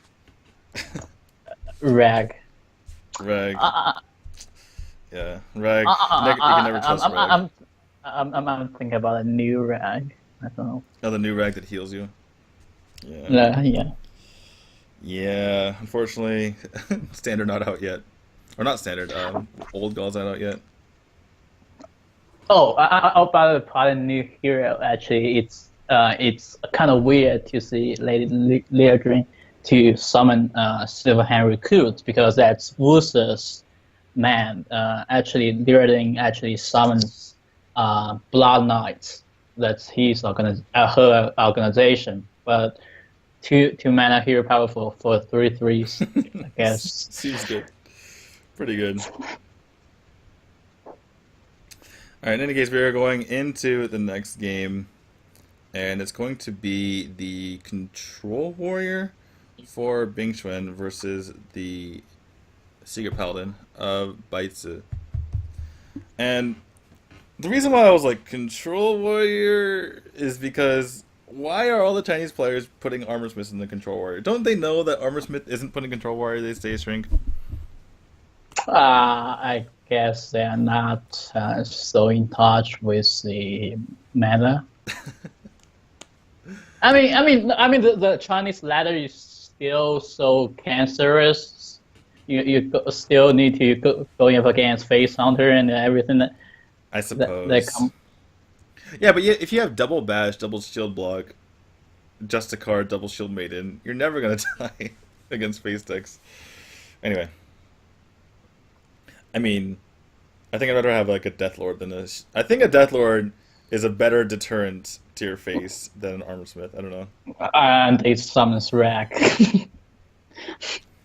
and you feel very bad. I don't know. Anyway. I mean, there's this mentality thing, so it's not. It cannot be explained by reasoning. Okay. Anyway, we have that coin Armor Smith into the Knife Juggler. And Bingshun picks up the slam, but I wouldn't really slam here. I would just go for the attack on the Knife Juggler plus the cool task. Have a 1-1 and 2-1 or 2-2 on the board. You can use the slam later for card draw potentially. You can take out a Divine Shield. Just develop the board here if you're Bingshun. Yeah, I think you really need card draw. One of the most popular ways for the controller to lose is to lose supply of cards. Right. And feels bad, man. You have a Secret Keeper into a 2/2. Something you don't want to do. Yeah, Although you might do it anyway. You might do it anyway just because that kind of protects your dude as well. Like your dude, either your dude or your Secret Keeper is going to kill something. So yeah, I think she's going to do it anyway, which feels bad, but what can you do? Do you hear play the Bash? I mean, I think it's fine to just hero power up here. Bash is actually surprisingly, needed in this matchup. There is some Must for Battle picked up for Bites too, so she finally gets something going here. But that's really, really easily be dealt with by that Light. I think go Face, yeah. You have yeah, there's no reason to kill any of these things here because if one of them's buffed, it doesn't really matter because they'll just buff the one that survives. And you could, I think you just go for the Blessing and Redemption. No, you can't really go for Blessing and Redemption, can you? It's just kind of awkward. I guess you just go, what you do is you go for True Silver and you don't attack and you hope he doesn't have Harrison. Unfortunately, he does have Harrison. Yeah, that's honestly, that's a losing play from our perspective. Yeah, from our perspective, it's the winning play in most matches. But I mean, if you just play the Loatheb here, the Loatheb dies, the rest of your board dies. It doesn't really do anything. And the opponent draws 2 cards. Yeah. So this is going to be painful. EDG's Bingshun is going to be at, 26 health? With a Harrison on board and card advantage. Doesn't feel good. Baron Geddon is really interesting. Yeah, Baron Geddon. A lot of times. Okay, if you put Baron Geddon in when you're really worried about, board flood aggro decks, and he actually has Dr. Boom as well, so is this an elite-less warrior? I haven't seen this. This is like a deck that's never even played anymore. Yeah, this feels a deck from like 2 years ago. Except with Bash. Yeah, except for Bash. Alright, so if you're Bingshun right now, do you just go for the Sludge Belcher or do you go for the Slam for Fireworks? I think the Fireworks probably, or is the Belcher's probably a bit better here? I think the Belcher, I mean, you can play other things basically, immediately, but... Yeah, what you're doing is getting rid of the True Silver. It seems like kind of a waste, right? Because you're tossing away the True Silver, but you're allowing future minions to live, so you're kind of getting that out of the way right now. Yeah, I mean, I don't know if you are aware of it. In this game, actually, the minions take 1 turn to attack into others. Yeah, true.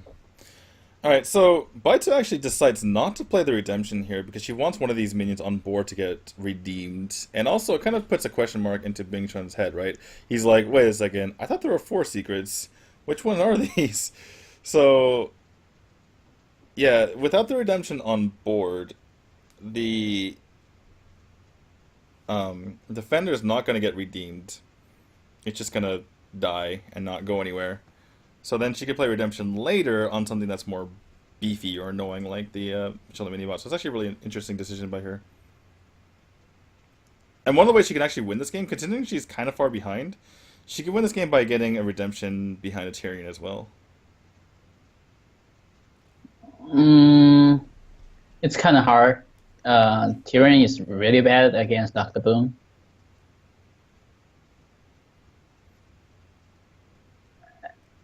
And the warrior is still on 26. That Ashbringer doesn't do that much. That is true, but it's just something to keep in mind, and it's not like the 2-1 would be doing anything right here anyway. All right, so we do see the Secret Keeper come into the hand of Baitsu. She can play everything but the Blessing. I mean, she could play the Blessing as well, or she could play the Blessing, but there's no reason to right now. She could just. I would like to see just everything here, other than the Blessing piece. Yeah, I mean, she's kind of inconsistent here, because now you can't. That's rather consistent, because if you play the redemption, that but she didn't play it. She didn't. Anyway, so this is a pretty nice board clear for Bing Oh, okay. And this is just getting worse and worse for Baitsu here. That's a caster curse that we ravished about the Baron Geddon. Wait, you didn't say, you said something bad about the Very Good, and I didn't. No, you thought.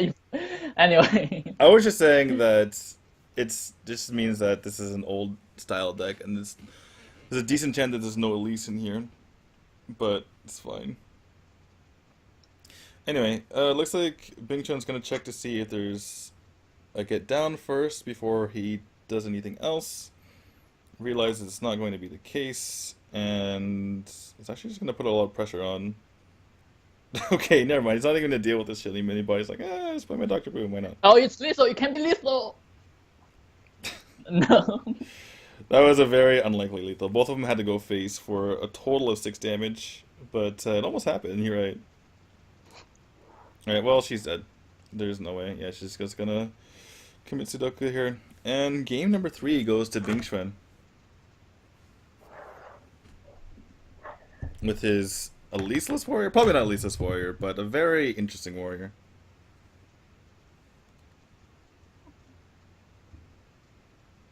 Yeah, like Druid.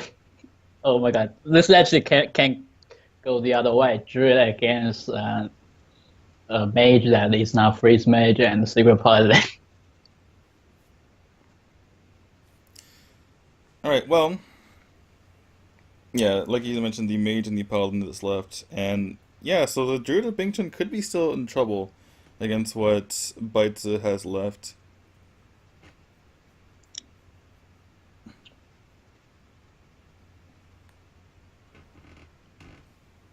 And actually, this is pretty much anti-Druid lineup from Baitsu, considering he had. Right. Yeah, I mean, he had. We mentioned this in the beginning, right? There was no way that this mage was going to be freeze mage, and if you're not banning Druid, then you pretty much had to play an anti-Druid lineup, or else Druid is just too strong. So yeah, basically, Baitsu's lineup was Zoo, Secret Paladin, and Temple Mage. So yeah, it absolutely is an anti-Druid lineup. But Bing Chun has Wrath, Mind Control Tech, and Keeper. That's kind of as anti-aggro as you can get. And Living Roots. Oh my goodness. This is kind of insane. Oh. Alright, are we just going to see Mana Worm into Mana Worm? Or Mana Worm coin Mana Worm here? I don't think you can do anything else. Yeah, if you just do one mana mermaid, it just dies to hero power, so I might as well just start getting stuff onto the board. Unfortunately, there's a Wrath. There's a Wrath. If you're Bingchun here, I think you do Wrath here, though, if you're Bingchun. Because you have a 3-mana play next turn, and I don't think he's going to wait for, value, quote-unquote, on this mind control tech. Because if he waits for it, then it might never come, because this is a tempo mage, it's not like a mech mage or a zoo.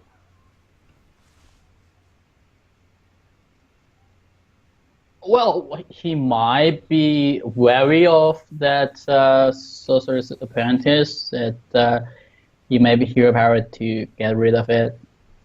That's true, but it's still... Oh, okay, well, could just be a pain.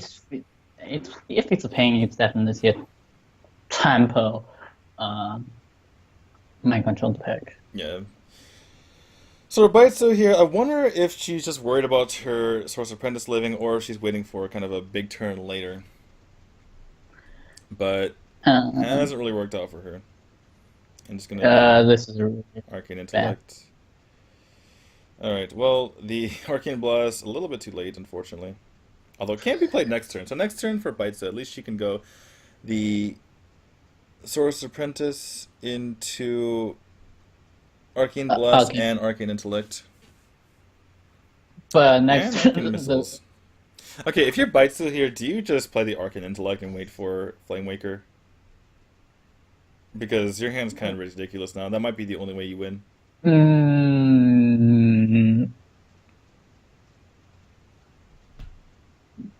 Can you fireball one of those? I think you need to save Fireball for something like Druid of the Claw. Yeah, that's true. But this is definitely really tough for her. Yeah, I think you go YOLO, you play all of the spells. So this is kind of safe, quote-unquote, because she wants to see how it goes first before she used the Arcane Blast. But, I mean, it ended up working out perfectly. There are the Flame Wakers, by the way. There are all the Flame Wakers, which is unfortunate for Baitsu here.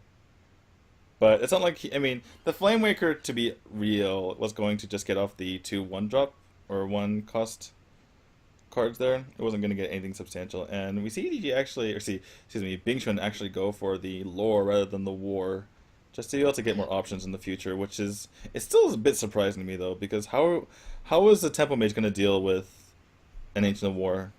The problem is that there's a good chance that you skip turn 6, which is definitely the thing you don't want to do. Well, he's drawing... Oh, yeah, but... I suppose. I guess that kind of makes sense. But with the 5/10 already on the board, you might not be in the worst spot. In any case, it's just going to be this Zhurjik coming out from Baitsu. Not It's like the this. mirror thing. Not like this. Yeah. There's a swipe. I think you just swipe this. I mean, you can play your own as Yes. Zhurjik, but then your guy dies. And leaving something at 1 health is not the greatest against a Temple Mage.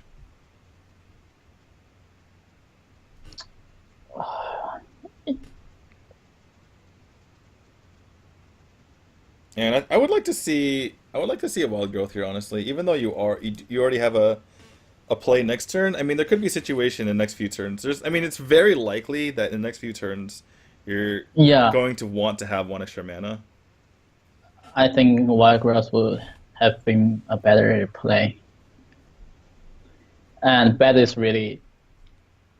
this turn is really awkward for her. Yeah. Flamewaker into Frostbolt? Flamewaker into Mirror Entity? You could Mirror Entity. I mean, either it's not ideal. You want to really want to do both. Right. But the thing is, even if your Flamewaker dies, you have another Flamewaker, you also have Antonitis. So I think you need the Mirror Entity here to protect yourself against something like this happening with this Ancient of War. Obviously you don't know that your opponent has Ancient War, and if she knew that, obviously she'd just play the Mirror Entity. But last turn, we might see some fireworks though, so that is something. But what I'm trying to get at here is that last turn, your opponent played swipe and nothing else. So there's no, there's probably not a small minion in your opponent's hand. You've already seen most of the small minions as well.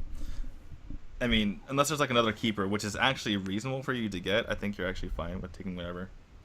Yeah, I mean, and that's the problem with Bingshuan's play there. If he plays the white grills, he can draw into combo next turn, which will be lethal.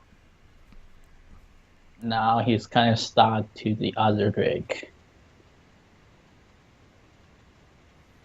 Yeah. Anyways, so it looks like there's gonna be no second Flame Waker here. It's gonna be as much stuff as possible coming out of the Flame Waker right now. And it's gonna be a Fireball. I think I'd like to see Fireball. I like to see this Flame Cannon just YOLO it, honestly. I think that's the only way you're gonna win this game. It misses though, unfortunately. Oh, okay, never mind, doesn't miss. Just kidding. Never mind, it's perfect. Perfect flame cannon. But I think one of the pings hit face. But anyway, yeah, this Miranji now is really looking good for Baitsu, and she's actually kind of in the game again. Is that lethal? 5 plus 4 is 9, plus 6 is 15. 3 damage short. So this is probably in charge just to make sure your opponent doesn't get something big. Yeah. But yeah, this is a really good trade though. Yeah, I think you just double trade. Double trade, hero power. So you're either left with a 5-3 or you're left with a 4-2 and a 5-1. Either way, it's kind of okay for you. Yeah, the worst can happen to you is probably, I don't know, like Flame Waker into Arcane Blast. Into like a lot of random things. The random things are the worst. I do like going face here with at least one of them. Yeah, you kill off the flame. Okay, I was thinking. I mean, obviously the druid mindset a lot of times. It's a taunt. We all forgot it. Yeah. So okay. Yeah, this definitely makes sense. But yeah, now Baitsu with the ability to get a lot of these missiles off. Well, not really. She doesn't have them with mana, but she can. I think you Fireball. Yeah, Fireball is not that good anyway. If you Fireball and you miss the pings on the Druid of Claw, do you just hit face here? I think you... No, you don't, because you can just Antonitis next turn. Anubarak. Anubarak is really bad, actually. I think this is much more risky than Fireball here, because now she has to kill off the... Now her Flame Raker just dies. Flame Raker just dies. That's true. She could just ping the Druid of Claw and let, Bingshun deal with it, but Bingshun's probably going to hit the face here. Maybe. Why? I guess he could kill a Flame Waker, but I mean, this just gives Bingshun a really good situation here. In the case, how much damage is Savagor? Savagor is 8 plus 4 is 12. Wait, what? No, I didn't do the math right. 5 plus 4 is 9, 10, yeah. So that's not enough damage. I think you just kill off this Flame Waker here, because that's the only way you die. And Bingshun's well his way to victory. Yeah. What? No. What? No. Yeah, there's nothing... I mean... Baitsu had to put up a taunt here, or... have lethal, and she has neither. So that's going to be it. That's going to be it. Yeah, I mean, I don't really agree with the unstable portal timing. I mean, you could hope... Oh, no, this combo anyway. I mean, you could maybe hope that Deathwing can save you or something. I don't even know. Yeah, but we had one of the comments in the chat say that this is why I don't play anti-Druid lineups, but this is why I don't play anti-Druid lineups, because Druid just finds a way to win most of the time.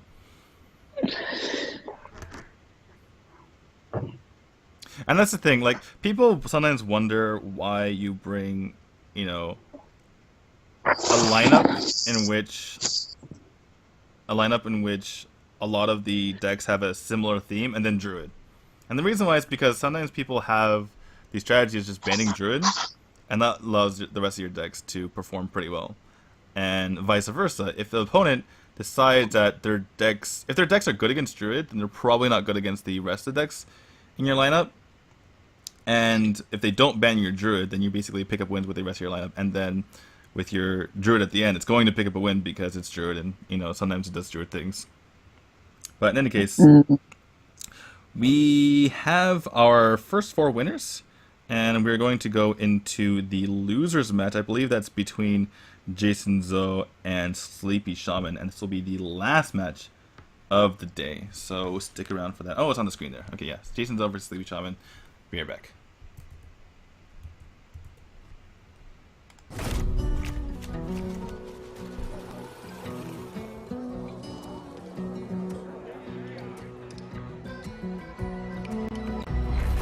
靠近温暖的炉石，听我来讲个故事。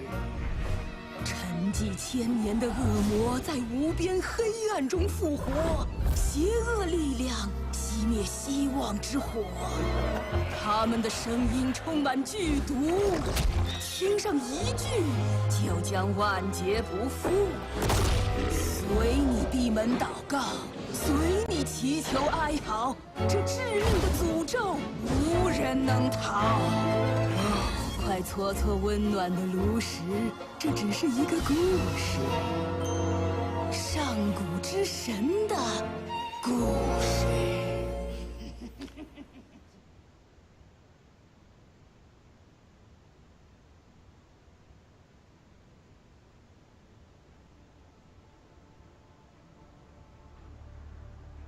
我的孩子，一股可怕的黑暗势力又回到了我们的世界，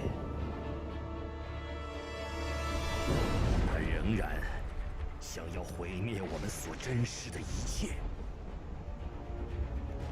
为了阻止他，我或许也会丧命。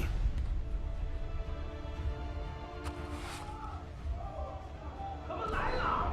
他们回来了！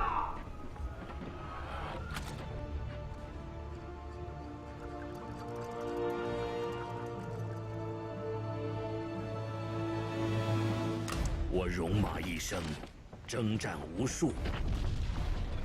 我见过诸国化为火海，无数英雄白白牺牲。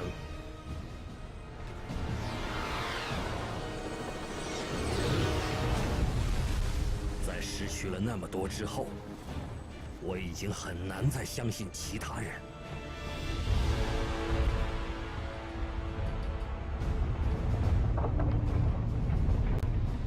但在你的身上，我看到了耐心、宽容，还有信任。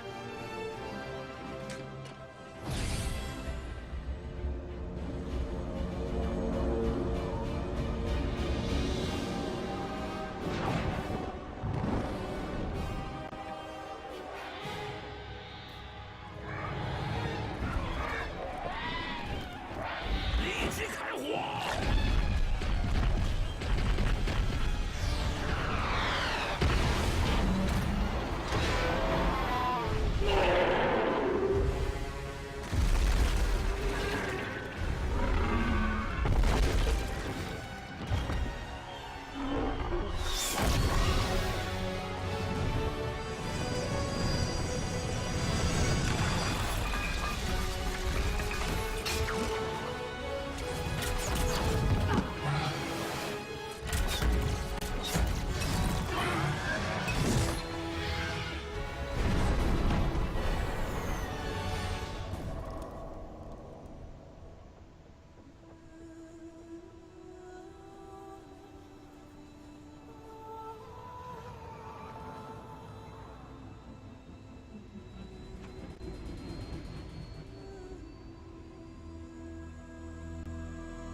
！Anduin， 现在我抱着与你一样的信念，和平即是最崇高的理想，但要想实现理想，你必须为之而战。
哥们儿打过黄金赛吗？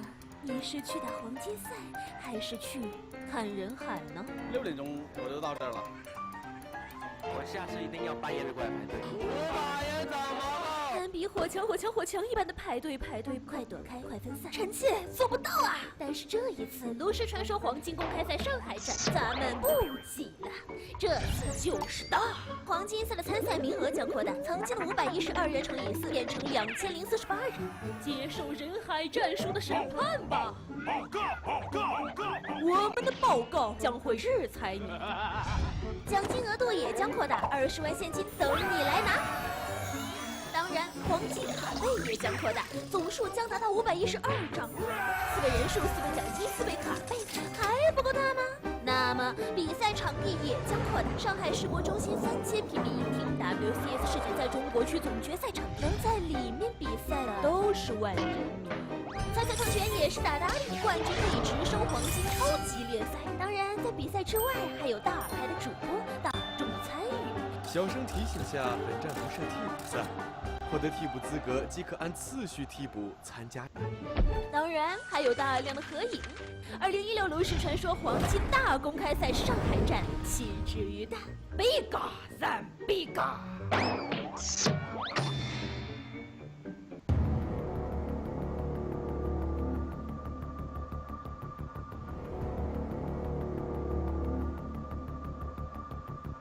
2016春季上海。一波20多血别的他。中国最高级别炉石赛事。科多来的。必须要开树人节了。哦，对了，那这个奖章肯定是毫无忌惮杀。汇聚32名顶级炉石选手。恭喜灵魂五副！赛事冠军直通暴雪嘉年华世界锦标赛。佛祖！炉石传说黄金超级联赛，3月17日至4月10日全程直播。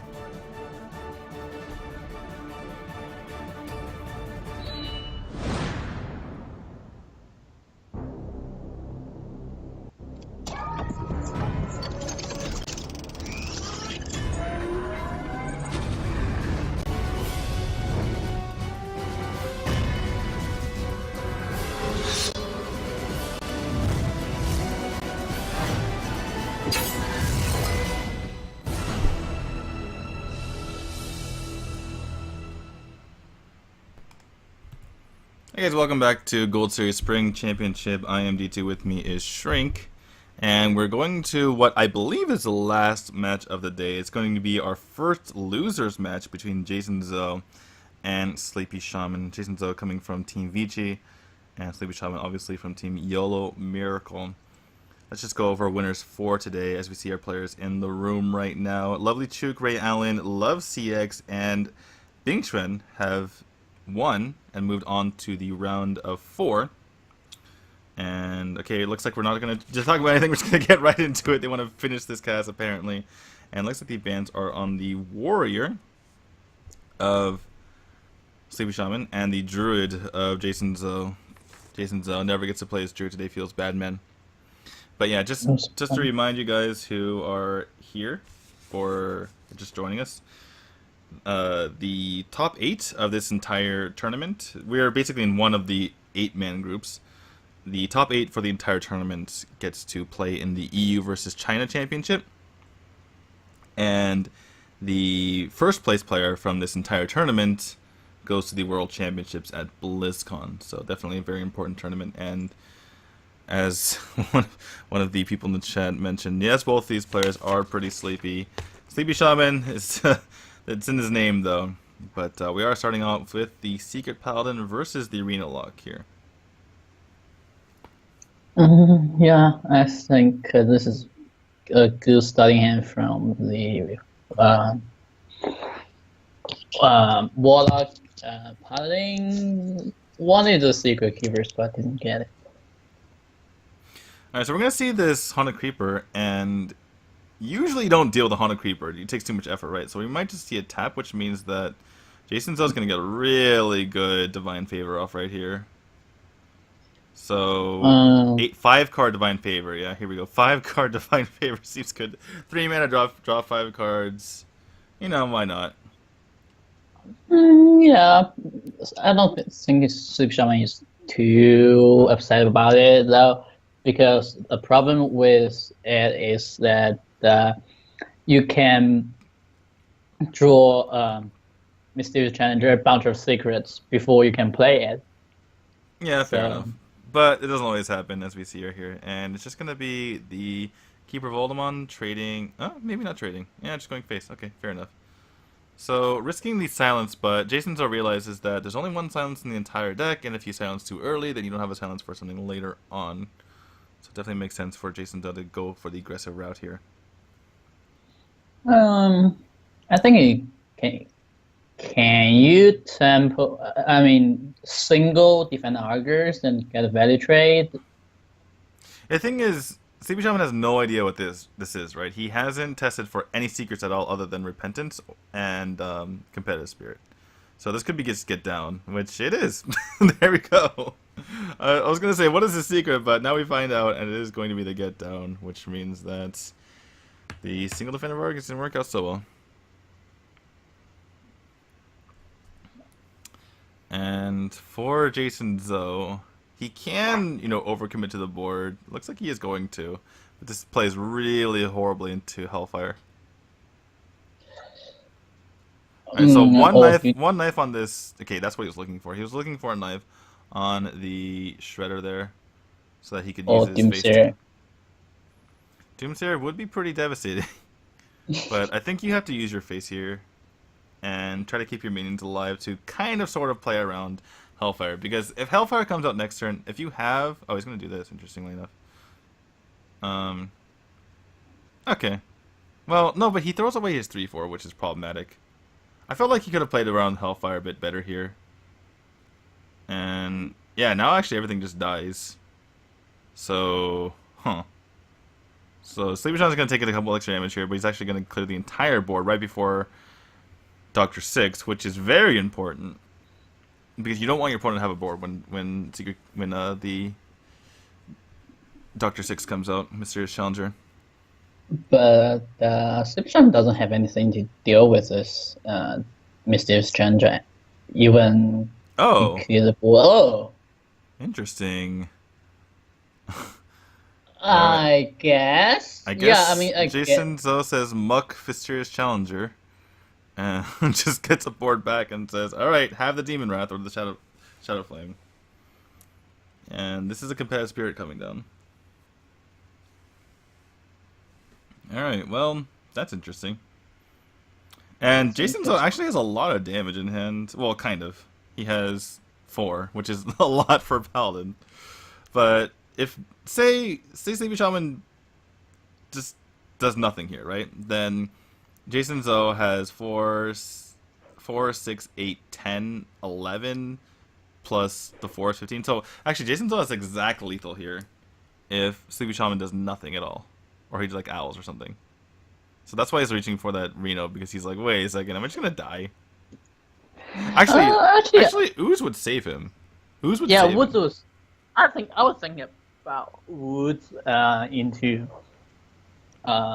Brand. Alright, so but in any case, Jason Zo looks like his plan is paid off here. Now that he can just play Secret Mysterious Challenger on this board instead. But instead, just gonna go for the Keeper of Voldemort. That's actually I agree with this. I mean, you have go with the board clear already. You probably wants to go it to the end, and you play you play Mysterious Challenger as your trump card instead of just.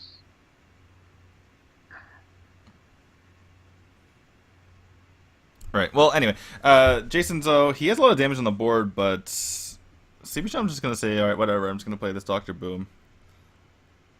And how much damage does Jason Zo have here?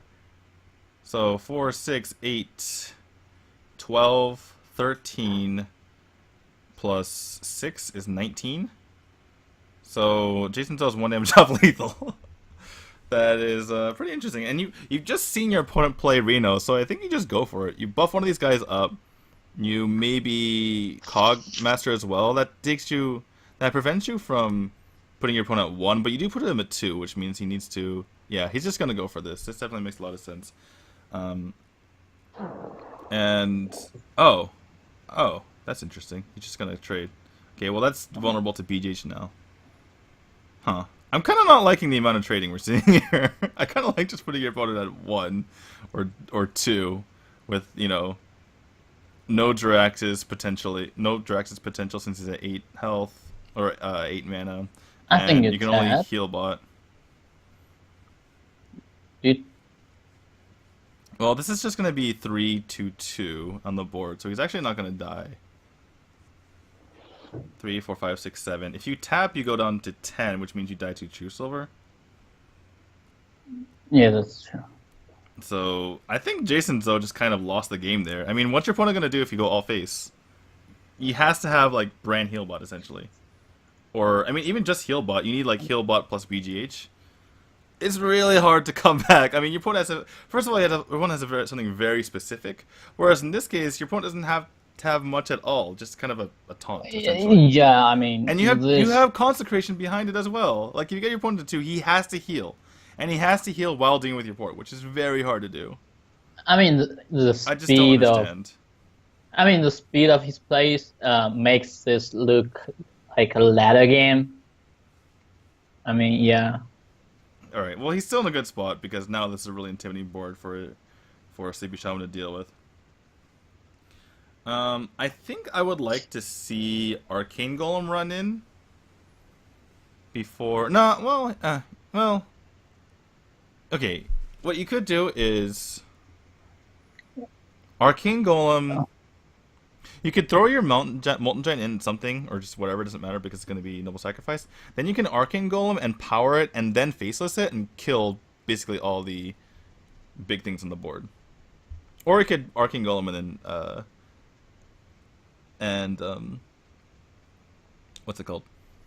The Implosion. I can't think of words right now, sorry, I'm tired. So I don't think you attack with this. Yeah, I don't think you attack with this. I think you use Power Whelming on it because you want your Molten Giant to stay alive. And your Molten Giant now has to run into the biggest thing. So I don't like this play from Sleepy Shaman. I think he's sleepy for lack of a better word. And the fact that he's roping also is makes this kind of difficult. He needs to figure out what gets avenged. This is kind of YOLO. Yeah, he needs it for 4 here or else he's dead. He didn't even play his brand, so he's just dead on board. That was really bad from Sleepy Shaman. He might be tired, honestly. But he's definitely not playing very well today. No, this is a very subpar performance from him. Yeah.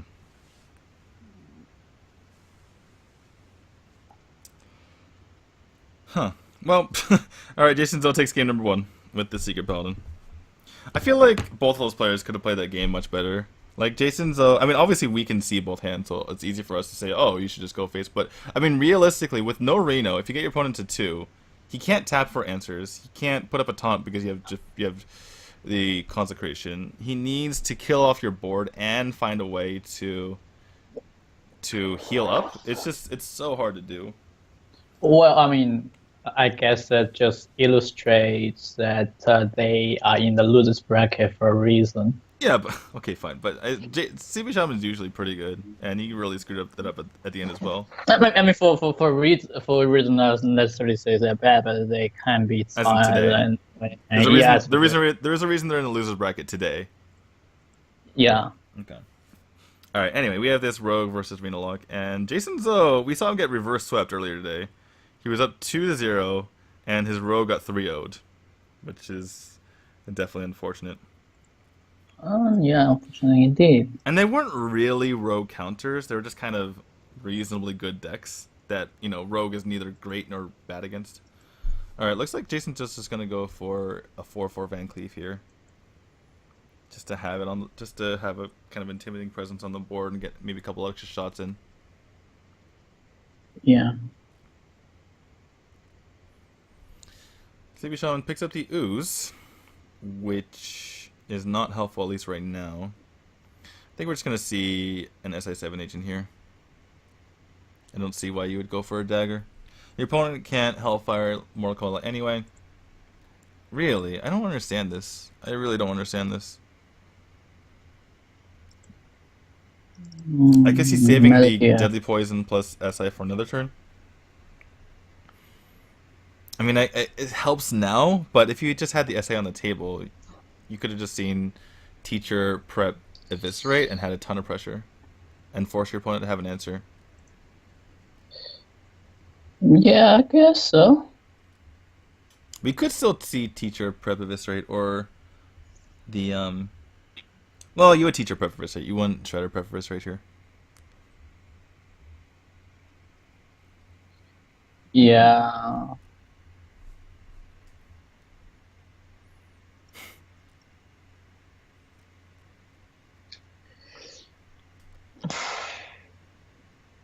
Well, I mean, I don't see any way you don't kill this BGH, but just because it makes it too easy for your opponent to deal with it. He could have actually gone for Prep Deadly Poison, even though it doesn't seem very good, because you're only, basically you're turning the Prep into a coin for just spells. But still, the Eviscerate could be more beneficial later. In the case, this is just going to be a Demon Wrath plus Dark Bomb, kill off everything but this 4-2 Van Cleef. And still put Sleepy Shaman in kind of a rough spot, but Jason's, I mean, he only has a 4-2 to his name right now. And actually just going to go ham right now and put as much damage on as possible. Well, not really. I mean, he's playing the Shredder instead, but yeah. Let's see. Let's see if he attacks, though. You could have. That's true. Alright, so Sleepy Shaman's kind of, afraid right now because there's 11 damage on the table. If he just does nothing, he could die. If he plays the Reno, though, he's not really giving himself the board, so we could just see a Siphon Soul, and actually we could see Molten plus Ooze, I suppose, and then your opponent needs to have a lot of damage. We could see Ooze plus Defender, actually, because that makes it really hard to kill you. I like the Ooze plus Defender, actually. And then you can, if your opponent tries to force the issue and, push damage to your face, you can Molten Reno. Yeah, I like this a lot. Because now it's very difficult to die.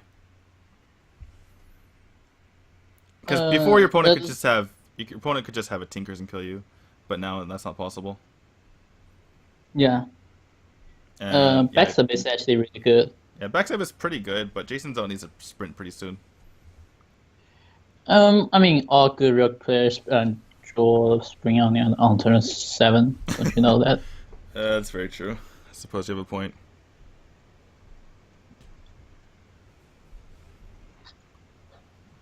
So Jason Doe is kind of sitting here wondering whether or not he should commit his final SI7 agent. We see that it's fine because there's no actual way to do it. I mean, it's Spring or Fast next turn anyway. Yeah, but you can kind of hold off for another turn and hope that, or basically you can just make it so that your opponent has to deal with another board afterward. But we are going to be going into this Molten Reno turn, so Jason's kind of happy now that he played the SI7. Obviously, you kind of see the kind of little wry smile on his face that his opponent had exactly Molten plus Reno. But Sap is actually pretty good. That's basically just killing off the Molten right there. Because that Molten's not going to be played anytime soon. But still, kind of a rough spot here for Jason Zoe. Do you play the tempo? I think you play the 3-3. Yeah, I think so too. Because your opponent, at this point, you're really all in. You're kind of forcing your opponent to have an answer. Unfortunately, there's twisting the other. Not something you say too often, but it's true here. Unfortunately, twisting the other clears as a board. Darlfalf, not the greatest minion to get off of that. There's the sprint. He is good. Told you. Jason, and Sleepy Shaw was like, really? Sprint off the top. So yeah, without that sprint, if sprint came like 2 turns later, which is still like, somewhat lucky. He would got low Sap. Yeah, true. Yeah. But I mean, but even if, disregarding the fact that Loth could have been played, if Sprint came a couple turns later, then Sleepy Shaman was in basically an unlosable spot. As it stands, Sleepy Shaman's still a bit ahead, but, obviously the Sprint makes a huge difference. Alright, so this is really good for Sleepy Shaman now. Probably just going to go for the Dark Peddler. The power bomb is pretty good here. Can start taking off some of these minions. I think you go with the power. Oh, he's going to go for the Siphon Soul. I think you just play... Oh. This is kind of weird. I mean, I thought we were gonna see the Thorson here, because you can just play the Thorson and start clearing off the board, and you still have a 5/5 in play. You don't really need to play. I mean, I feel like Siphon Soul is kind of a Death in play, right? When you have nothing else to kill something, but he could have just played a 5/5 and still had a 5/5 on the board. Maybe he just wants to see a Blade Flurry come out first. That's true, but yeah, he's probably just like concerned about Blade Flurry, I would say. Still kind of strange to me though. Alright, well, we can see it clear on this Sloth. Alright, all these plays are kind of confusing to me. He could have just played the Violet Teacher and had an extra couple of 1/1s for his trouble and had the tempo on his side, rather than, you know, having an extra swing with his Poison Dagger. Alright, we see Mortal Coil come out here. Imagine I think we're finally going to see this Emperor. Emperor plus the Imp King boss. Even though he doesn't get to discount another card, doesn't really matter too much. All of the stuff is pretty nice here. We might even see a Faceless on the Emperor next turn, which would be pretty funny. how good is Faceless the Body Teacher? No, you Faceless your Emperor, because then you can get your Molten out. Oh, yeah. In any case, Jason Zoe, he can sap. I mean, sap is reasonable sometimes, but you're not putting enough pressure on your opponent to the point where he wouldn't just play the Thorson out again. So that's the unfortunate part for him. But he does have a lot of damage in hand, does Jason Zoe. And the fact that he's attacking face here kind of... It might set off alarm bells in Sleepy Shaman's head. That said, Sleepy Shaman does have a good answer. Yeah, I can't... I mean, Sleepy Shaman's just going to go with just Thorson, power overwhelming the Imp King boss, kill off the Violet Teacher, and then I would just face this my Thorson here. Play the Zombie Chow too while you're at it. Why not? Why not, indeed?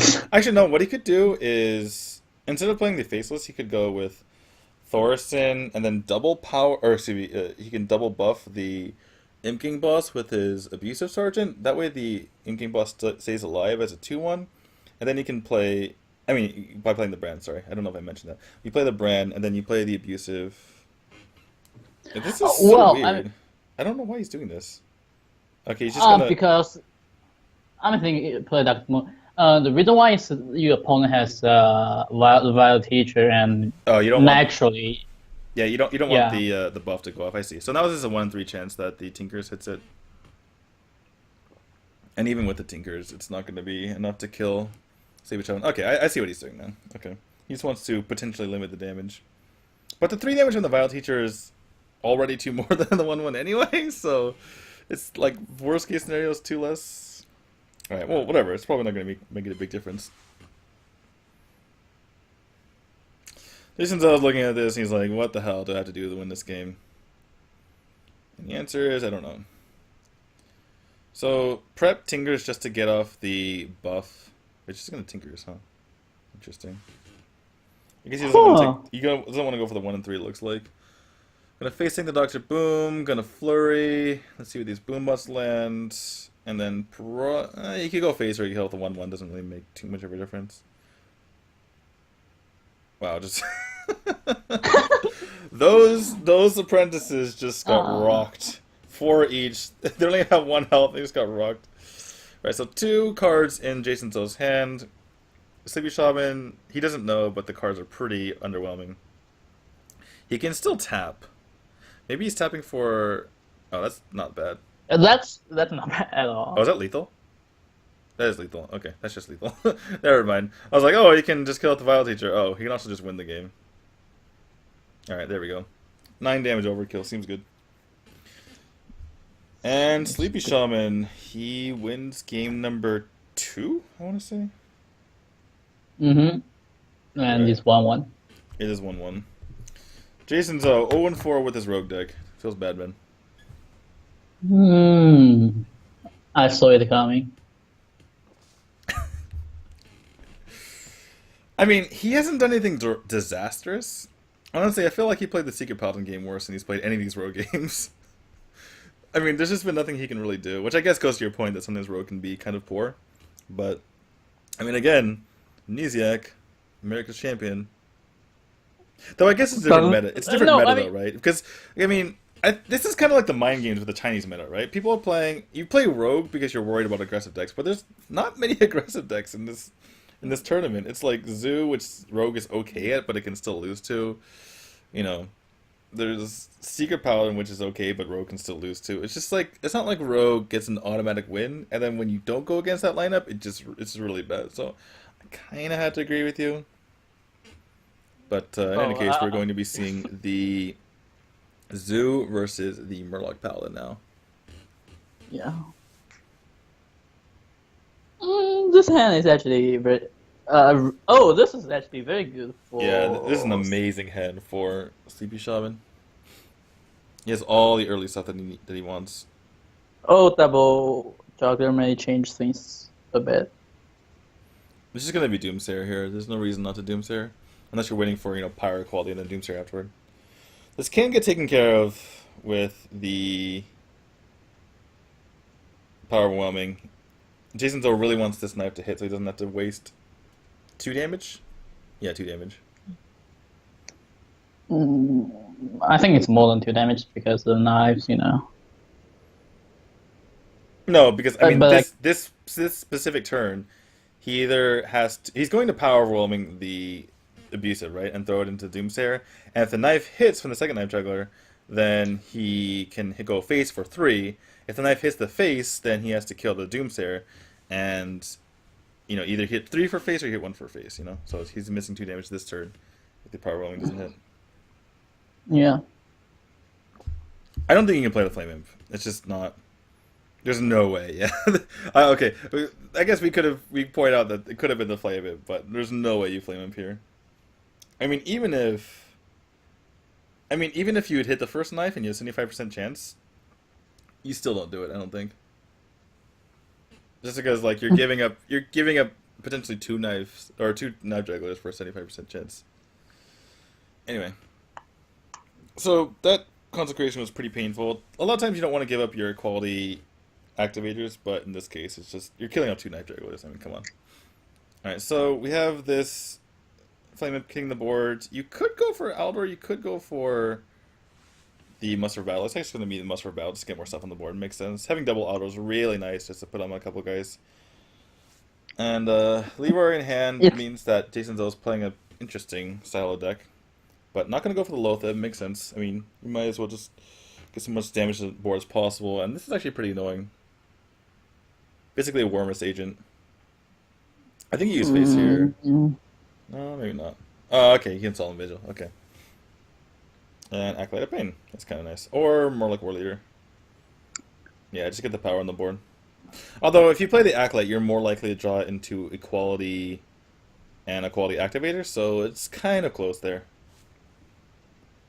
Alright, Power Overwhelming in the hand of Jason Zoe means he has 10 damage burst whenever he wants it, which means that he's 6 damage off lethal right now. Yeah. But double lay on hands in Sleepy Shaman's hand is kind of... It will be heartbreaking for Jason to... Yeah, but he could just... For Jason Zoe, he could Loatheb hit both of these guys in the face, and then if his opponent doesn't have Aldor, which he does, but if he didn't have Aldor, then he would have, let's see, 7 plus the 10, he would have 17, his opponent's at 16. So, I mean, I don't see how you don't play Loatheb here. I don't even know what he's thinking, honestly. I don't know what he's thinking tap. Tap is such a bad move. Then. Yeah, tap into nothing. Yeah, feels bad, man. Alright, so this is definitely going to be an Aldor. And it's probably going to be an Acolyte as well. Yeah, just kill off this guy. Alright, so we have 13 damage possible from Jason Zoe. Power Overwhelming would be lethal, but we've already seen a Power Overwhelming. And it's not like he can Dark Peddler for it because it would cost too much mana. Implosion is reasonable, but probably going to see a tap here, yeah.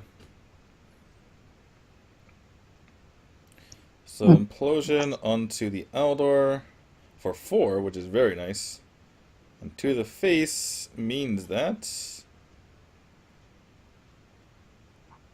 Do you go YOLO Sleepy Shaman might be attack? dead.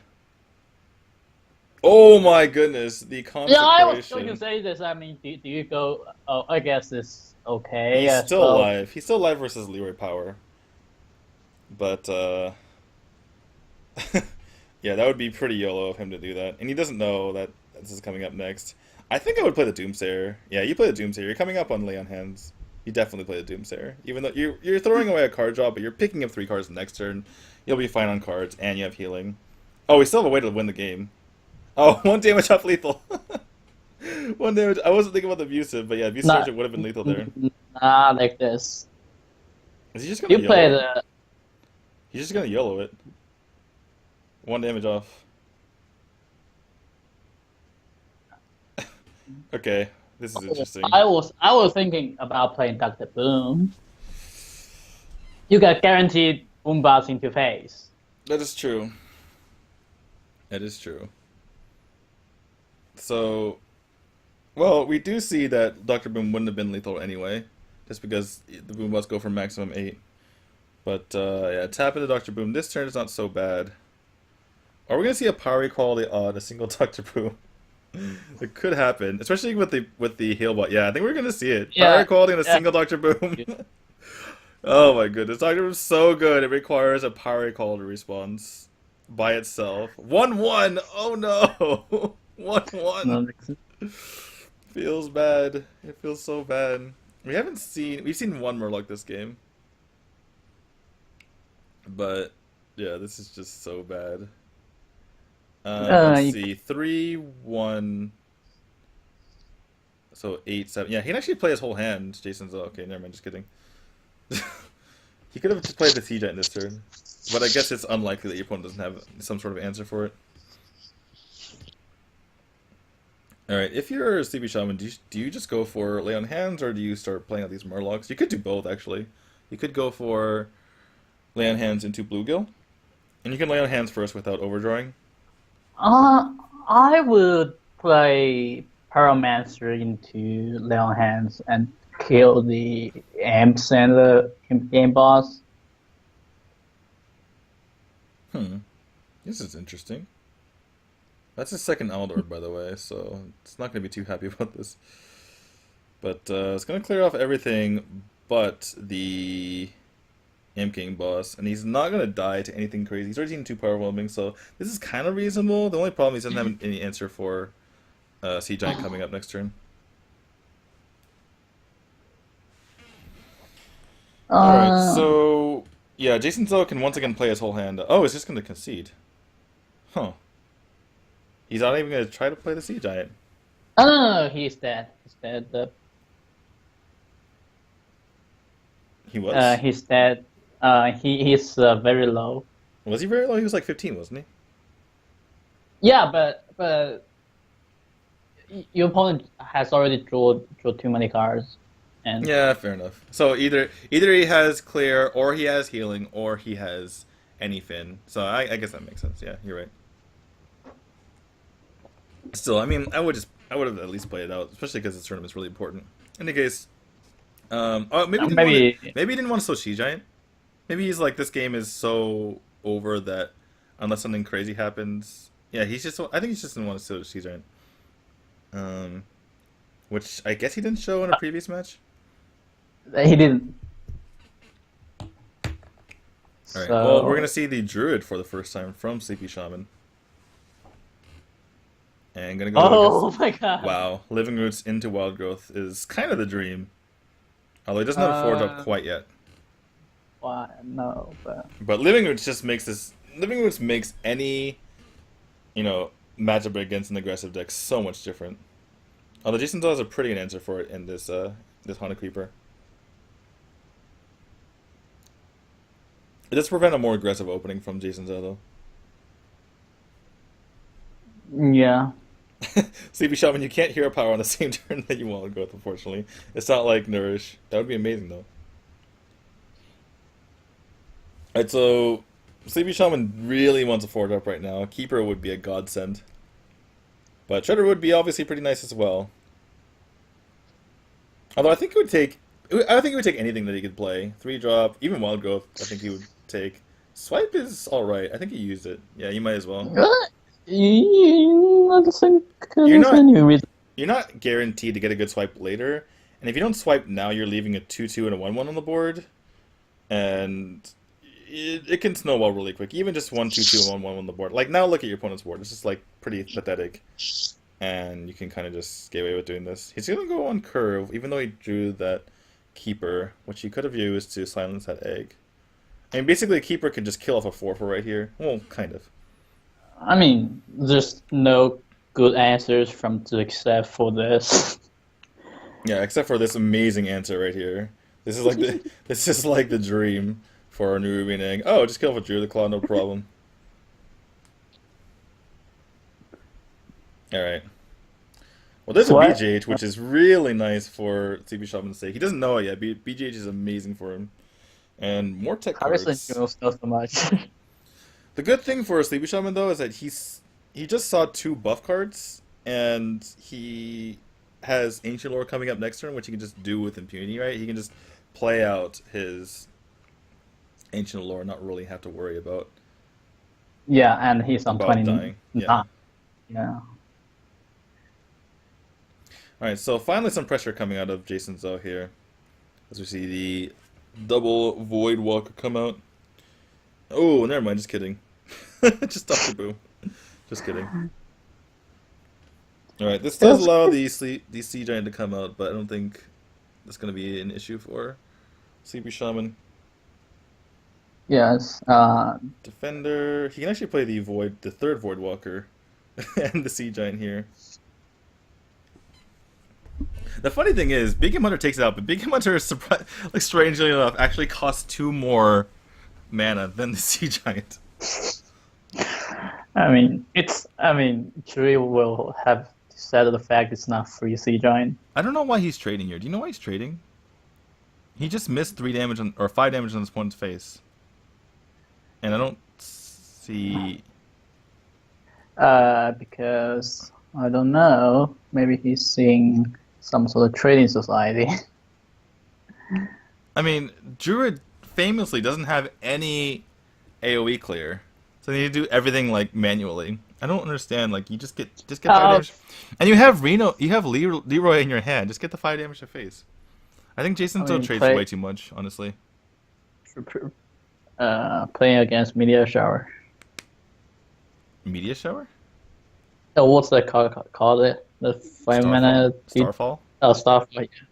What I'm thinking.